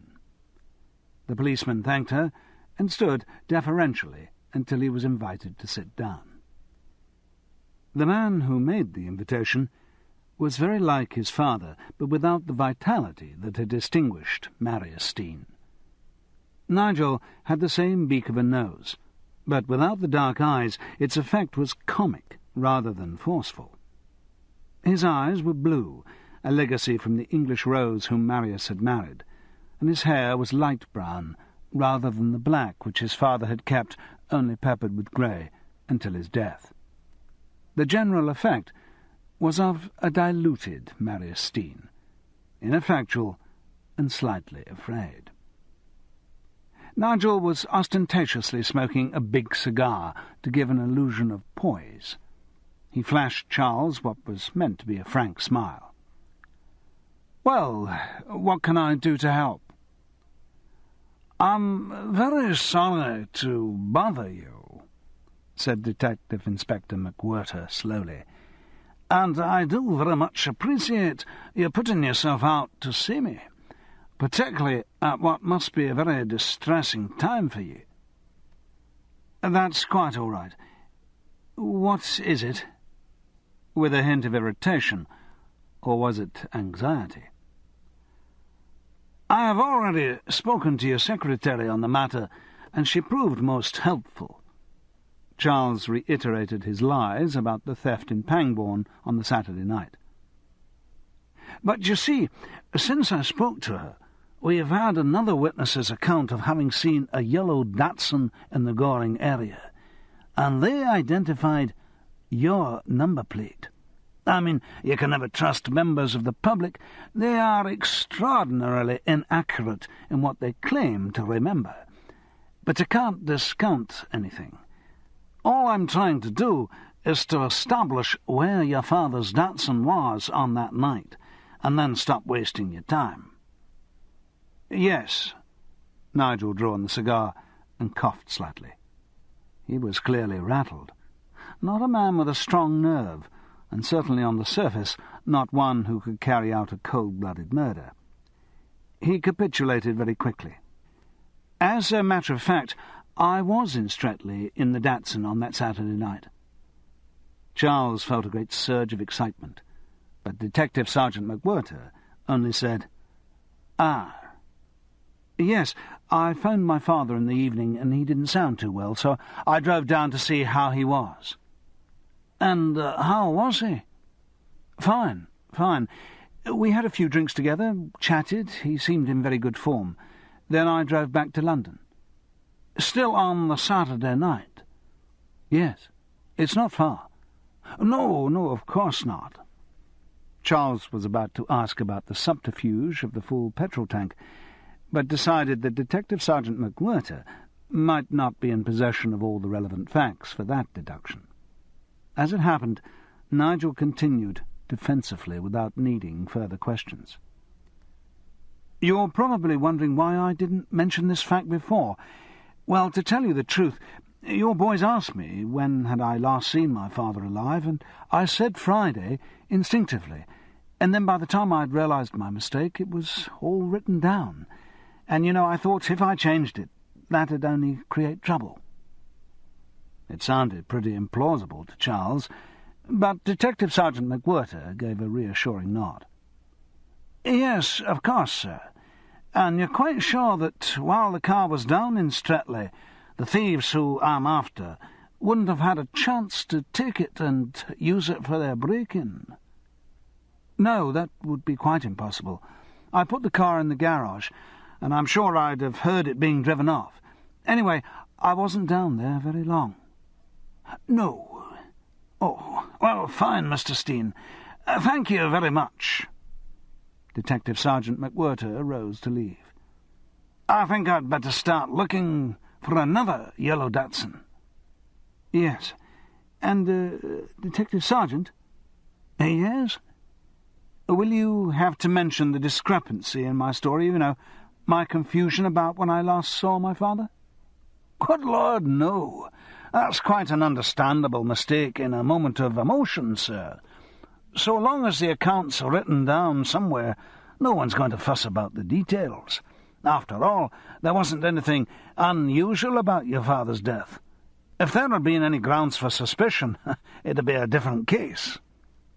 And Detective Sergeant McWhirter laughed. Nigel Steen laughed too. Charles thought a bit too heartily, but perhaps he was being hypersensitive and letting his suspicions race, like Jackie's. "Anyway," the detective sergeant continued, "I don't have anything to do with your father's death. A different department, "Yes, of course." "Oh, goodbye, Mr. Steen, and thank you again for your help. If only more members of the public were as cooperative as you've been, our life would be a lot easier." They shook hands. Nigel's felt like a damp face-cloth. Detective Sergeant McWhirter went through into Miss Menz's anteroom. "All sorted out now?" she asked brightly. "Yes, thank you, Miss Menzies." Well, we've seen quite a lot of you lately." "Yes," said the detective sergeant casually, unprepared for what happened next. Miss Menzies suddenly stood up, looked him straight in the eye, and said, "Do you know it's a very serious offence to impersonate a police officer?" "Yes," said Detective Sergeant McWhirter slowly, waiting to see what came next. "I rang up Scotland Yard to tell you something this morning, and they'd never heard of you." "Ah, and from the start I thought your accent was a bit phony. I know a lot of people who come from Glasgow." "Yes." There was a pause, and then Charles continued, still in his discredited Glaswegian. "Well, what was it you rang up the Yard to tell me?" Joanne Menzies looked at him coolly. "You've got a nerve. But I think you're probably doing something I'd sympathise with, so I'll tell you. I checked with Morrison, the chauffeur at Orme Gardens, and he was suspicious that the Datsun may have been used on the Saturday night." "Yes, I know. I just got that from Mr. Nigel Steen." "Ah, She sounded disappointed that her information was redundant. "You're suspicious of him too, aren't you?" "Maybe." "No, maybe," she said. "You are. Incidentally, Detective Sergeant. What's your real name?" "Charles Paris." "Ah." Her eyes widened, and she nodded slowly. "Very good." It was a warming compliment from someone who knew about the theatre. "Well, Charles, if there's anything else I can tell you, or I can find out for you, let me know." "Thanks." As he was leaving, he turned and looked at her.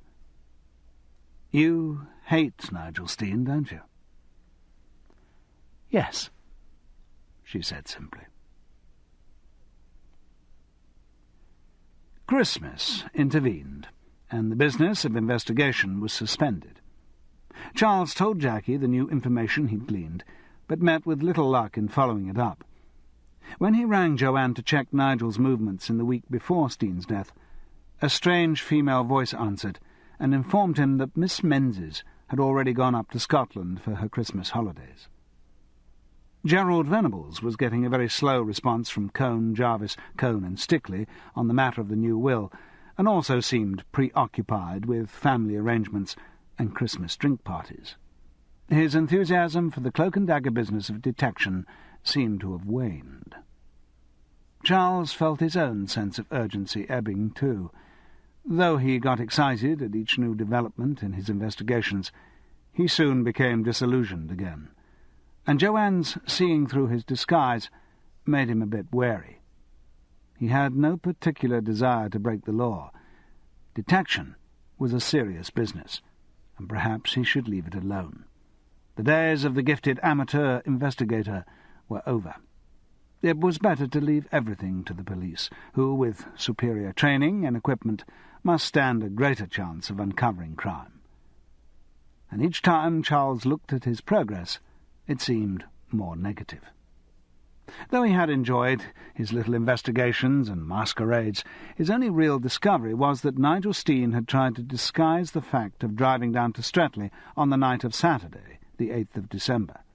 And though the visit could have given him an opportunity to kill his father and then drive down the next day to discover the body, that was the one crime which every logical motive screamed against. By killing Marius then, Nigel would have been sacrificing a great deal of money.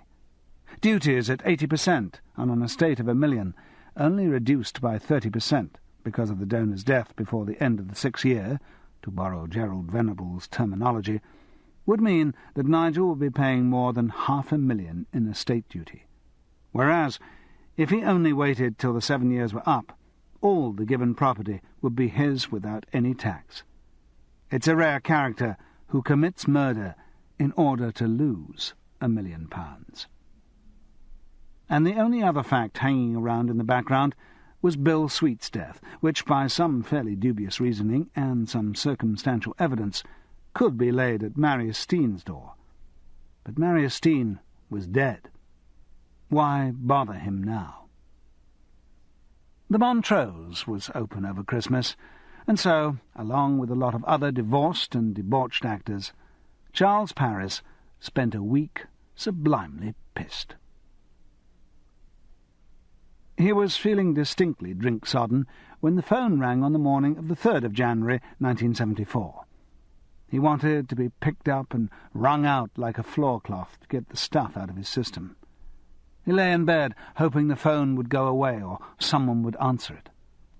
But the Swedish girls were still in Sweden for the holidays, and he was alone in the house.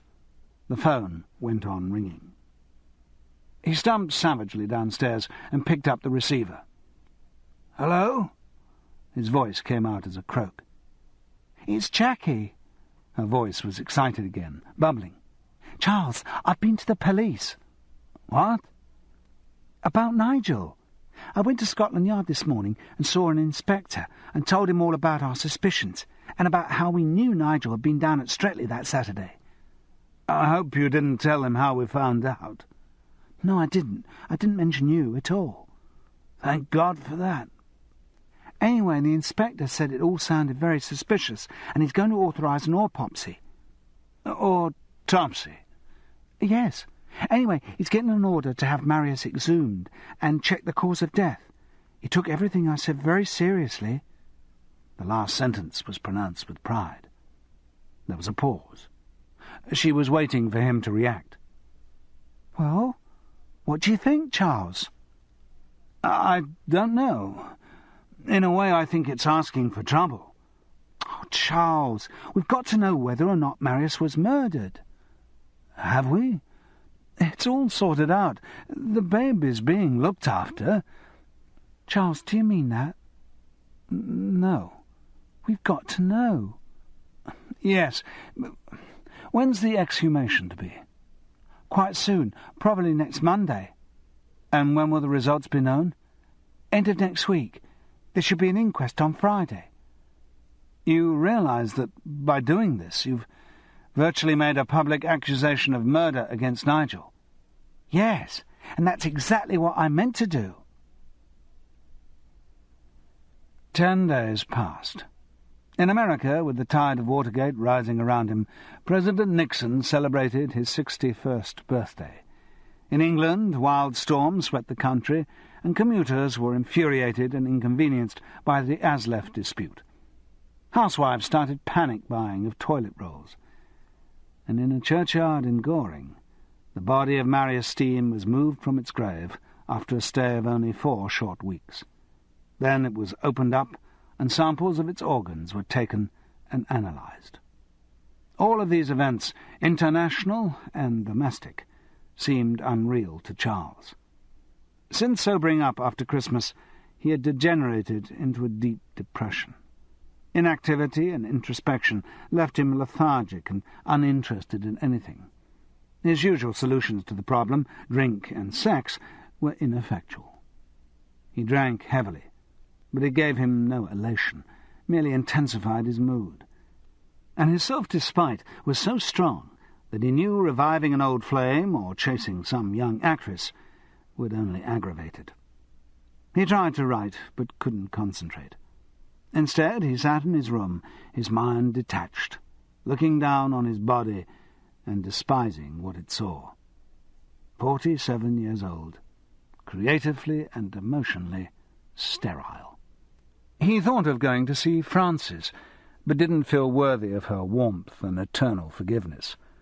She had sent him 4 stout, dependable Marks & Spencer shirts for Christmas, nursing him like a mother who respects her child's independence. He'd sent her Iris Murdoch's latest novel, in hardback, which he knew she'd think an unnecessary extravagance. His only comfort was that the following Monday he was to start filming The Zombie Walks. Though he didn't view the prospect with any sort of enthusiasm, he'd been sent a script but hadn't bothered to read it, he knew that activity of some sort, something he had to do, was always better than nothing. Eventually, if enough kept happening, the mood would lift without his noticing its departure, and he would hardly remember the self-destructive self that went with it. But as he walked through the dim streets of London to Archer Street on the Friday evening, the mood was still with him. He felt remote, viewing himself as a third person, and he had a sense of gloom about the findings of the inquest. When Jackie opened the door of her flat, he knew from her face that his forebodings had been justified. She was silent until he'd sat down. Then she handed him a glass of Southern Comfort and said, "Well, that's that." "What?" "According to the coroner, Marius died of natural causes." "A heart attack?" "They had some fancy medical term for it, but yes, that's what they said." "Well," Charles sighed.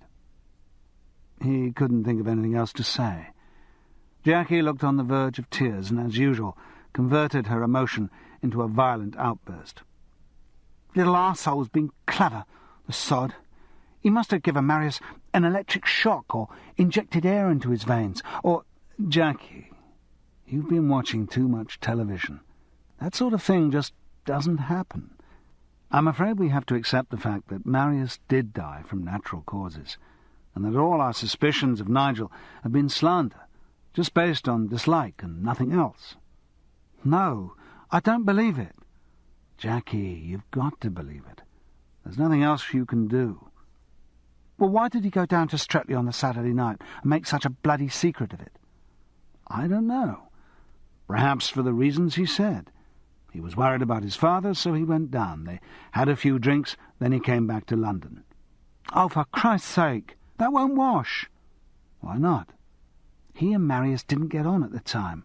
We know that from the new will and the letter to me, and perhaps they had another reconciliation. Piss off, Charles. There's something fishy, and Nigel's behind it. Marius was murdered. Jackie, the most sophisticated forensic tests have proved that he wasn't. Well, they're wrong. They're all bloody wrong. Nigel paid them off. He bribed them. Now you're getting childish. And I'm not getting bloody childish. Jackie stood up and looked as if she was about to hit him. Charles didn't respond. After a frozen pause, she collapsed into a chair and burst out crying. When he'd calmed her, she announced very coolly, I'm not going to stop, Charles. I'll get him. From now on there's a war between Nigel and me. Well, you certainly nailed your colours to the mast by setting up the post-mortem. Yeah, and I'm going to win. Thereafter, she didn't mention anything about either of the Steens for the rest of the evening. She cooked another of her frozen meals, country rissoles, and Charles drank moderately, a rather vinegary Spanish Rioja. Then they watched the television. She had just bought, in anticipation of her legacy, a new Sony portable. I'll be sitting about a lot when I get very big. There wasn't much on the box, but that night it was preferable to conversation. At 10:30, by government orders, came the close-down. Charles rose, and after a few mumbled words about thanks and keeping in touch and being cheerful and seeing himself out, he left. Jackie's flat was on the top floor, and the bulb in the light on her landing had long since gone and not been replaced. As Charles moved forward to the familiar step, he felt his ankle caught, and his body, overbalancing, hurtled forward down the flight of stairs. The noise brought Jackie to the door, and light spilled out over the scene. "Charles, are you all right? Are you drunk or what?" He slowly picked himself up. The flight was only about 10 steps down to the next landing, and though he felt bruised all over and shocked, nothing seemed to be broken. "No, I'm not drunk. Look," and he pointed up to the top step. Muzzily outlined in the light was a wire, tied tightly between the banisters on either side. It was about 4 inches above the step. Jackie turned pale and let out a little gasp of horror. "Good God! Were they trying to kill me?" "No," said Charles, as he leaned, aching, against the wall at the foot of the flight. Suddenly he realized the flaw in the will Marius Steen had so hastily improvised in the south of France. "I don't think it was you they wanted to kill. Just your baby." This ends Side 2 of Cassette 3 of Cast in Order of Disappearance. Please fast forward to the end before loading Cassette 4.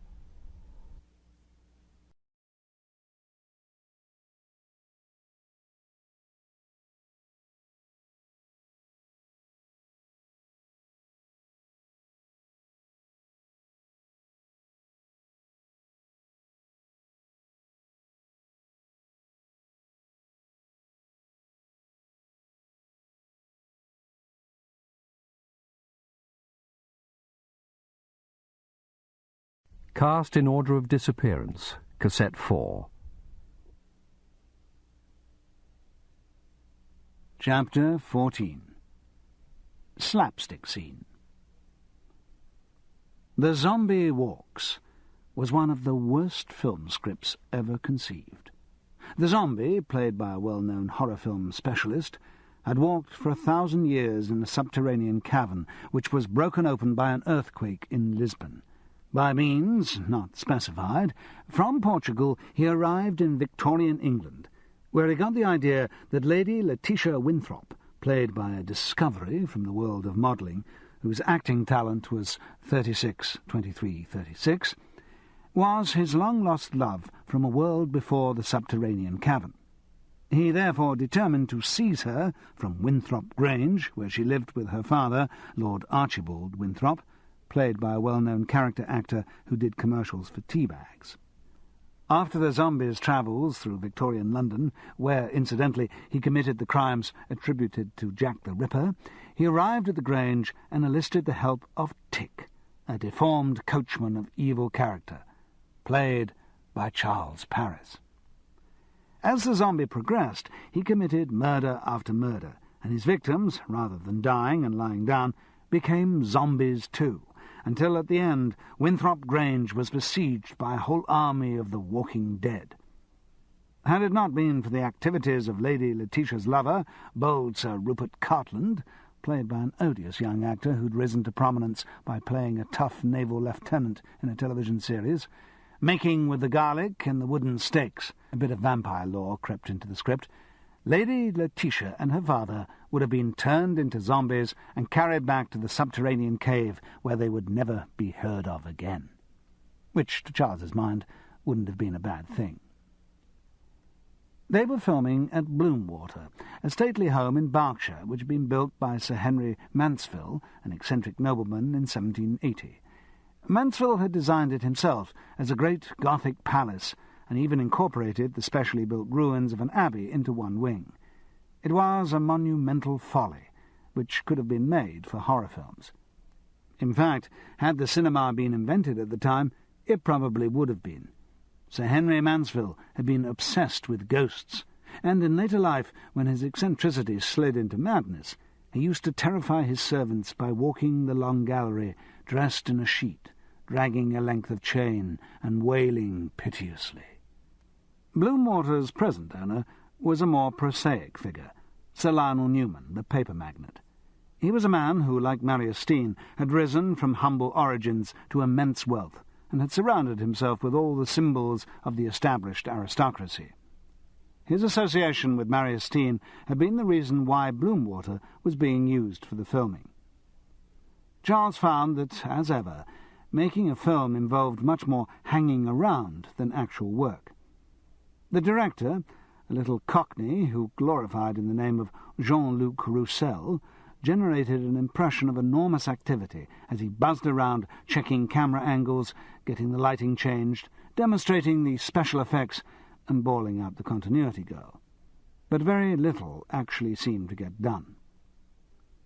Charles didn't find many sympathetic characters among the cast. The horror film specialist was surrounded by an admiring coterie of lesser horror film specialists, and most of their conversation referred back to previous triumphs. "Do you remember that Dracula when your fang got stuck in the girl's bra?" Or, "I'll never forget that girl who had hysterics during that human sacrifice." Or, "Do you remember that take as the werewolf when you forgot your line and said, 'Bow wow'?"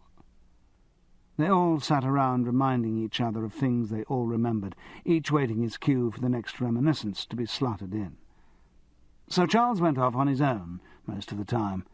He sat in the library, later to be the scene of the appallingly written quarrel between Lord Archibald and Sir Rupert, and did the crossword or played patience. On the Wednesday morning of the first week of the schedule, he was sitting with the cards spread before him and feeling fairly secure. The film world still has an outdated generosity in its dealings with actors.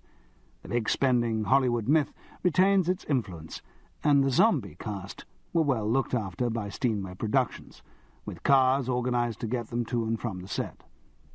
The early starts were a disadvantage, but Charles had minimised that by staying with Miles and Juliet and having the car pick him up at 6. Then he could sleep through the drive and the laborious business of make-up. Quite cosy. And the money was good. He also felt as secure as he could about Jackie. The shock of the tripwire incident had worn off, and she was fairly well hidden. He wanted to send her off to some relative in the country, but she didn't seem to have any family.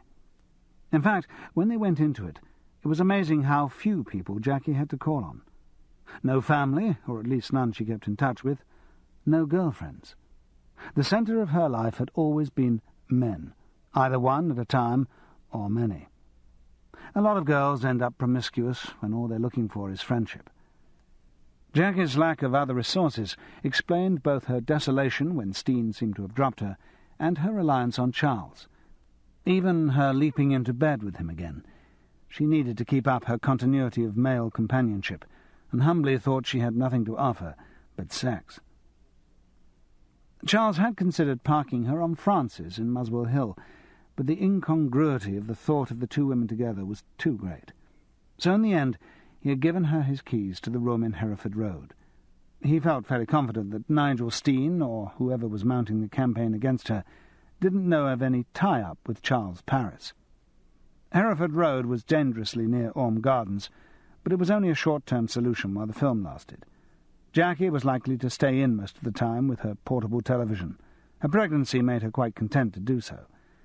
Obviously, she'd have to go out to the shops from time to time, but she'd had her hair dyed black on the Saturday, bought a new winter coat and a large pair of dark glasses.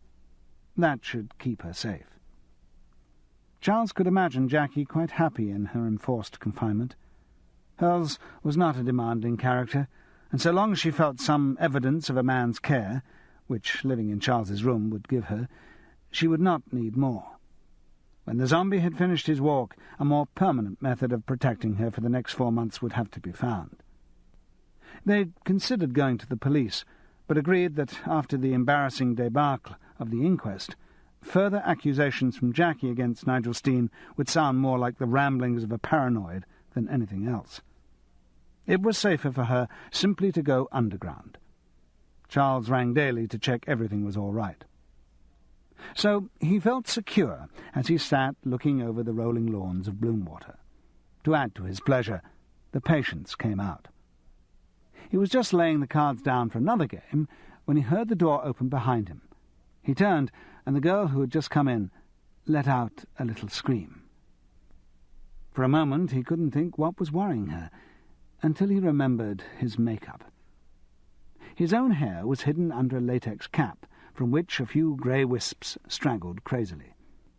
His eyes were red-rimmed and sagging, his nose a mass of pustules, and his teeth had been blacked out with enamel. The whole face had the unearthly green tinge of dead flesh, which Jean-Luc Roussel was convinced was the mark of a zombie. "I'm sorry," said Charles. "I'm afraid I do look rather a fright." "Oh, that's all right. I just wasn't expecting it." The girl looked about 16, and recently aware of her considerable attractions. Her black hair was swept back in the careless style that only the most expensive hairdressing can give. She was wearing check trousers and a red polo-neck sweater that accentuated the perfect roundness of her braless small breasts. For the first time in over a month, Charles felt certain that he hadn't lost interest in sex. "I take it you're in the film," said the girl. "No, I always look like this. You're making fun of my natural affliction." The girl was checked for a moment, then laughed.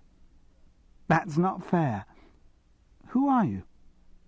"I'm Tick, the deformed coachman," he said in his first witch voice, macabre in the extreme, plays and players. She laughed again. Obviously she was still at an age to be amused by funny voices. Charles felt distinctly inclined to show off. "No, who are you really?" she asked. "Charles Paris." "Oh, I think I've heard of you," she said, polite but uncertain. Just a minute. Were you ever at the Royal Shakespeare Company at Stratford?" "Yes, a long time ago." "About 7 years?" "Yes." "Did you play Cassius in Julius Caesar?" "Yes." "Oh, I thought you were marvellous. We went in a school trip. We all got quite silly about you." "Oh," said Charles, in what stage directions describe as a self-deprecating manner. This was all rather playing into his hands. Seed sown unknowingly long ago. Cast your bread upon the waters, and it will come back buttered. Who are you, then? I'm Felicity Newman. I live here. Daddy owns this place. The daddy caught the slight quack of an English girl's public school. It was a sound Charles had always found exciting. I'm fascinated by all this filming. Somebody's going to show me around, a friend of Daddy's. I want to work in films. With your looks, I should think you'd stand a very good chance. No, silly. She was still sufficiently girlish to blush at the formula compliment. Not that side of films, the production side. I'm doing a secretarial course and want to get in that way. Daddy knows quite a lot of people in the cinema. Yes. Charles felt sure that Daddy could pull the odd string on his daughter's behalf. Sir Lionel Newman put a great deal of money into film production. Charles even had a feeling that he was a major shareholder in Steinway Productions. "And how come you're not doing your secretarial course today?" he asked, in the Morningside accent which he had drummed into the cast of his production of The Prime of Miss Jean Brodie, slow-moving Evening Argus. She giggled. "Oh, I just took the day off. How do you do that Scottish accent?" She was easily impressed. But Charles felt like indulging himself in a little tour de force. He went through his entire gamut of the accents of Scotland, from his Hebridean fisherman through to the harsh tones of Glasgow. Indeed, he was in full flood in his Detective Sergeant McWhirter voice, to an accompaniment of giggles from Felicity, when he heard a voice behind him. "Ah, there you are." He stopped in mid-flow and turned to see Nigel Steen standing in the doorway. Steen looked annoyed, but it was difficult to tell whether or not he had recognized the voice. "Felicity, I'm sorry to have kept you. Shall we start our tour?" "Yes, certainly, Nigel." She was suddenly downcast, obviously sharing the world's lack of enthusiasm for Marius Steen's son. "Do you know Charles Paris?" she asked. "No, I don't think we've met," said Nigel Steen, and he looked at Charles intently. The scenes to be shot were rescheduled, and Charles didn't in fact do anything that day. When this truth, which had been apparent from early morning, was finally recognized by Jean-Luc Roussel, and Charles was released, it was about 5 o'clock. In a state of some exasperation, he was about to organize his car back to Pangbourne when Felicity appeared round the corner of one of the make-up caravans. "Hello," she said brightly. "Do you fancy a drink?" It was exactly what Charles did fancy, or at least part of what he fancied. So he said so. "Come on," said Felicity, and led him round the back of the house and through a herb garden into a large modern kitchen. "This is the part of the house we actually use. The rest's just for show." She led him upstairs to a homely-looking sitting room and opened the drinks cupboard. "What?" "Scotch, please." She took out a bottle of Glenfiddich and poured a wine-glassful. "Hey, stop!" "Why?" "It's an expensive malt whisky." "I know," she said superciliously, and passed him the glass. He took a long sip. It was very welcome. Felicity still looked rather piqued at his assumption of her ignorance of drink law. He tried to open out the conversation. "Still keen on films after seeing them in action for a day?" "Yes," she said shortly, and then, to show her sophistication in the matter of alcohol, "I think I'll have a gin and tonic." "So it was a good day?" Charles knew he sounded horribly patronizing. "All right. The company could have been better." "Nigel Steen, the great impresario?" "Shit," she said unexpectedly. "He's a creep, always has been. I've known him for years. Daddy knew Marius. I think they had plans for matchmaking. Yuck." "Not your type?" "God, no. I don't know what my type is, really, but it's not that. Ugh. He made a pass at me once. It was horrible, like being groped by a liver. Actually, he invited me out tonight, probably with an ulterior motive. I told him I was otherwise engaged." "Are you?" "No, not unless you'd like me to cook you a meal." "Oh, well, I'm sure that you don't want... It's no sweat. I'm doing this cordon bleu course as well as the secretarial thing, and I need the practice. So they both agreed to show off for the evening.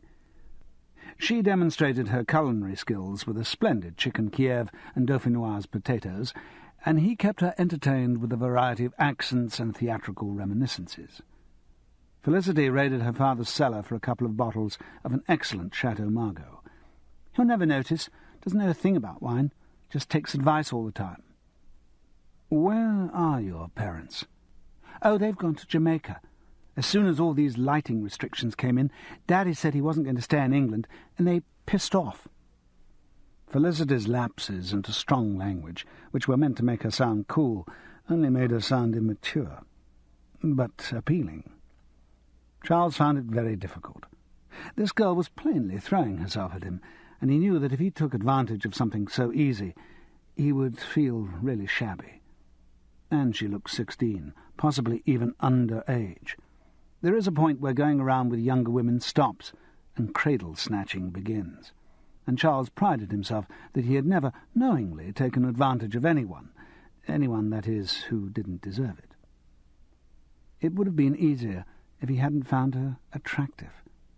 Usually the sort of woman who makes such blatant advances is eminently resistible, but in Felicity's case, she was not impelled by the plain girl's need to take the initiative, but by youthful enthusiasm and social immaturity.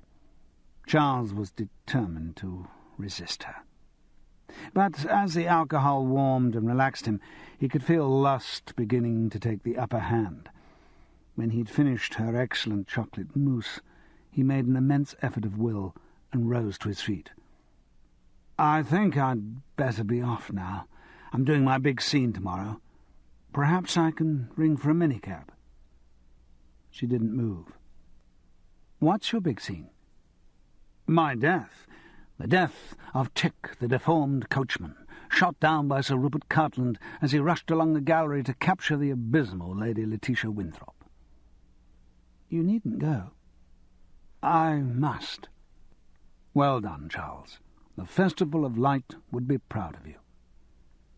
Felicity rose very deliberately from the table, walked towards him, and, pressing her body close to his, kissed his lips. Charles stood like a carved idol receiving the homage of the faithful. He gave nothing. "I think I had better go." "Why?" She used that word disconcertingly often. "Well, you know." It was difficult to think of a good reason at a moment like this. "If you don't find me attractive, you can say so. I'll survive." "It's not that. You gotta believe me, it's not that." He dropped into American to hide his confusion. "Are you worried about my age?" "Yes, amongst other things." "Listen, Charles, I'm 18, which is not only 2 years above the age of consent, but it's also now the age of majority. And I'm on the pill, so you needn't worry about that." Her frankness was very confusing. Charles felt himself blushing. "You mean you're not a virgin?" Her short, derisive laugh made him feel suitably patronized. "Charles, I lost my virginity when I was 12, and since then quite a few other things have happened." The weakness of the ending of her sentence again revealed her youth. Charles could feel his resolve slackening, but made one last effort. "I'm too old for you, Felicity." "You're not as old as the man who had me first." "Oh? Who was he?" "Marius Steen." The next day, Charles was feeling elated. He had parted from Felicity on good terms after breakfast. She had returned to continue her courses. He'd rung Jackie, and she was fine. To crown the day, he was going to film the death of Tick, the deformed coachman, and he enjoyed a bit of ham as much as any other actor. They rehearsed the scene in the morning. Tick crept in through the window of the dining-room and surprised Lady Letitia Winthrop playing at her virginals. A likely story. He carried a rope with which to bind her. When she saw him, she let out a little cry, That bit took ages to rehearse. Every bit that required Lady Letitia to do more than flash her tits took ages. Then turned and ran to the end of the room. Tick cried out, "Not so fast, my proud beauty!" Really, and pursued her. She ran up the stairs to the minstrel's gallery, with Tick in breathy pursuit. That was filmed in long shot from the other end of the room. Then a quick close-up of Lady Letitia cowering, panic-stricken against the wall. That took a long time too. "For Christ's sake," said Jean-Luc Roussel. "Panic-stricken, not bleeding constipated. Imagine he's going to cut your tits off." Then a long shot from behind Sir Rupert Cartland's shoulder as he forced open the dining-room door, saw the scene of Tick advancing menacingly on his beloved, or that silly bitch, as he always called her off the set, raised his pistol, cried, "No, you monster!" and shot the deformed coachman. Tick stopped and staggered. Cut to close-up of blood trickling from his face as he fell against the rail. Cut to shot of stuntman falling backwards over rail to the floor. When the rehearsal was finally over, they adjourned for lunch in the billiard-room, where the covers on the tables had a splendid buffet laid on them. Charles piled up his plate and sat on his own in the corner. To his surprise, 2 men came over and joined him. They were called Jem and Eric. He recognized them. They'd been around since the filming started. Jem was one of those burly figures who proliferate on film sets. His role was ill-defined, except to himself and other members of his union, but he spent most of his time carting scenery around and moving heavy props into position. Eric was a smaller, colourless man who worked in some clerical capacity in the production office. They never said much on the set, except to each other. Nobody took much notice of them or expected them to start up any form of conversation, so Charles was surprised when Eric addressed him by name. "Yes?" "There's a bit of a query on your contract," said Eric in his flat London voice. "Been a typing error on some of them, maybe on yours. Anyway, we want to send a duplicate just in case. It doesn't change anything." "OK, fine. Don't seem to have your address. Where should we send it to?" Charles gave him the address of Maurice Skellen Artistes. "Oh, he wanted it signed quickly. Wouldn't it be better if we sent it to your home?" No, my agent deals with all that kind of stuff." Oh, well, fine. We'll send it there, then." And Jem and Eric wandered off. It gave Charles an uncomfortable feeling. True, it might be a genuine inquiry, but it could be Nigel Steen relating him to Jackie for the first time. If so, a new hiding-place must be found quickly. Yes, it was fishy. If a new contract had to be signed urgently, why hadn't Eric brought it to him there and then, rather than posting it? Still, there was a bit of breathing space. Maurice would never give away the Hereford Road address, and very few people knew it, even friends. Charles hated the place so much he always arranged meetings in pubs and never took anyone there. But the incident was disquieting. He soon forgot it as the filming restarted. It was painfully slow. Lady Letitia had forgotten all she'd been taught in the morning, and everything had to be rehearsed again. Charles felt he would scream at another repetition of, "Not so fast, my proud beauty." But progress was made, and, shot by shot, Jean-Luc Roussel was satisfied. Not bleeding marvellous, but it'll have to do if we're going to get it all in before the bleeding electricians have their bleeding break. Eventually, Lady Letitia and Tick made it to the minstrel's gallery. Then there was a long break as the cameras were set up for the dramatic shot over Sir Rupert Cartland's shoulder. Make-up girls fluttered in and out with powder puffs. Electricians looked at their watches and slowly pushed their arc lights about. Jem handed Sir Rupert his props. Sir Rupert complained that one of the buckles on his shoes was loose. The shot was only going to reveal his right ear and shoulder. Eventually, all was ready. "The zombie walks, scene 143, take 1. The clapperboard clapped shut. Tick advanced on his prey, cowering constipated against the wall. The doors of the dining-room burst open. Sir Rupert Cartland cried, "No, you monster!" and a shot rang out. Charles Paris felt a searing pain as a bullet ripped into his flesh. He crumpled up in agony.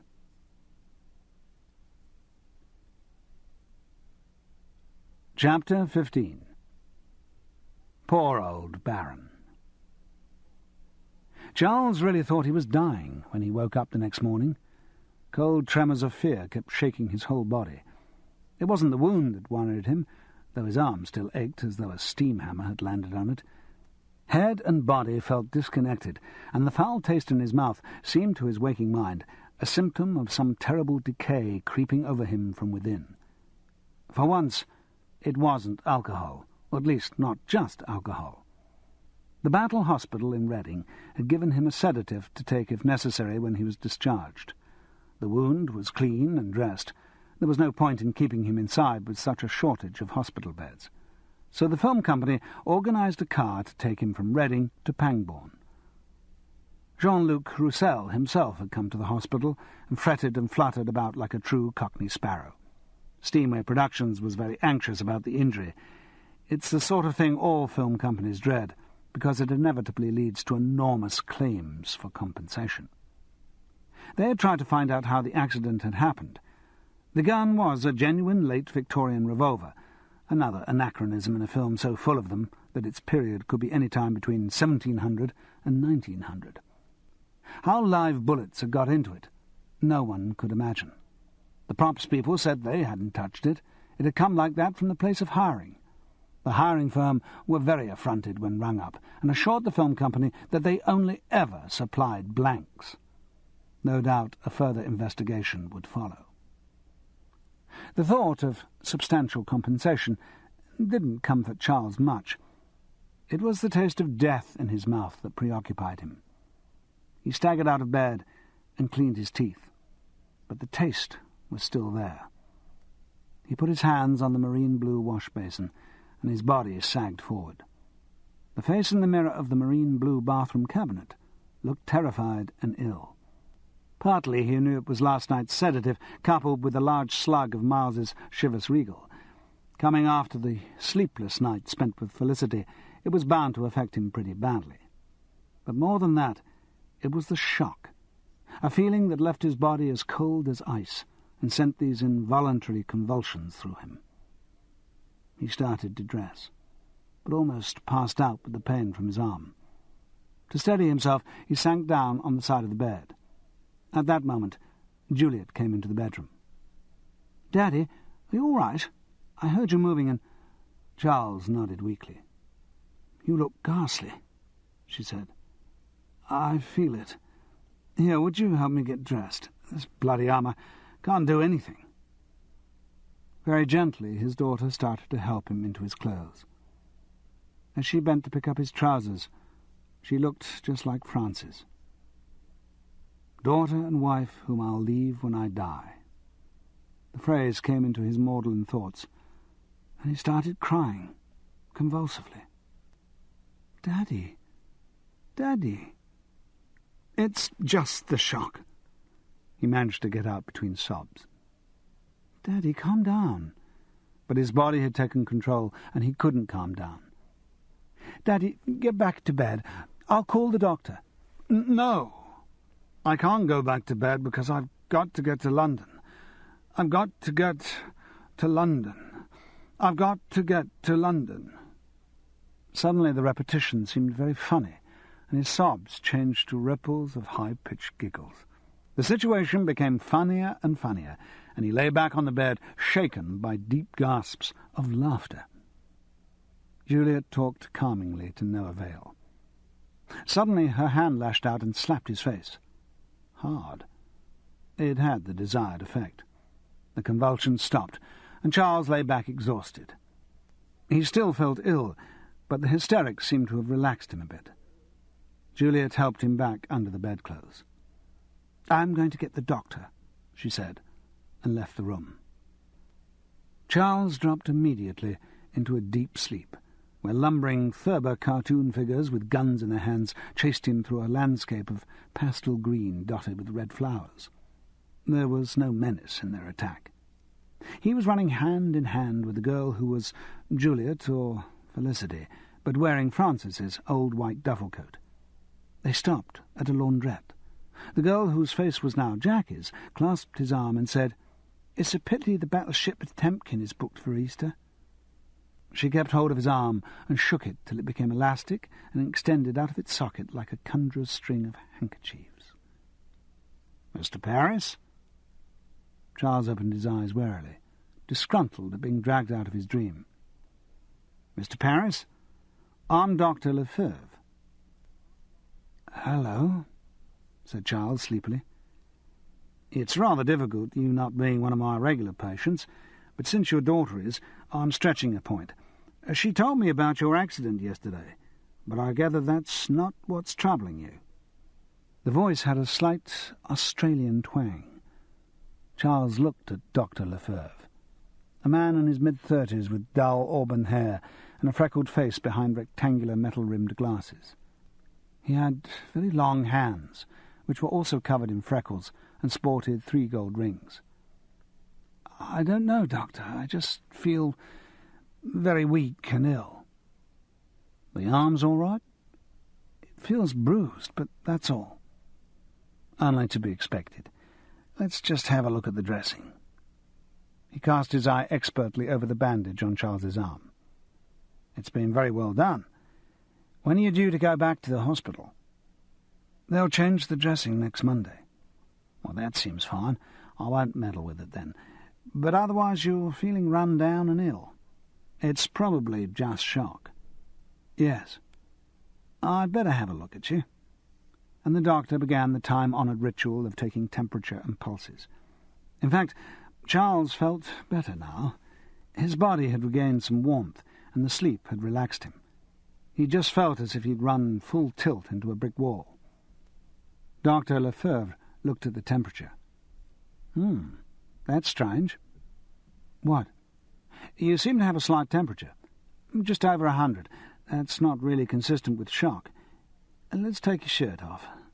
There. Not hurt in the arm?" "No." The doctor started probing and tapping. "Let's have a look at your throat. Open. There. Tongue down. No, down. Yes. Is your throat at all sore?" "A bit. Sort of foul taste in my mouth." "Yes. That's strange. You haven't been in contact with German measles recently?" "Not to my knowledge, no." "No? Because on cursory examination I would say that is what you've got. There's a slight rash on your chest, hardly visible. The temperature and the sore throat are consistent." "Oh, well, what should I do about it?" "Nothing much. It's not very serious. If you're feeling bad, stay in bed. It'll clear up in a couple of days. You don't have to rush back to work, do you?" "No, they've reorganized the shooting schedule." "Ah." Dr. Lefebvre obviously didn't understand what that meant, but equally obviously it didn't seem to interest him much either. "Look, I'll prescribe some penicillin." He scribbled it on his pad. "You'd better check with Battle Hospital. Tell them you're going to take it, just in case they want to put you on something else." "Fine." "Good. I'd better just have your address and national health number for the records." Charles gave them, digging the number out of a 1972 diary, which was so full of useful information that he'd never managed to get rid of it. "Right."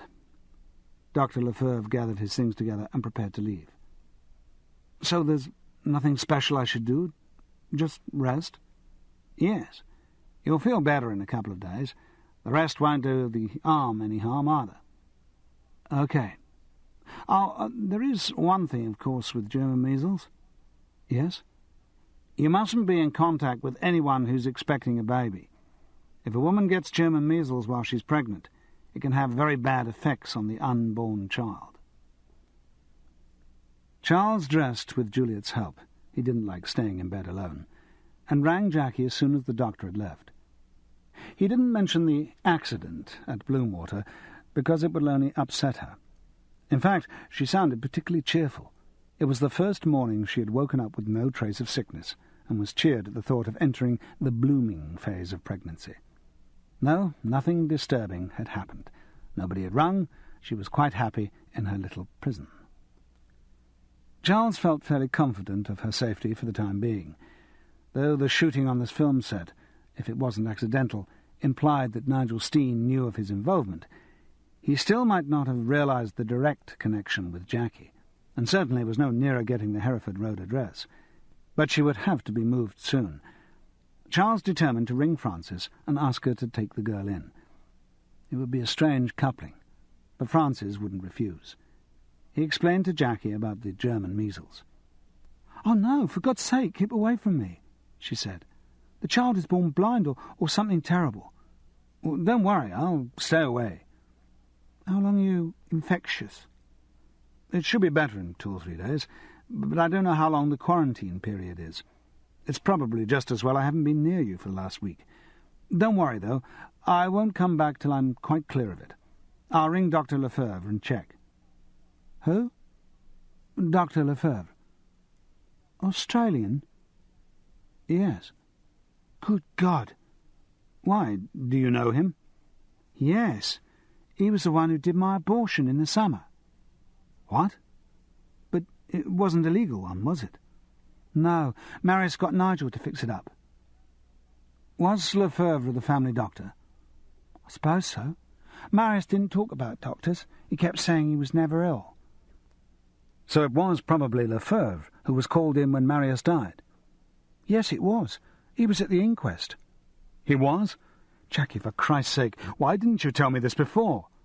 "I didn't think it was important. Is it?" "Jesus!" But there was no time to explain, and no point in worrying her. "Jackie, just sit tight. Don't worry about anything." He slammed the phone down. "Juliet, can I have your car keys? I've got to go up to London immediately." Juliet emerged dazed from the kitchen area. "But you can't take the Cortina. Miles would be furious." "I haven't got time to worry about Miles.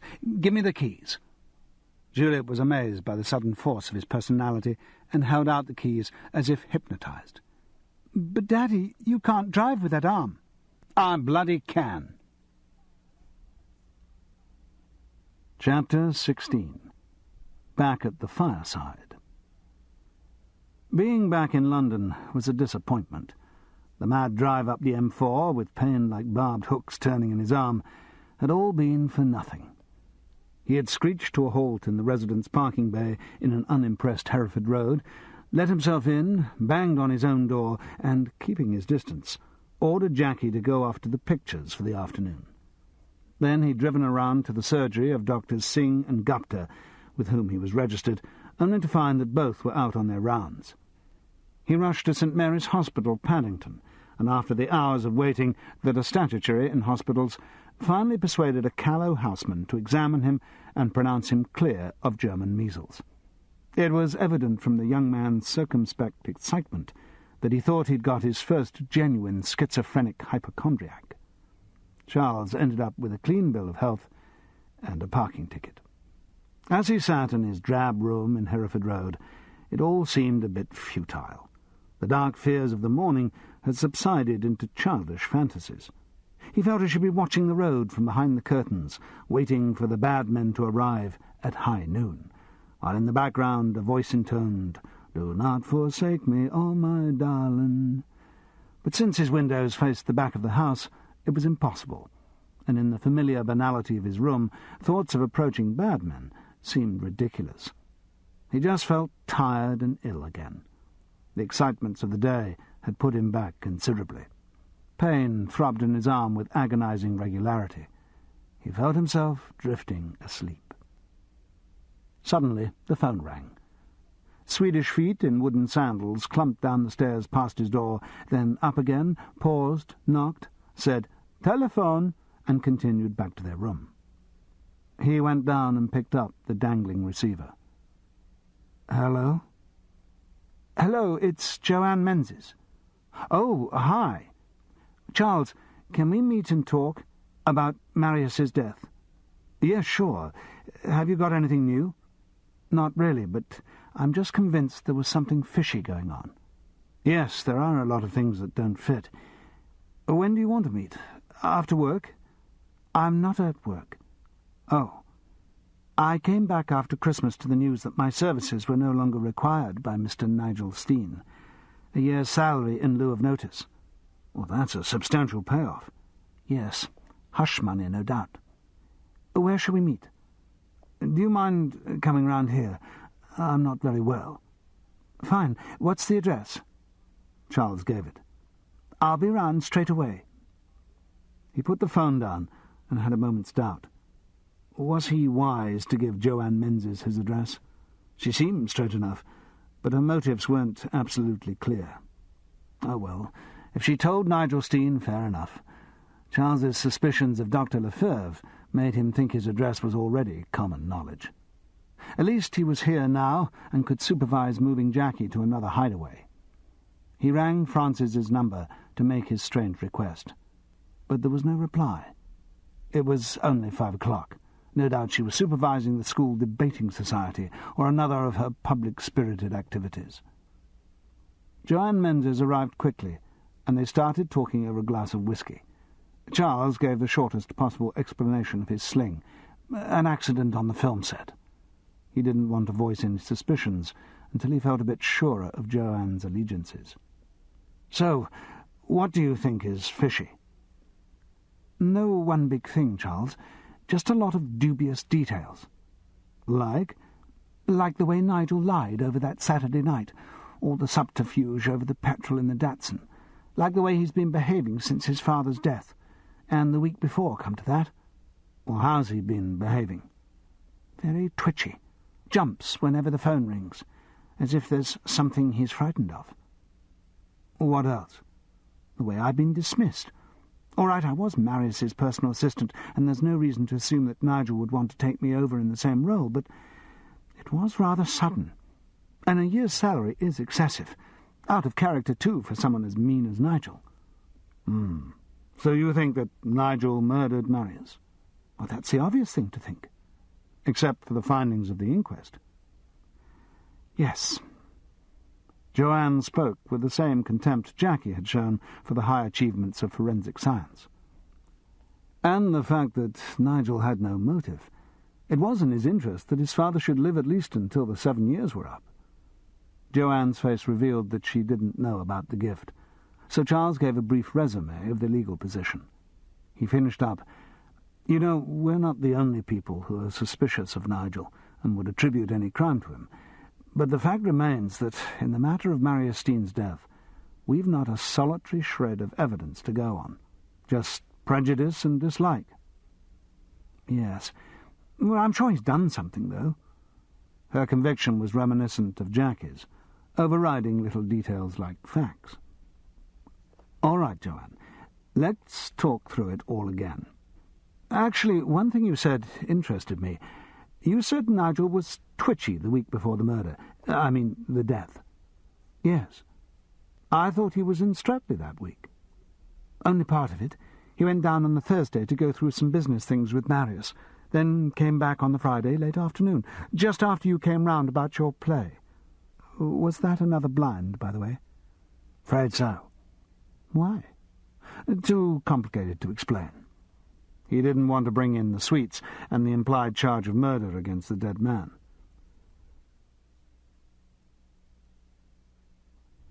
This ends side 1 of cassette 4. Please turn the cassette over and start side 2 at the same point.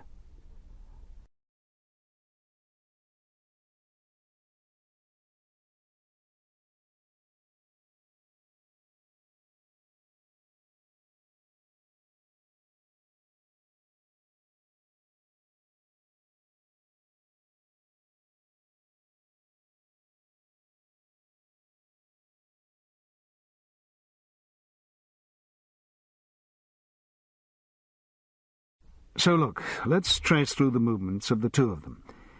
Where were they on this Sunday? That'd be what? The 2nd of December? Right.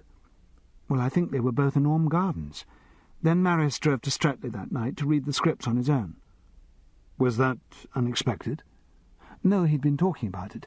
He noticed a slight waning in the receipts on Sex of One, though I think it was just the power crisis in the railways. Anyway, he felt he had to make a decision on the next show for the Kings. And when he did one of those script-reading sessions, he used to cut himself off completely? Yes. Just switch on the answer phone. I see. So when did you last speak to him?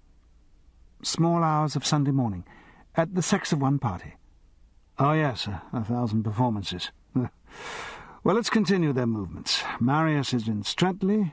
Where's Nigel, say, on the Monday morning? Milton Buildings? No, he came in after lunch. Was that unusual? No, particularly considering the late night we'd all had on the Saturday. Right. Oh, incidentally, how was Marius at the party? In marvellous form, leaping around like a boy of 20, dancing with all the girls. The pride was evident in her voice. Including you? Yes. You loved him, didn't you? Yes. Did you know he was contemplating remarriage? I knew. Did you mind?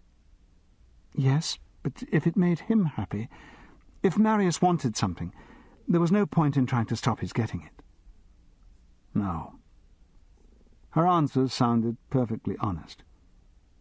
Let's continue our tracing movements. Which car did Nigel go down in on the Thursday? His own, the Interceptor. It was after that he complained about the brakes to Morrison. Right. And then he goes down again in secret on the Saturday in the Datsun. The Datsun. The Datsun. You know, there's something at the back of my mind about that Datsun. I can't think what it is. He looked around the room for inspiration. It was an untidy mess. Jackie's occupation hadn't improved it. She wasn't the sort of girl who immediately revolutionized a place and gave it a woman's touch. She just spread her belongings over the widest possible area. A flouncy negligee and a pair of tights lay over one chair. The tiny television was perched on another. A soggy packet of frozen spinach lay beside the gas ring. On the crumpled candlewick of the bed, an Evening Standard was open at the entertainments page, so she could decide which film to go and see. A thought suddenly illuminated Charles's brain like a flash of lightning. That's it. The Evening Standard. What? Joanne was left floundering as his mind raced on. Very clearly he saw himself standing in the BBC club with Sherlock Forster and hearing the name of Marius Steam, the name that had come to dominate his life. Now, when was that? It was a Monday. Yes, Monday the 3rd of December, after that terrible play. And what had the paper said? Something about Marius not using the rolls, but sticking to the Datsun. Oh, if only he could remember the details. There was one person who could help. Johnny Smart, who'd been at Oxford with him and edited one of the university magazines, landed what seemed then an amazing job on the Evening Standard. In the years since, he'd sunk into alcoholic indifference in the same job, which at his present age was less amazing. With a murmured excuse to Joanne, Charles rushed to the telephone and rang the paper. Fortunately, Johnny was still there, a stroke of luck considering that the pubs were open. In rather breathless fashion, Charles explained that he wanted to find out who researched and wrote an article about the petrol crisis in a late edition on Monday the 3rd of December. Johnny thought he could probably find out. It was bound to be one of the young reporters. Why didn't Charles come down and join them at Mother Bunch's? A lot would be down there at this time of night. He'd be there himself, except that the newsroom was on sodding tenterhooks, waiting to see if Heath would call a sodding snap election, and they'd have to bring out a sodding slip edition. He'd be down in half an hour, though. Just as Charles put the phone down, Jackie returned. She had been to see Enter the Dragon, and started to tell them all about the code of Kung Fu as he hurried her upstairs. Joanne recognized Jackie the moment the dark glasses came off, and Charles felt the room temperature drop as the two women faced each other. Still, he hadn't time to worry about that. Leaving strict instructions to Joanne to stay there at all costs, and to both of them under no account to let anyone in, he hurried to the Cortina and set off for Fleet Street. Reporters are proverbially heavy drinkers, and it took a few bottles of bonhomie with Johnny Smart before Charles could actually get down to the business for which he had come. He sat in the broad circle of young journalists in Mother Bunch's wine-house, and with the rest of them sank glass after glass of red wine. Eventually Johnny drew him to one side, with a shock-haired young reporter who sported horn-rimmed glasses and a velvet bow tie. His name was Keith Batrick Jones. Charles explained his mission. "Bloody hell," said Keith Batrick Jones. "Done a lot of stories since then. I don't know if I can remember that far back. When was it?" "Monday, 3rd of December, 6 or 7 weeks ago. It was a sort of roundup of people's reactions to the petrol crisis. Pictures and comments. There was Steen." The boy looked blank. "And some footballer." Still blank. "And a leggy girl on a bike." "Oh, shit, I remember. Yes, crappy idea, wasn't it? Somebody thought of it at an editorial conference, and Muggins here had to ring round all these celebrities to get comments. As usual, the interesting people told me to piss off, and I ended up with the same old circle of publicity seekers." "Can you remember phoning Marius Steen?" "No, I don't think I can. If it was Monday morning, I must have had a skinful the night before. No, just a minute, though. I remember. I rang through and got some old Burke being facetious on an answer phone. So I told the machine what it was about and moved on to a golfer and one of the black-and-white minstrels." "But Steen did phone back?" "Yes, made some fatuous comment about using the smaller car. Well, we got a library picture of him, so we put it in." "And you're sure it was Marius Steen himself who spoke to you?" "I don't know. I never met the bloke." "Was it the same voice as the one on the answer phone?" "Oh, no, it was much more cultured. And younger." Chapter 17. The Broker's Men. Charles had a lot of wine inside him as he drove along the Strand on his way back, but he was thinking with extraordinary clarity. Suddenly Nigel had 2 secret trips to Streatley to explain, not one.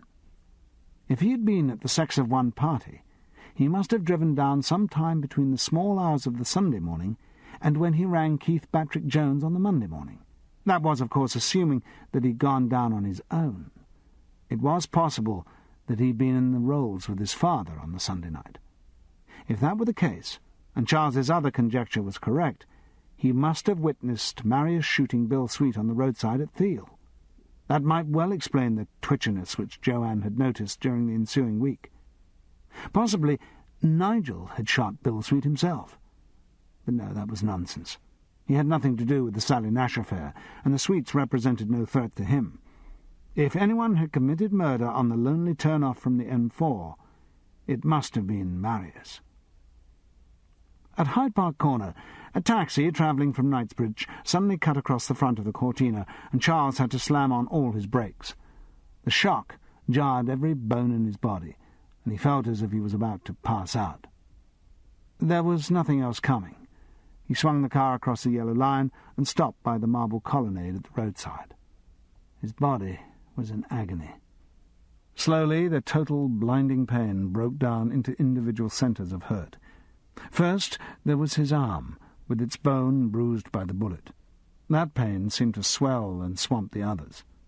Then there were the bruises on his knees and elbows that he'd received from that fall over the tripwire at Jackie's. And then, lower down the league of pain, there was the dull ache of an old bruise on his ankle. Suddenly, he saw in his mind the utility room at Streatley and a scattered pile of boxes. Some words of Gerald Venables reverberated in his head. Dr. Lefebvre's role came clearly defined into focus, and Charles Paris knew what Nigel Steen's crime was. As he walked up the stairs at Hereford Road, he was glowing with the intellectual perfection of it. Not the intellectual perfection of the crime, that was a shabby affair, but the intellectual perfection of his conclusion. Suddenly, given one fact, all the others clicked neatly into position. As he drove back, he tried each element individually, and none of them broke the pattern. He was looking forward to spelling it all out to Jackie and Joanne. Actual evidence was still a bit short on the ground. Burning the vicious letter to Jackie and the Sweet photographs had shown a regrettable lack of detective instinct. But he felt sure that the facts would come, now the basic riddle was solved. The door of his room was open, the lock plate hanging loose. A cold feeling trickled into his stomach as he went inside. It was dark. He switched on the light. A body lay tied, gagged, and struggling on the floor by the bed. Joanne. There was no sign of Jackie. He fumbled with the knots of Jackie's tights, which had been tied cruelly around Joanne's mouth. She gave a little gasp of pain as he tightened to release them, and then she was free to talk. 2 men. Someone must have let them in the front door. They took Jackie. Did you see them? They had stockings over their heads. One was big and burly, the other was smaller. Yes, I know who they are. He cut our other bonds free with a kitchen knife. Come on, we must follow them. Where to?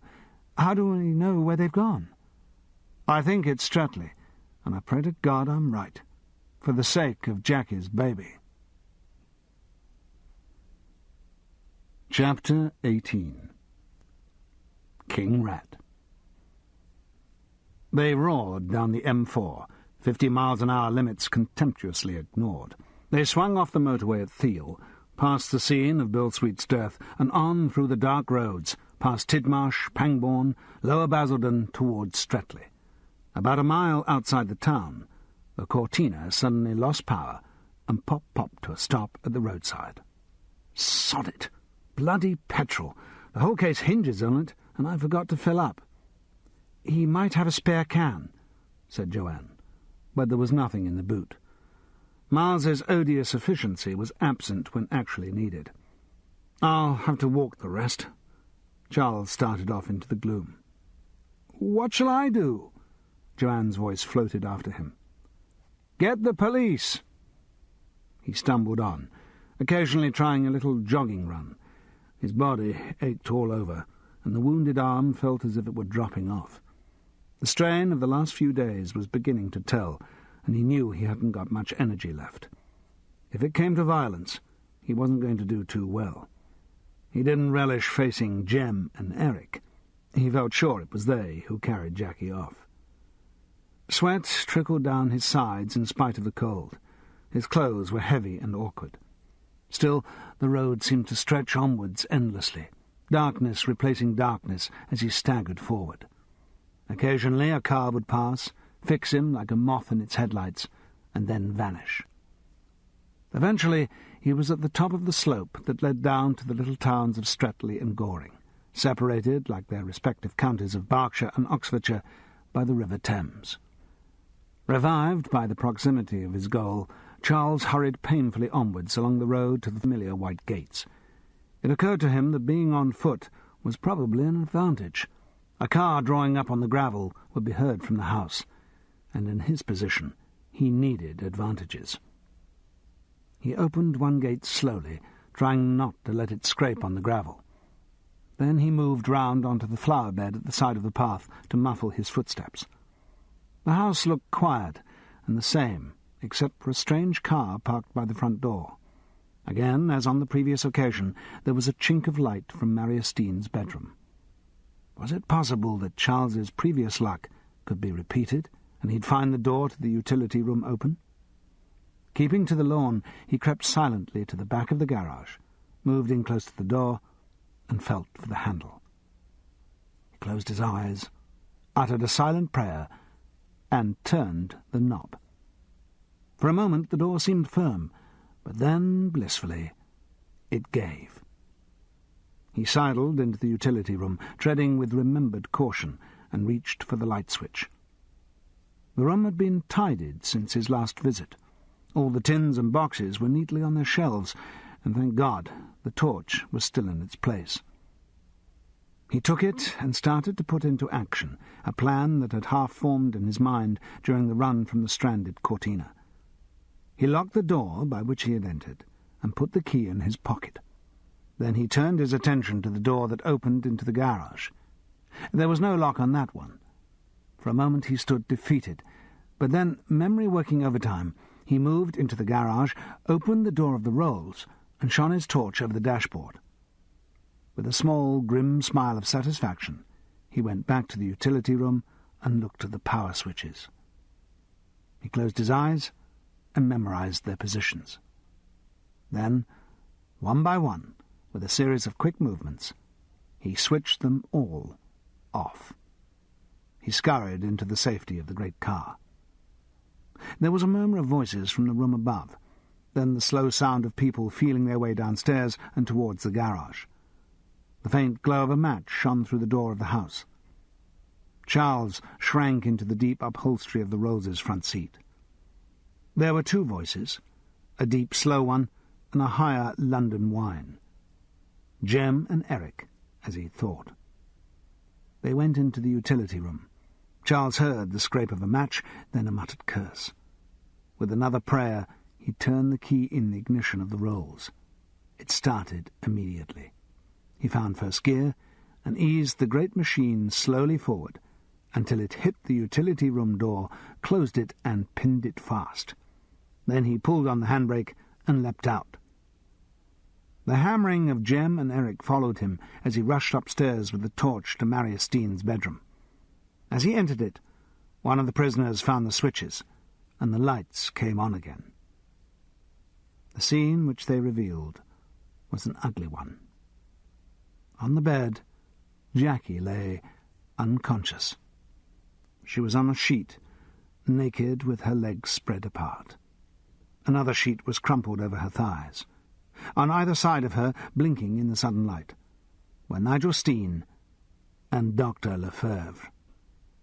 Laid out on a cloth on a stool were a row of bright instruments. A scalpel gleamed in the doctor's long, freckled hand. Nigel was the first to speak. "Charles Paris, you're taking a very great risk." "Nothing to some of the risks you've taken, Steen." There was a silence. Nobody moved. Then came the sound of renewed battering from downstairs. Dr. Lefebvre dropped his scalpel with the other instruments, gathered them up in the cloth, and put them in his bag. "I'm leaving, Steen." Panic flashed into Nigel's face. "You can't do that. I need your help." "No, Steen. Get out of this one on your own." "You've got to help me." "No. You did the other things for me." "Not for you, for money." "I'll tell the police what you've done."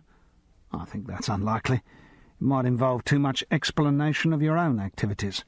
Anyway, I'll have left the country by then. I planned to go back to Australia when I'd made enough. And thanks to you," he tapped the case, "that time's come.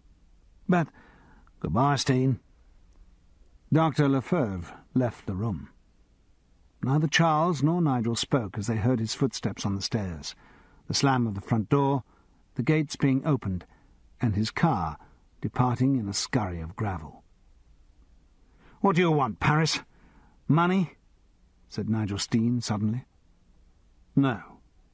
I could give you a lot. I'll pay for silence. And then set your thugs on me the first time my back's turned. No, thank you." "Then what do you want?" "Just to talk. See if what I think is correct. Until the police come." "I see. Well, come through here." Nigel Steen led Charles, with what was meant to be a lordly gesture, into the study next door. He sat behind the desk and offered the older man a plush leather seat. "Well now," in deliberately even tones, "what is all this about the police?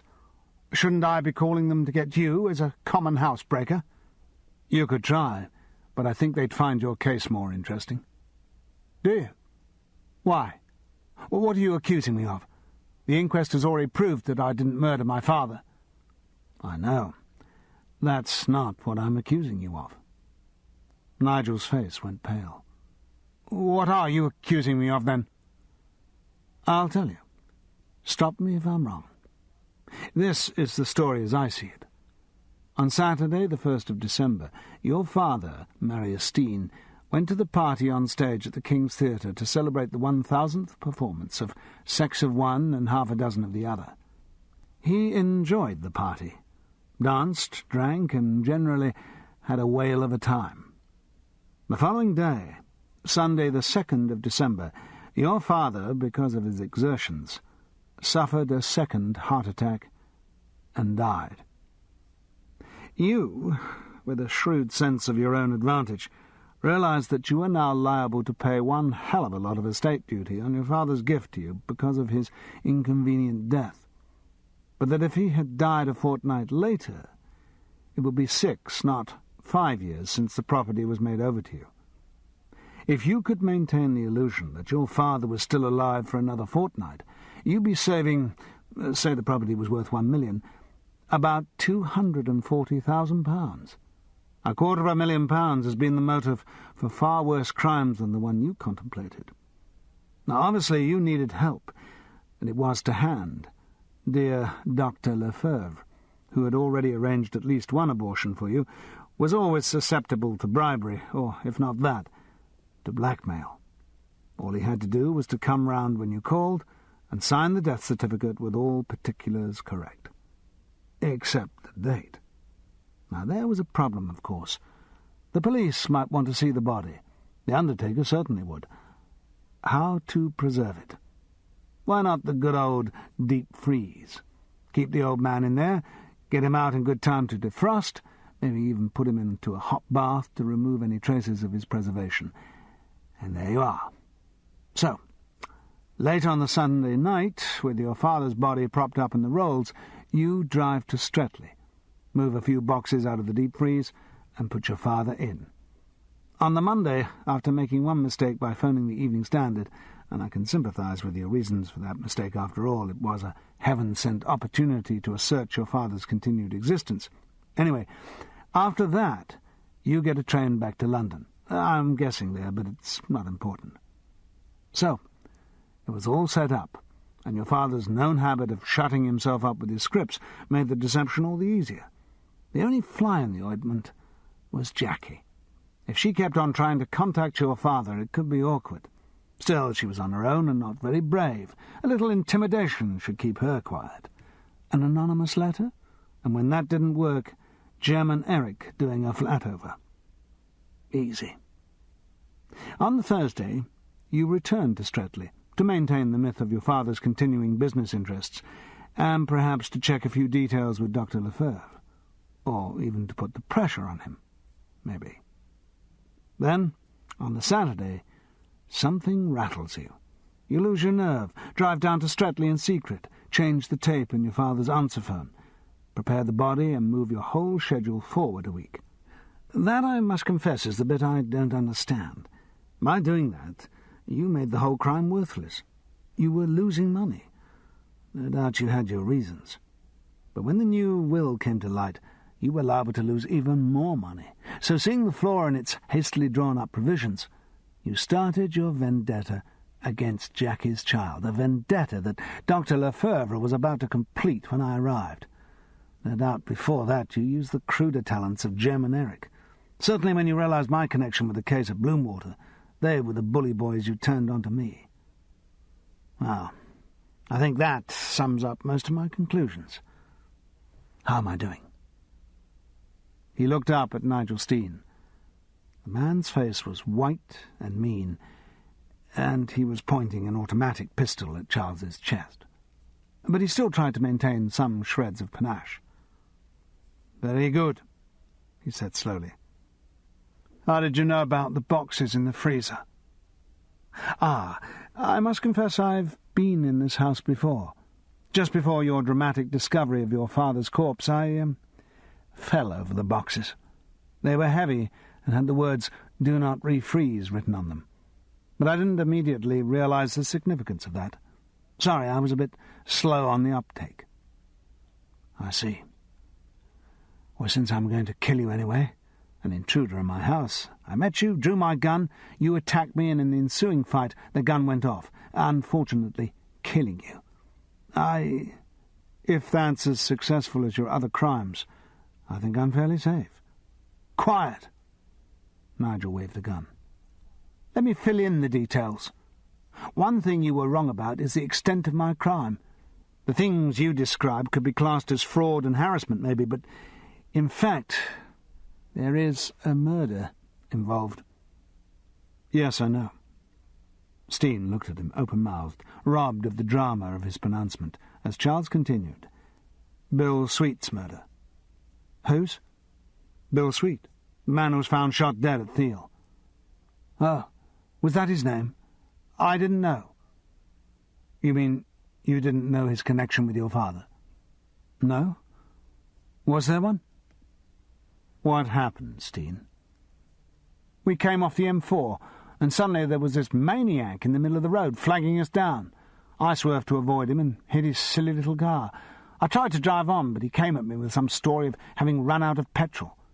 Then he looks in the car, saw my father crumpled up, and started to speak. I panicked and shot him. I went through his pockets. For some reason they were full of dirty pictures. I took them and his wallet and threw the lot with the gun into the river. Why his wallet? To disguise his identity. I don't know, I panicked. I wanted to forget all about him, pretend it hadn't happened. And that's why you haven't moved the roll since that night. You even left your father's keys in it. You seem to do rather a lot of panicking, don't you? Not a very impressive criminal. If my plan had worked, it would have been a masterstroke, to save $250,000. That's the sort of thing my father used to do. The envy in his voice was almost pathetic. But you never could do what your father did, could you, Nigel? Business, women, even crime. You just never made it. Nigel Steen's knuckles whitened around the gun, and Charles uttered another silent prayer. He seemed to be getting very religious all of a sudden. "Because you never had the guts to carry anything through," he continued. "Why didn't you carry this one through?" "Because of you, you little sod." Nigel spat the words out. "Me?"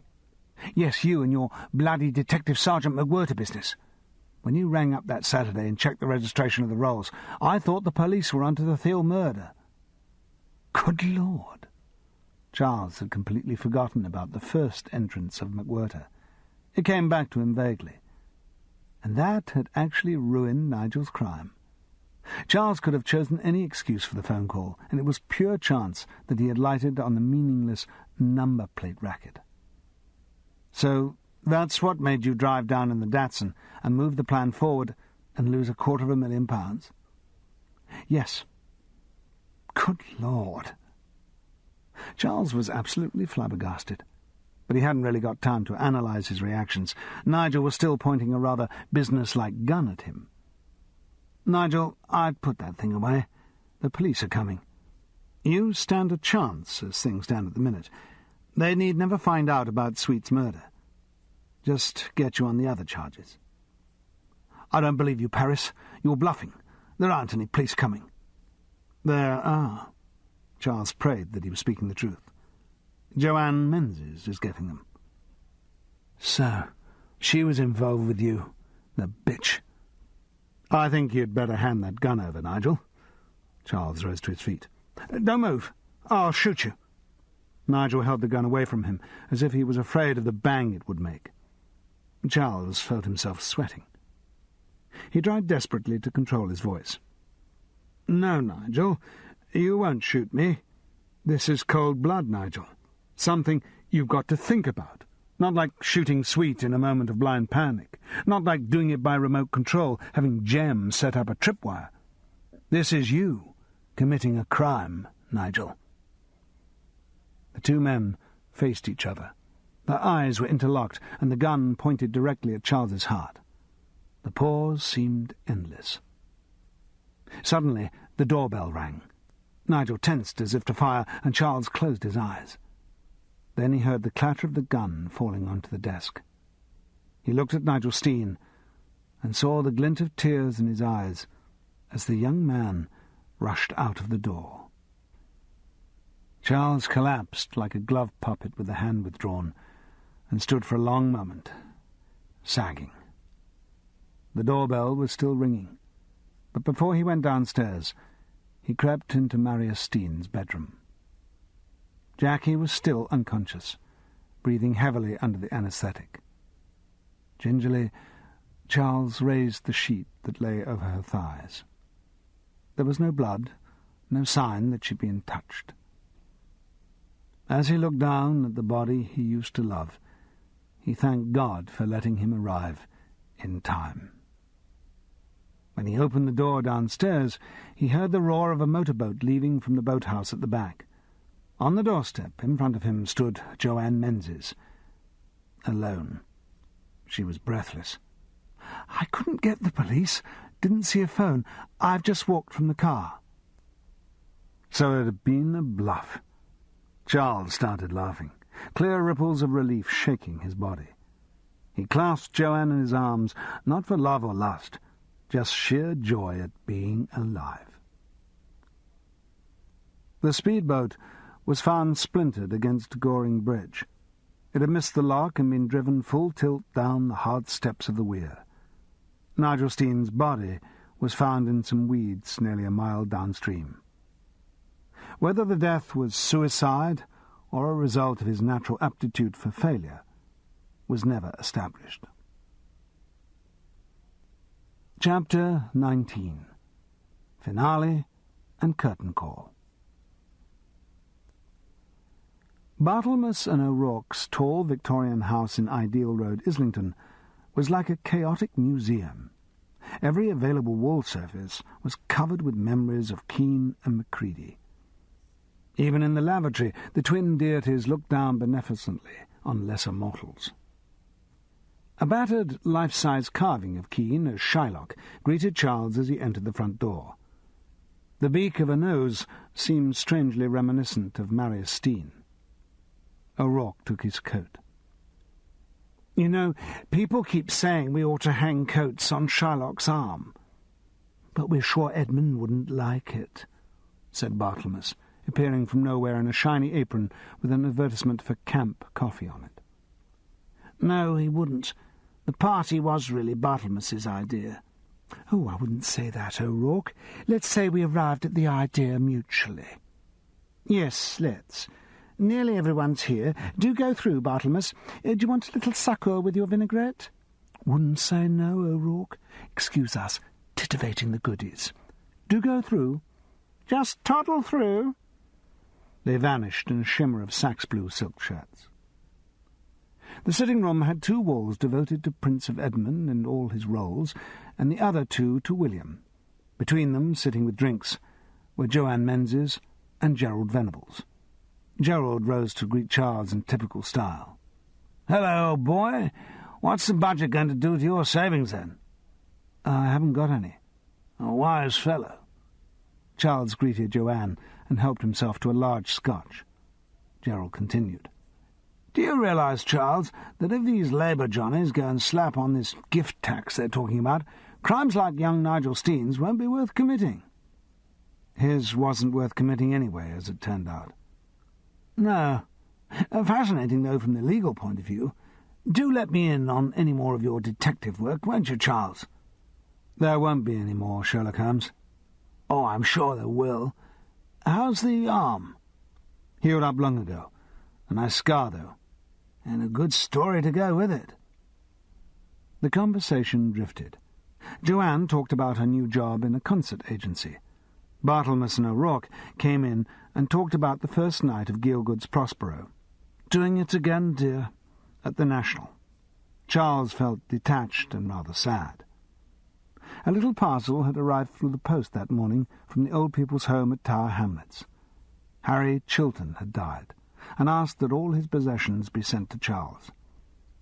It was depressing to think that he was the closest friend that the old man had, and it stirred all the usual guilt feelings.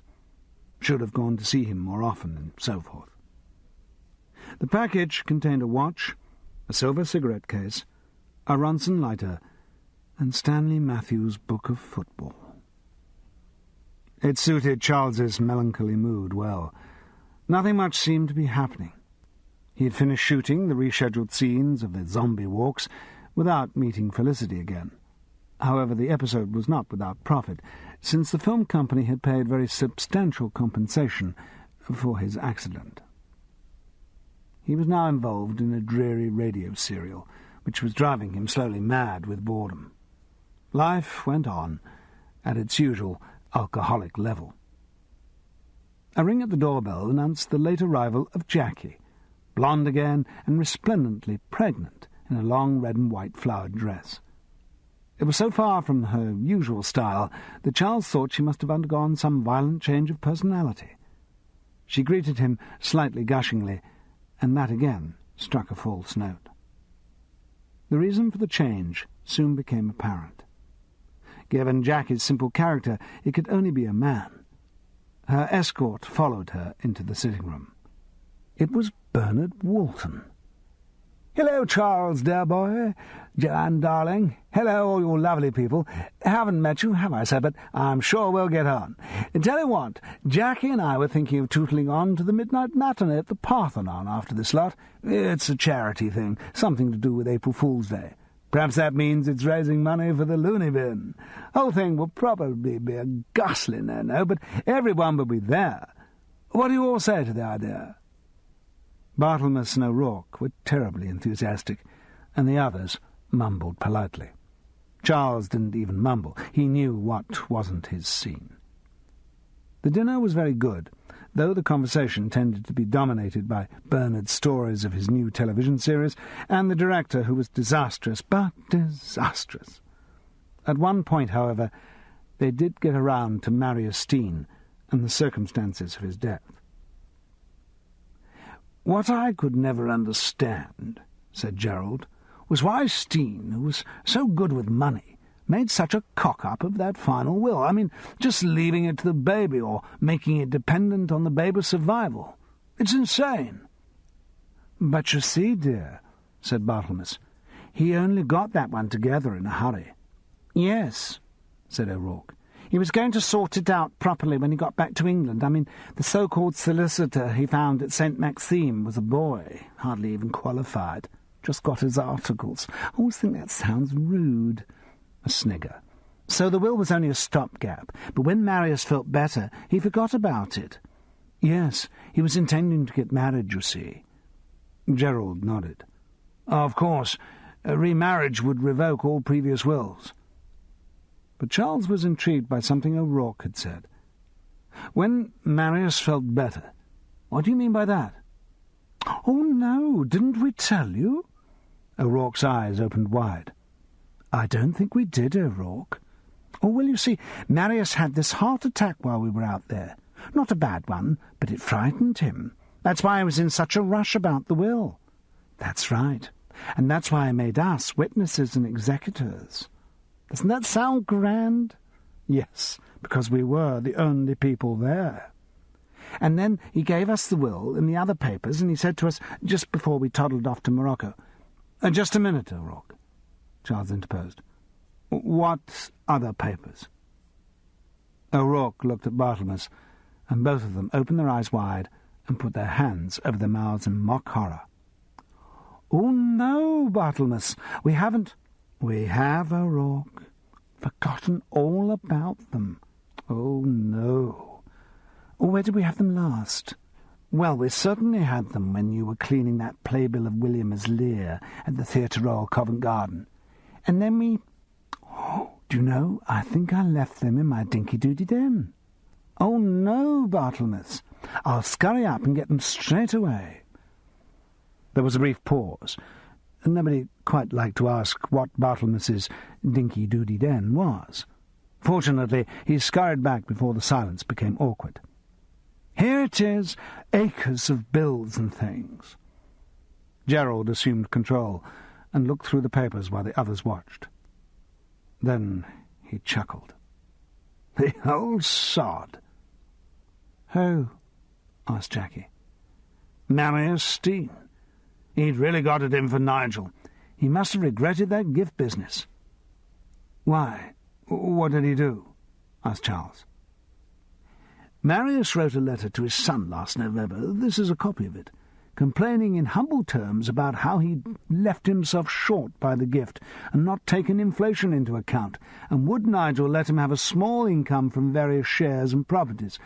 And here's the agreement, duly signed by Nigel." "And what does it mean?" "It means that Marius was retaining a beneficial interest in the gift." Heavenly mountain, with its towering heights where the leaders meet, under starry nights through the distant mist and the silent sky.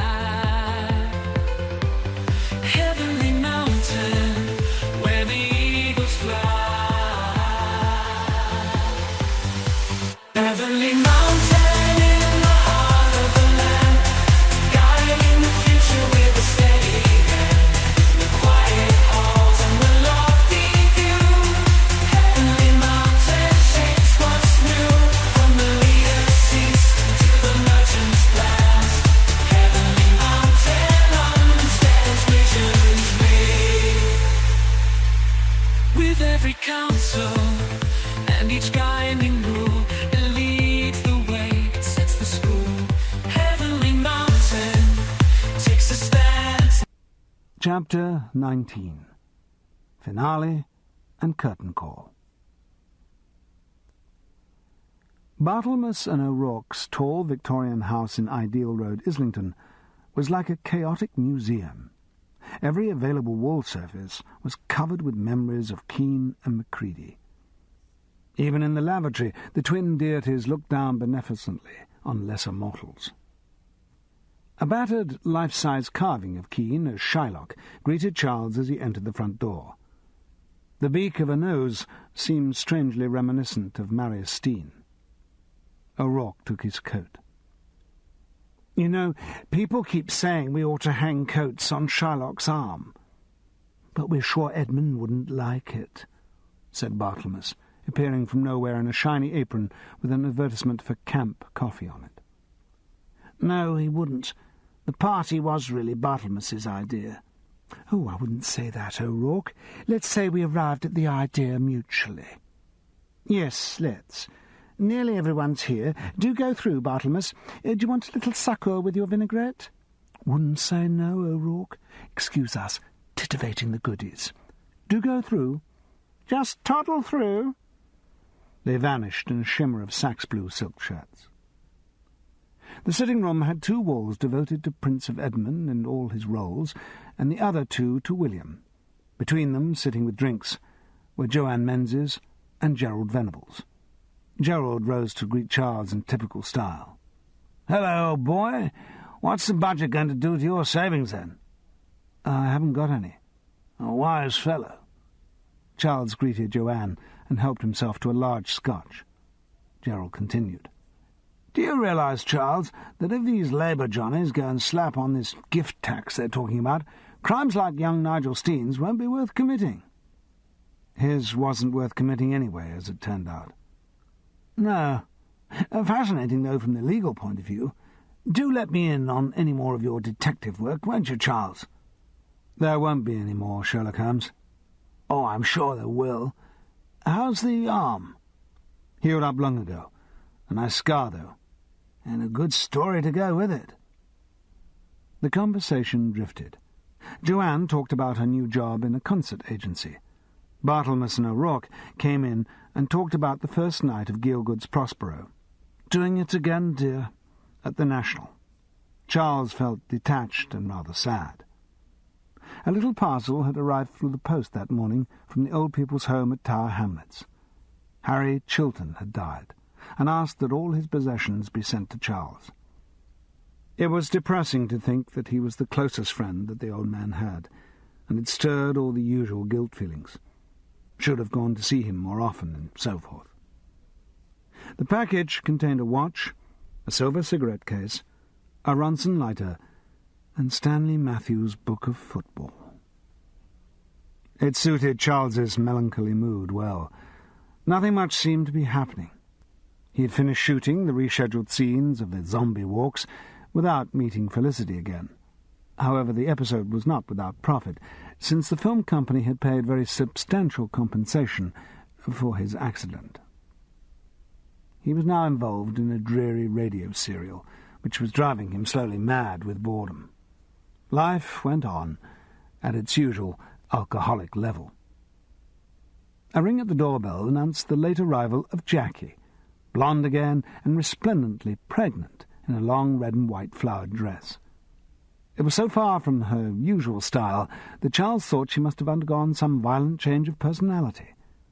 She greeted him slightly gushingly, and that again struck a false note. The reason for the change soon became apparent. Given Jackie's simple character, it could only be a man. Her escort followed her into the sitting-room. It was Bernard Walton. "Hello, Charles, dear boy. Joanne, darling. Hello, all you lovely people. Haven't met you, have I, sir? But I'm sure we'll get on. Tell you what, Jackie and I were thinking of tootling on to the midnight matinee at the Parthenon after this lot. It's a charity thing, something to do with April Fool's Day. Perhaps that means it's raising money for the loony bin. Whole thing will probably be a ghastly no-no, but everyone will be there. What do you all say to the idea?" Barthelmess and O'Rourke were terribly enthusiastic, and the others mumbled politely. Charles didn't even mumble. He knew what wasn't his scene. The dinner was very good, though the conversation tended to be dominated by Bernard's stories of his new television series and the director, who was disastrous, but disastrous. At one point, however, they did get around to Marius Steen and the circumstances of his death. "What I could never understand," said Gerald, "was why Steen, who was so good with money, made such a cock-up of that final will. I mean, just leaving it to the baby or making it dependent on the baby's survival. It's insane." "But you see, dear," said Barthelmess, "he only got that one together in a hurry." "Yes," said O'Rourke. "He was going to sort it out properly when he got back to England. I mean, the so-called solicitor he found at St. Maxime was a boy, hardly even qualified. Just got his articles. I always think that sounds rude." A snigger. "So the will was only a stopgap, but when Marius felt better, he forgot about it." "Yes, he was intending to get married, you see." Gerald nodded. "Of course, a remarriage would revoke all previous wills." But Charles was intrigued by something O'Rourke had said. "When Marius felt better, what do you mean by that?" "Oh, no, didn't we tell you?" O'Rourke's eyes opened wide. "I don't think we did, O'Rourke." "Oh, well, you see, Marius had this heart attack while we were out there. Not a bad one, but it frightened him. That's why I was in such a rush about the will." "That's right. And that's why I made us witnesses and executors. Doesn't that sound grand?" "Yes, because we were the only people there." "And then he gave us the will and the other papers, and he said to us just before we toddled off to Morocco—" "Just a minute, O'Rourke," Charles interposed. "What other papers?" O'Rourke looked at Barthelmess, and both of them opened their eyes wide and put their hands over their mouths in mock horror. "Oh, no, Barthelmess, we haven't—" "We have, O'Rourke. Forgotten all about them. Oh, no. Where did we have them last?" "Well, we certainly had them when you were cleaning that playbill of William as Lear at the Theatre Royal, Covent Garden. And then we— do you know, I think I left them in my dinky-doody den." "Oh, no, Barthelmess. I'll scurry up and get them straight away." There was a brief pause, and nobody quite liked to ask what Barthelmess's dinky-doody den was. Fortunately, he scurried back before the silence became awkward. "Here it is, acres of bills and things." Gerald assumed control and looked through the papers while the